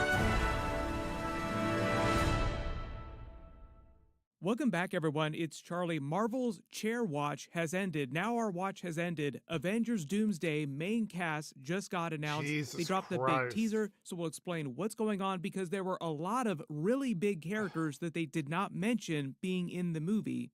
There were a couple surprises, though. I was not expecting so many X-Men. Like, I wore my X-Men t-shirt just on a whim, just for fun. Did not expect them to bring back all the OGs. They kind of did. Kind of obvious, but not so obvious thing that's staring you in the face during this teaser trailer is the new version of the Avengers Doomsday theme music. Just a twist on Alan Silvestri's classic Avengers theme, but what will probably wind up being the actual main theme of the Doomsday movie. Notice what they've done is a much darker twist that incorporates some of the X-Men themes in like a low-level Fantastic Four themes, because you have all these different teams coming together. So they want to sort of integrate those with the classic Avengers theme and the idea of Dr. Doom getting his own theme too. That sounds like a big twist on the classic Iron Man theme. So if it wasn't clear, this was just for Avengers Doomsday, not for Avengers Secret Wars. And what they're doing is they're splitting... Secret Wars is going to feature like more characters in Endgame. the movie between the billions of huge characters that they want to include, because right now this movie is kind of looking more like Avengers versus X-Men with all the classic X-Men that they just announced. So we'll break it down, what's going on and why they didn't announce some notable characters like Tom Holland's Spider-Man, who we know is going to be in the movie. There were a lot of people that we know are going to be in there that were not announced. I didn't even think about brand Spider-Man. New to the channel, they literally just started production. That's why they dropped this teaser with the big announcement. So there'll be an even bigger trailer at the end of the year, as is per usual with Avengers movies. So there was an idea. They always wind up releasing those first official big teaser trailers with some actual footage the November or December before the movie comes out that following May. And Avengers Doomsday is coming out next year, close to this time in May. Be sure to subscribe to get all the videos. It is just the beginning. So essentially, Marvel just did their version of the Game of Thrones block of ice. If you don't remember the block of ice, that's how long it's been. Way back when they were announcing Game of Thrones Season 7, HBO literally made us sit all day through them melting a block of ice to reveal the release date for Season 7 underneath that ice. It was an absolute debacle, as you would expect, and it was kind of like that when they started doing this Marvel chair watch. Like, oh my god, it's going to be crazy. This is going to go on all day. There are like 50 different cast members they have to announce. But everyone remembers that "We're So Back" meme. That's basically what the chair watch turned into, where it was this cycle of hype where it went really fallow for a while, like, oh, this is so boring, I hate this, why are they doing this? To all of a sudden, dude, we got X-Men Loki in here, and people start going crazy Loki's again, like, oh my coming god, we down are so from back. his scepter It or really his wasn't until they throne. started announcing all the classic X-Men that people were like, wait a minute, there are a lot of X-Men in this. Is this going to be more of an Avengers versus X-Men kind of movie than an Avengers Time Runs Out kind of movie?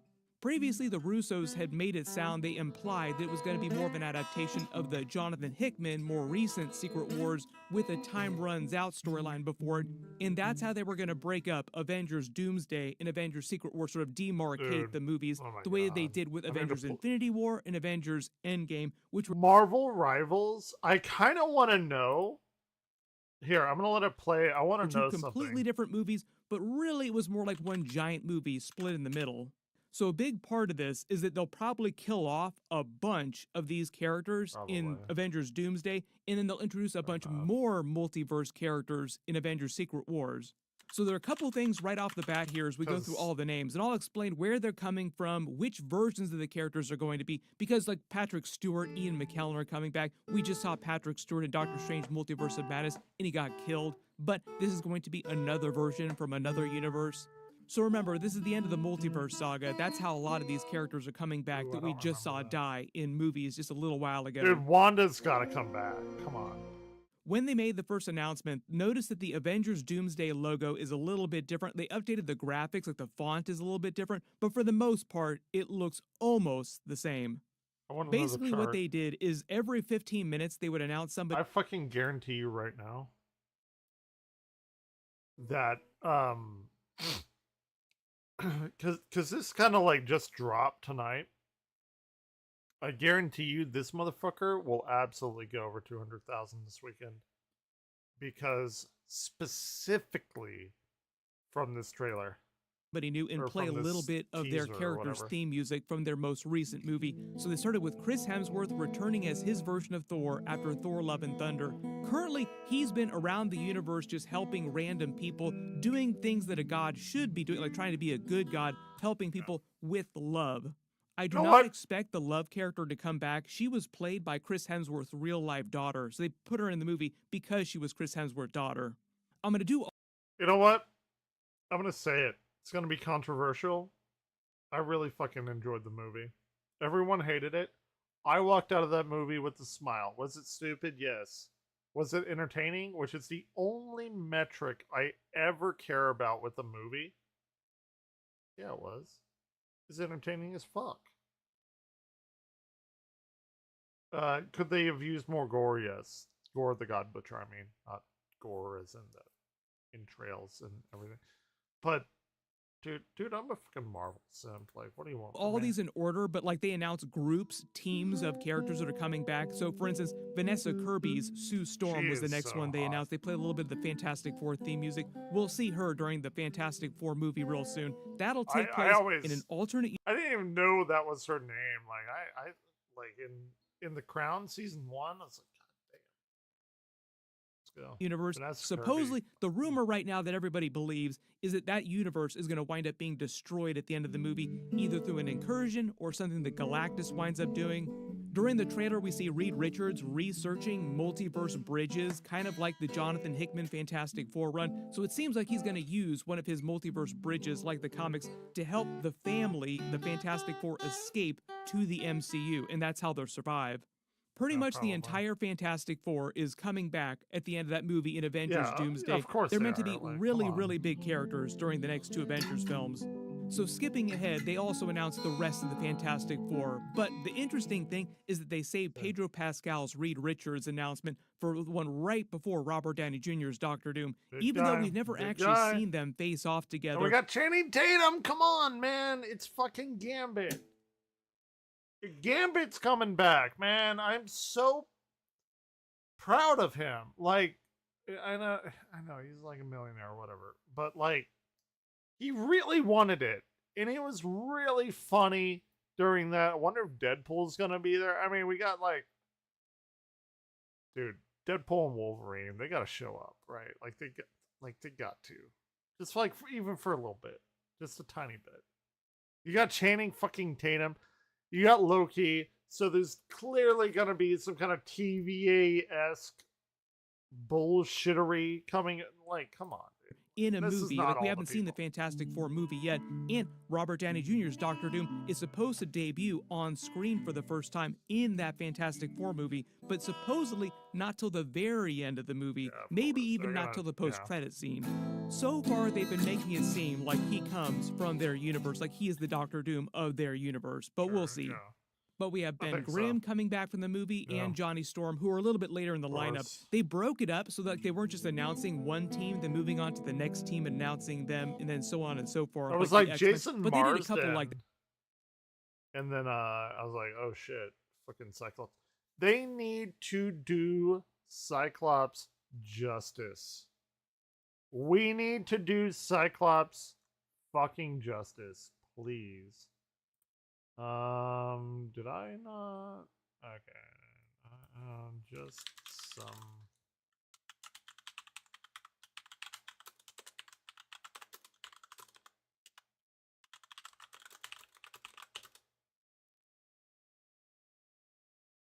Ryan, are you a good kitty? You're the best kitty. Did you miss me? You want to come up to the planetarium? I may take you up to the planetarium one day. Maybe one day, okay? You can, like, roam around and everything. I haven't seen any rules saying I can't take Orion up there. He is named after the best constellation of all time, right? Orion. You are the best. I would not be here without him. Like that's like just a factual thing. You want to sit in my lap, buddy? Here, come on. Come on. It's either you or the guitar. Come on. No, you don't want to? You just want to do whatever you're doing? Alright, fair enough. What the fuck was that? Yeah. That, like, they announced most of the X-Men close together.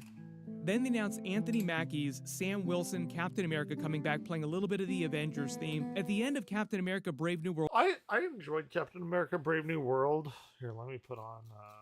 listen, I'm going to put on the new... Oh, wait, maybe not, actually. Oh, wait, no, I am. I'm going to put on the new saxophone song I found. It's actually pretty dope.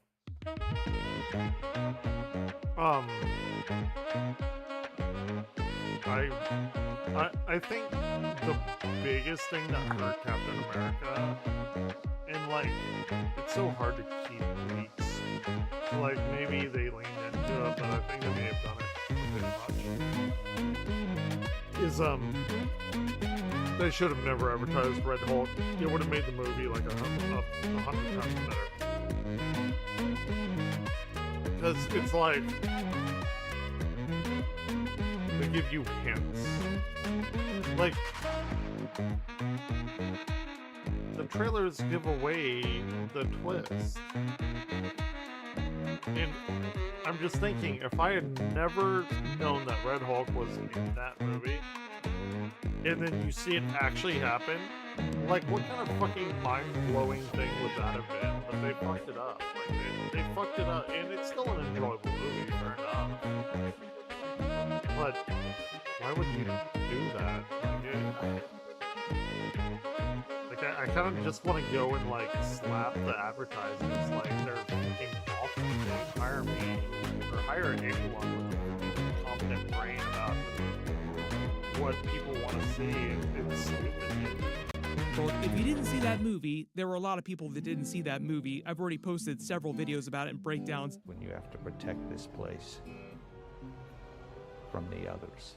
They tease the big multiverse threat, the leader's big post-credit scene that everybody was kind of disappointed by. What are you going to do to protect your Earth when the others come? Basically teasing that Doctor Doom was going to be coming to destroy the MCU in some fundamental way as part of the incursions in trying to save the entire multiverse. So you wind up with a bunch of different teams from like the MCU fighting teams of multiverse Avengers from other Earths to try and save their Earth, because both teams wind up coming up with the same idea. Right. If we destroy your Earth, it'll stop our Earth from being destroyed. All these X-Men might just come from the X-Men universe that we saw at the end of the Marvels movie with the post-credit scene with Kelsey Grammer's bees in the Professor X that he talked about in that universe, the other X-Men characters, with them trying to save their Earth from the MCU Avengers who are thinking about destroying their Earth like it happened in Time Runs Going Out. into that rhythm. Supposedly, Anthony Mackie's Sam Wilson is going to put together a new Avengers team during Avengers Doomsday. He teased that at the end of Captain America 4, like he was talking to Falcon, the Ramirez Falcon, new Falcon, that he was also going to get a chance to be on that team too. That is cool. Like, Which I like they did that announce one. him later in the lineup. Like Danny Ramirez is coming back as his new Falcon with Sam Wilson.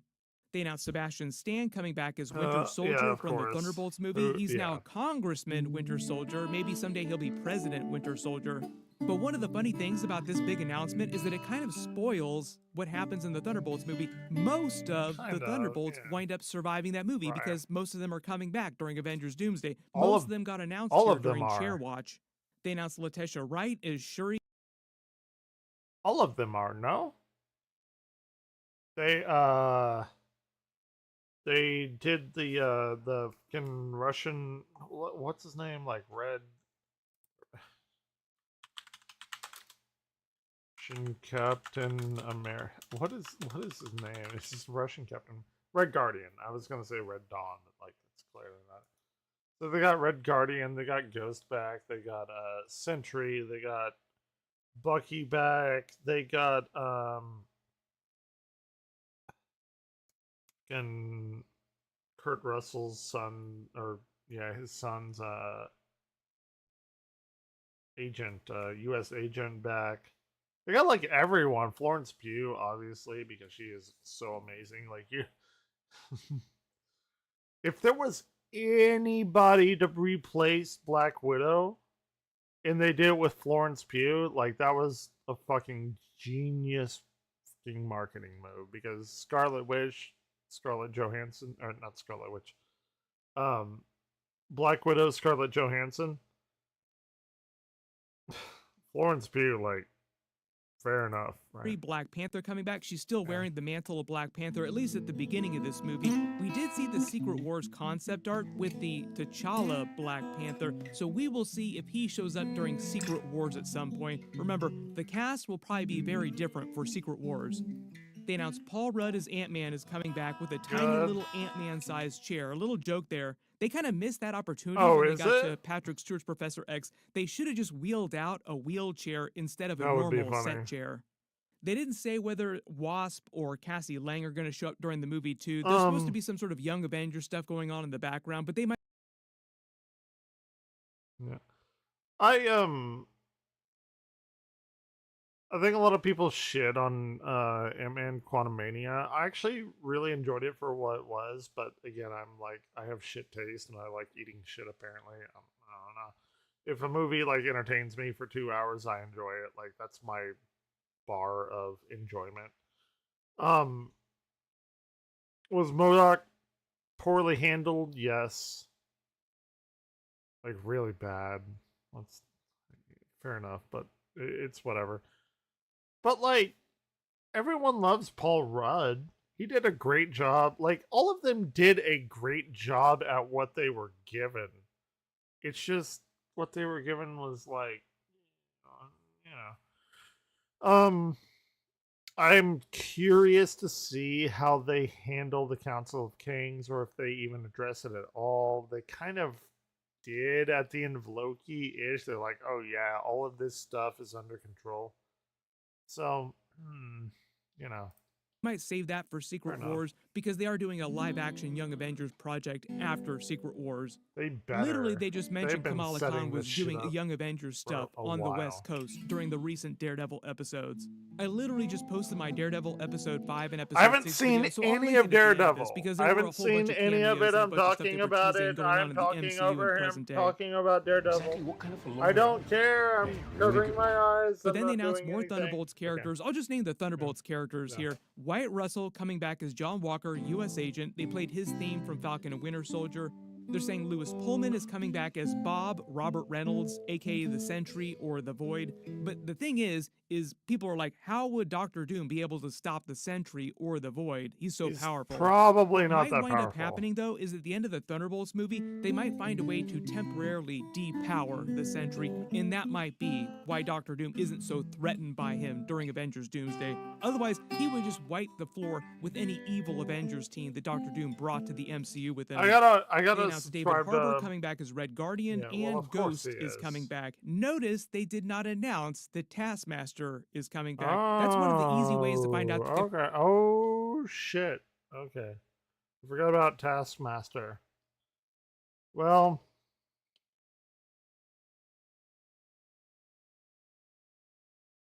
surely they must have thought of this. And I'm thinking,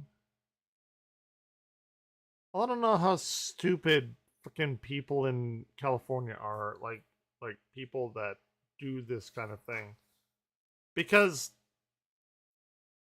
like, comic book people, video game people, we are super meticulous about all of this shit.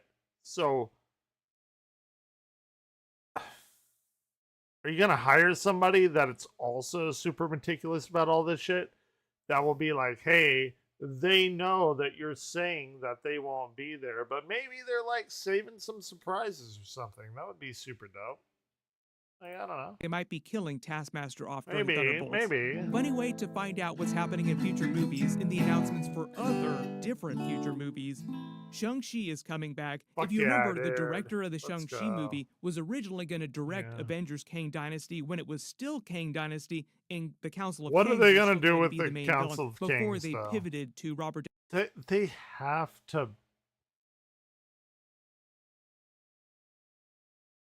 It's such a hugely important thing that they have to deal with the Council of Kings. It's like, okay, let's say we've got like phase 1, phase 2, and like halfway of phase 3.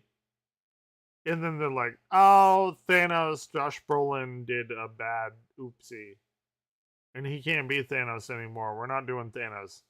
Like, you gotta address it. Like, the Council of Kings was like a huge fucking thing. They have to address this shit. They just do. Downey Jr. Doctor Doom in Doomsday. I am sure there will be many videos about all the behind-the-scenes changes by the time both of these Avengers movies are done. They are still doing Shang-Chi too, but at the rate they're going, that won't happen till after Secret Wars now. Man, I love Shang-Chi.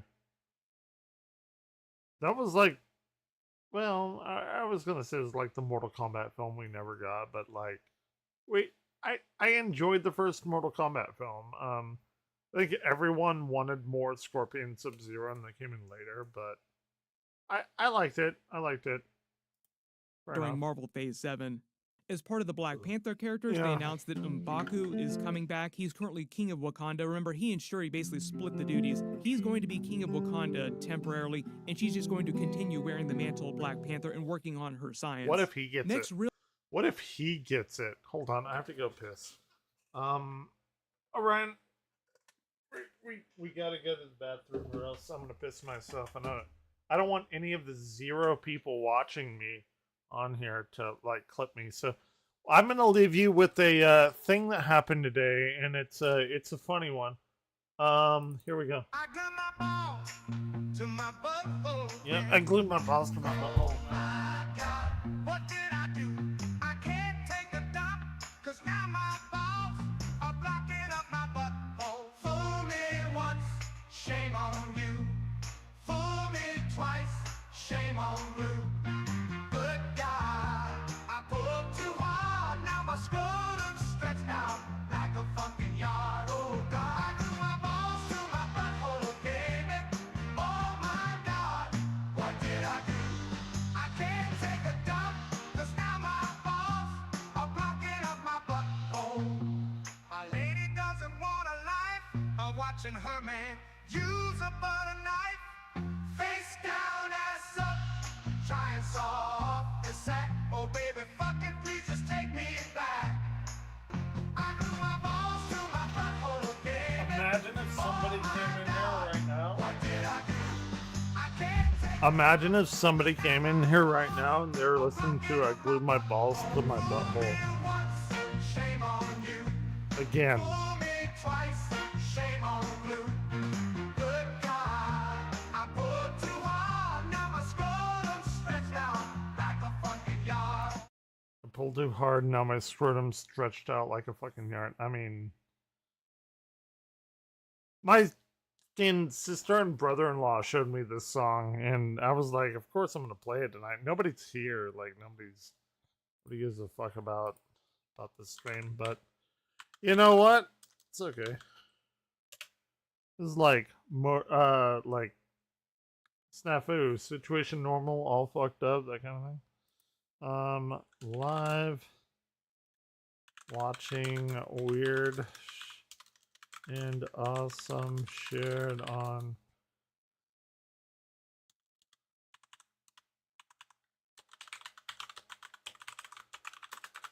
and or why can't YouTube be this like easy to fucking. We're gonna go like youtube.com/having no, it's like youtube.com/live.pluyWHWJOXL ? Feature = like don't do that.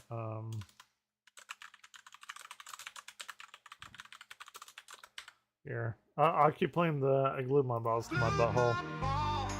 It was inevitable, baby. This could have happened to anyone. Life is just fun like that. I use my balls to my butthole, baby. Like it's gonna be so funny.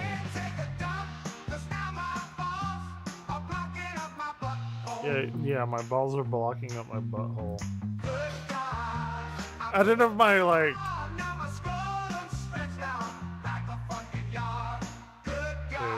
It's so fucking absurdly funny.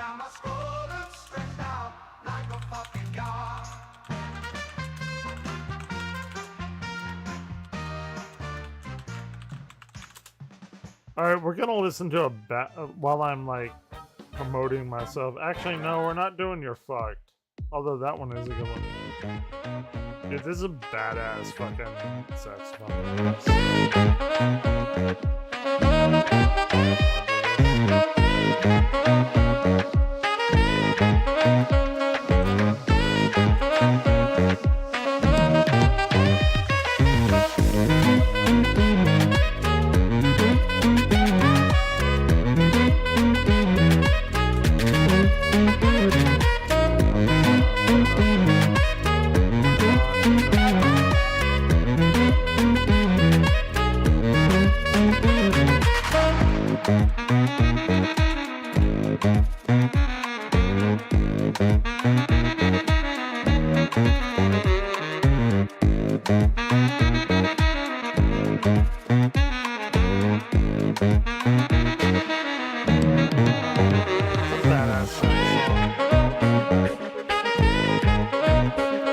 I think it's pretty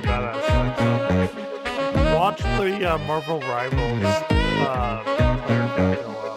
Guarantee you it will.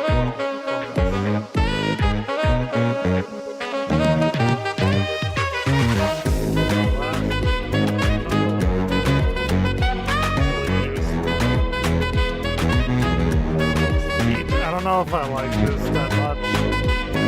Orange is still better.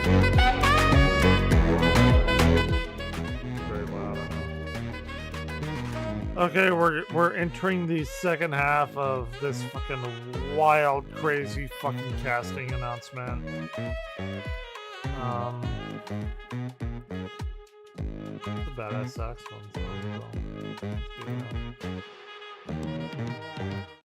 It's crazy shit. Real big one, though, is Kelsey Grammer is coming back as the new version of Beast that he debuted in from that alternate X-Men universe at the end of the Marvels movie. That is the version that I think that he's playing, like the version they already screen tested. 100%. Currently, Monica Rambeau is stuck there in that universe with her mother, who's a version of Binary and wearing both of the bangles from that universe. So her mother in that universe is the one that got in the accident with the Tesseract and became Captain Marvel of that universe. And they're just using her Binary name from the comics. Right. My assumption is that all the X-Men that they announced in this list here as part of the cast come from that exact same universe, but they didn't say if that is the same X-Men universe from the end of Deadpool and Wolverine, where Deadpool and Wolverine and those other characters are hanging out right now.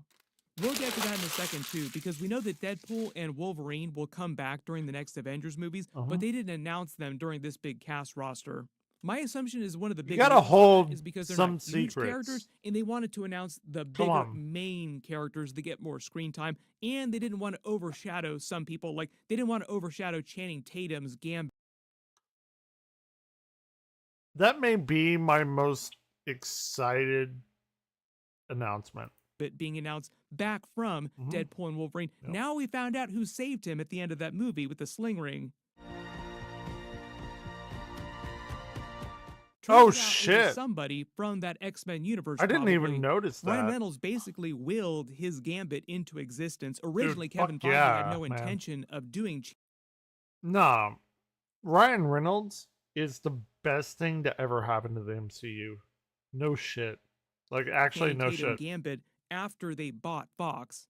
They actually said when they were making that movie, Kevin Feige was watching all the dailies and liked what he was doing. Channing Tatum was doing with Gambit so much that he got more excited about the idea of doing more with his character. So they're basically willing his Gambit into canon now in a much more fun. Okay, my personal Gambit, was Josh Holloway, like Sawyer from Lost. But like, dude, give me any fucking Gambit. Everyone loved Gambit. Why did you not have Gambit in the original X-Men? Everyone fucking loved him. That's who everyone wanted to be. It's a big like back and forth between like Cyclops and Wolverine.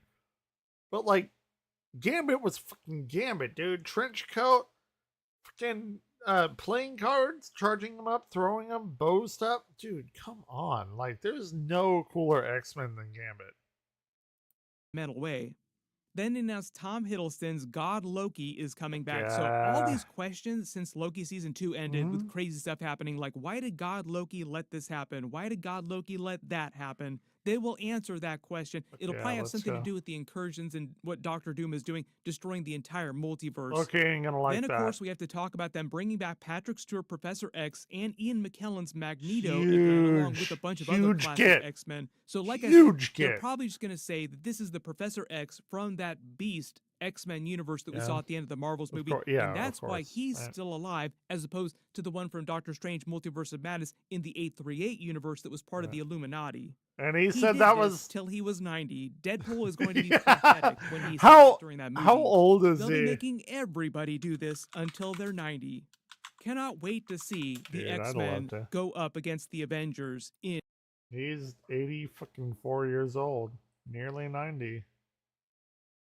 And who doesn't fucking love Patrick Stewart? A giant Avengers movie. Was not expecting them to try this twist until Marvel Phase 7 when they get to the brand new, basically mutant era of the MCU. Seems like they're going there way faster.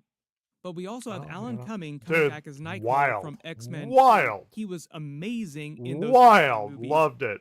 They're bringing back the What? Rebecca Romaine Fuck version yeah. of Mystique, obviously because they're bringing back all the classic versions of the X-Men. A lot of questions now about the First Class era, the younger actors' versions of yeah. X-Men. They might come back during Secret Wars. Maybe. They're also bringing back James Marsden's Cyclops. Really happy to see. Yes. Please fucking God. Dude, after we got Cyclops from X-Men 97, and Charlie may talk about it, we got Cyclops from X-Men 97 doing all of his fucking badass shit. Cyclops from the movies needs a redemption. Like a fucking badass redemption.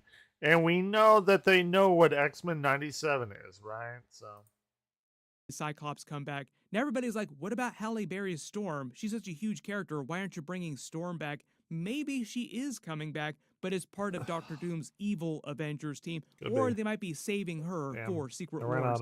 But then they actually do the Robert Downey Jr. announcement after Pedro Pascal's Reed Richards announcement, where he walks in and shushes the camera like, please don't spoil everything, and then goes, shows the title, and that's it. Boom, that's all she wrote. Your brand new official first Avengers Doomsday teaser, now in production, because they're actually filming the movie now.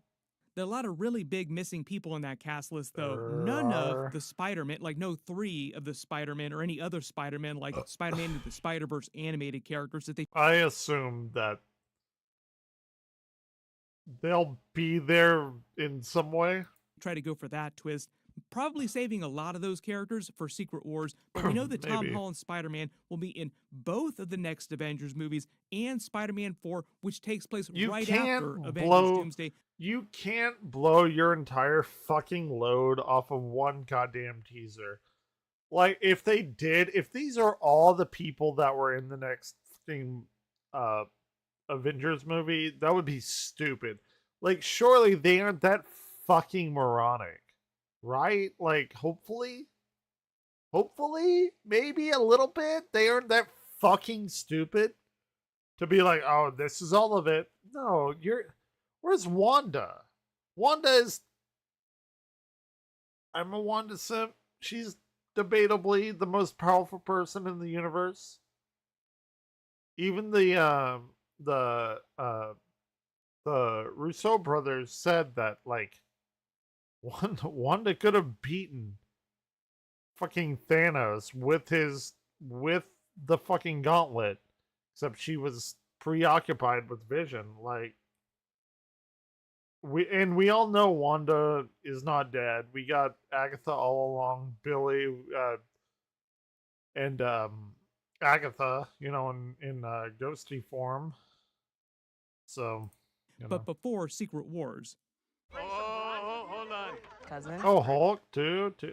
And you know what? I'm not against seeing She-Hulk again. Maybe not with the writers and everything, but She-Hulk would be fine. Like, I love Tatiana Maslany.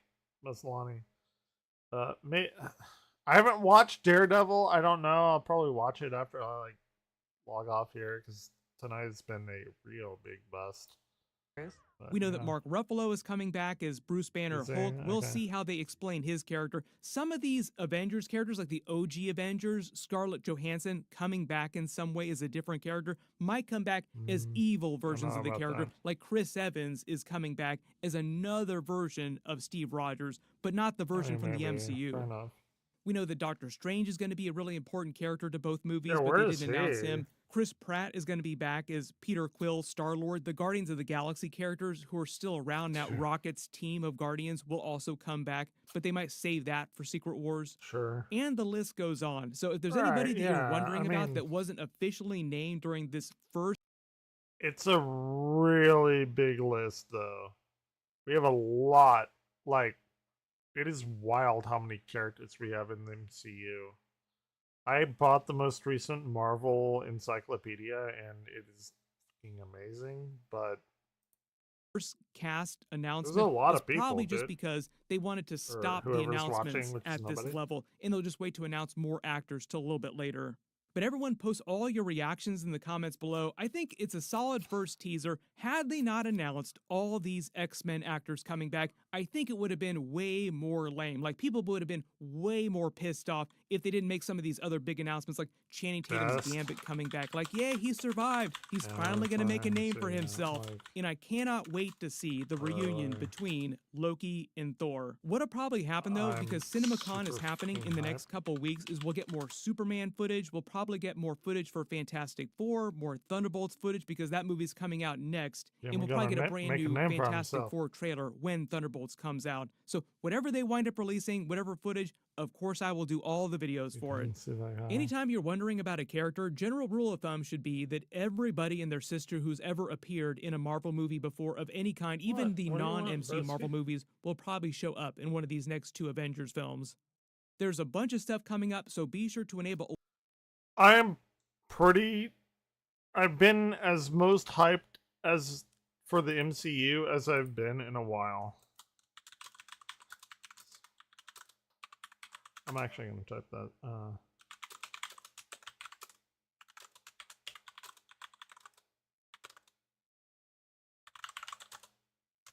I'm all in, baby. I just need my Scarlet Witch.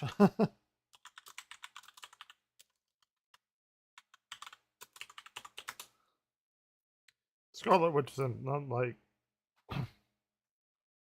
I just like Scarlet Witch. I like the chaos magic. I really like sorcerers and D&D, and they're like innately blood magic and everything. Orion, come on, broski. You gotta make a whatever. Tomorrow. Okay, I wanted to watch this. Simpsons is begging to end.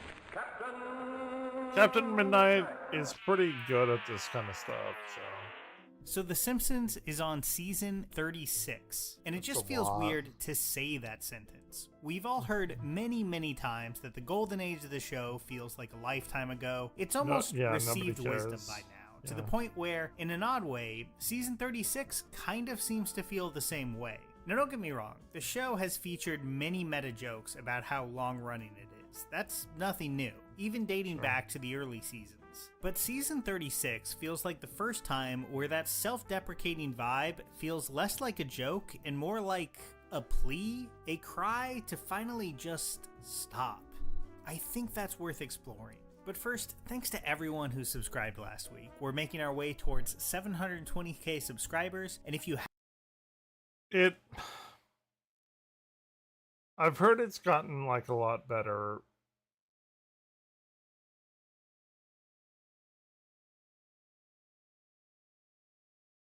When you're my age and you're people like me, I grew up with The Simpsons. Like, I was born in 86 and I didn't develop like cognitive memory until I was, 3 or something, like 89.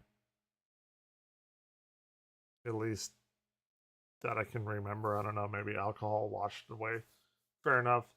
But The Simpsons has been around as long as I've been around. The Simpsons has influenced me in many huge decisions in my life. The main one to be like a musician to play saxophone, Lisa Simpson, right? Now, like, it's weird because I know The Simpsons is there, but like, I don't really watch it anymore. Not that I'm adverse to it, I just don't. But if it were to go away, it would be like a very like fucking large part of me dying. And I like the Treehouse of Horror episodes. I like whatever, and I've heard the new ones are pretty fucking good, but like in a different way, not like harkening back to the golden ages or whatever, but they're good on their own right. And I haven't watched them to make judgment one way or another, but well, we'll see. Haven't yet? Now could be the time. And if you have, you can always hit that bell to get notified. Oh, and sorry if my audio is a little off this week. Recording from the road, but it should be back to normal next time around. Yeah, well. All right, so let's talk about that season 36 premiere, Bart's Birthday. In the same way that future-based episodes speculate on who The Simpsons will become, this episode speculates on how the show itself could end. And maybe unsurprisingly, I heard about this, and I heard it was pretty good. it seems like even The Simpsons itself has a hard time really fathoming that. The episode revolves around Bart's 11th birthday and really deals with the passage of time. It's probably you don't see good, events like this very often on The Simpsons, where a main character has a specific birthday, moving on to the next age. Bart is just eternally 10, so this promised a huge change from the start. Bart himself seems to know this, and he doesn't like it. He can't stand everybody being happy with their lives finally changing. Something is wrong, and he knows it. That terrifying feeling soon manifests as Bart's self-awareness of the show. He begins to understand that he's in a cartoon world, and that his existence depends on that show staying on the air. Since The Simpsons made the choice to never really change, being alive for Bart means everything must remain the same. It all becomes a very... Isn't it really weird that it's like 12 and I should and probably most likely would benefit from going to bed, but I don't because I stream usually at least like 6 hours or something. But nobody watches. Like, is that weird? Like, is that like dedication? Is that like foolhardy fucking bullshit? I don't know. It's a weird one for me. I think I'm pretty personable. I think I'm pretty open about what I know and what I talk about. Pretty self-deprecating humor. That's probably at 100% because I hate myself. But I've been doing this for like 8 fucking years and nobody's here, but like I still keep doing it. Because if I'm playing something offline, it feels like I'm missing out on something. I don't know. It's weird. It's a weird dichotomy for me. A self-aware affair. Bart has been, and apparently always will be, a 10-year-old troublemaker. Like, I could end the stream right now and 0 people would care. And I could, like, go eat a sandwich and then, like, pass out. But, like, I don't want to do that. Is that, like, a weird work ethic thing, maybe? Because I, like, want to be a streamer or whatever, but I'm not.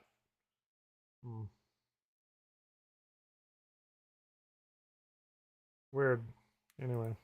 That's how the audience knows him, and that's how Fox markets him. So the network must figure, why mess with success? While it might be easy to say that Bart and company should grow up, and that might make the show more interesting, and in fact, I will make that case later on, it's a gamble the show has long refused to take. Risking a new development like that could turn off the remaining audience really bad, of the show, really bad. In all fairness, have reacted badly to some major shifts in the past, like the death of Maude. And yet I think there's some recognition in these more recent episodes how kind of artificial that is. That change is inevitable.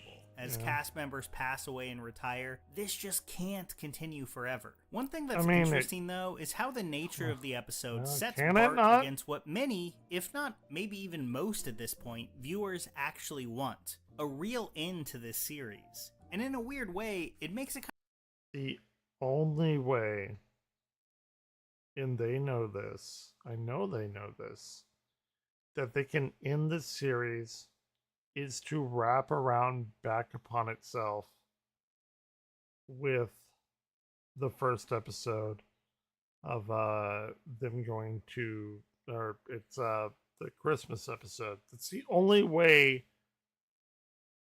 that is the only logical way that they can end this series.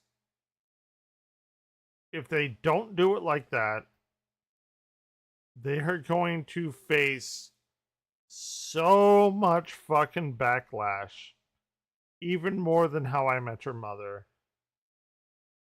that there's no other way to do it. There just isn't.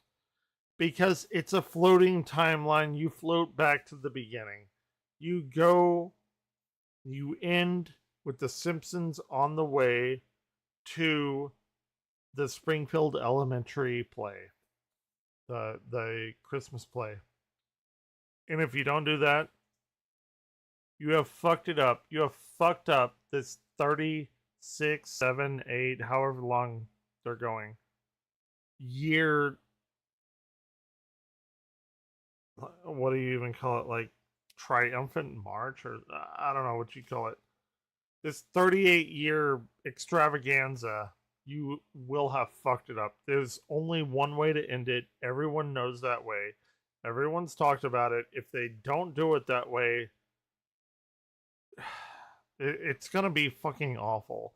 And I really hope the writers and everything, they're not like, oh, I know a better way than the fans want. Do not fucking pull that Halo bullshit. End it like everyone wants it to be ended. Going to the Christmas play recital, whatever. Kind of hard to sympathize with Bart in Bart's birthday. Still, I will say the episode gets some really decent mileage out of Bart fighting back against the very concept of final episodes of TV shows, pointing out how corny and derivative the tropes of these series finales, especially sitcoms of long-running shows, can be. Wrong. As the episode continues, Bart, ends up becoming Fox in a way. The Simpsons must go on, even if the show itself doesn't want to. As a result, Bart ends up breaking the episode. The growth is destroyed, and the show gets a soft reset to Bart's 10th birthday. Interestingly enough, the framing of this episode is that an artificial intelligence has kind of written this as the series finale. And I think that might be the most fascinating aspect of Bart's birthday. Now, it makes perfect sense that the show would want to comment on AI, but the way it's used feels kind of disingenuous to me. Like when the AI is tasked with developing more episodes thanks to Bart, it decides to explode instead. And that's a fun enough gag, but the concept that the AI wanted to end the show in the first place is just kind of bizarre. Now, I hope AI is never used to write The Simpsons, but if it is, it will almost certainly be to keep this thing on life support on the cheap forever, not to wrap it up in a overly sincere way. But the show is only so comfortable arguing for its own ending, so as a result, yeah, the evil AI is the one that wants the show to end. That does not really track as a way that Fox would want to use it. Oh my god, they actually bring them out? One that wants the show to end. These are the robots from Futurama. No? Does not really track as a way that Fox would want to use it. So we're left with an ending where an AI can die, but The Simpsons never can. Obviously, not having to acknowledge the passage of time is a huge advantage that animated shows have, especially in the network size. Actors might age, but their characters do not. It makes it very easy for Fox to keep renewing the series for multi-season deals over and over again. What I'm going to do right now is I'm going to end it because nobody's watching, and it's not because nobody's well, it is kind of, but it's also because I'm hungry. And if I end it, I can watch my own shit, and there's some stuff that I want to watch. Not porn or anything, but that nobody will probably want to watch. I'm kind of hungry. So I'm going to do that. It's been an extremely slow night tonight, although I've had fun, 100%, but you play guitar, you play saxophone, or the fucking facsimile of a saxophone, which I love. It's my favorite instrument, probably. We watched the Marvel trailer, very cool. And yeah, I'll be back tomorrow.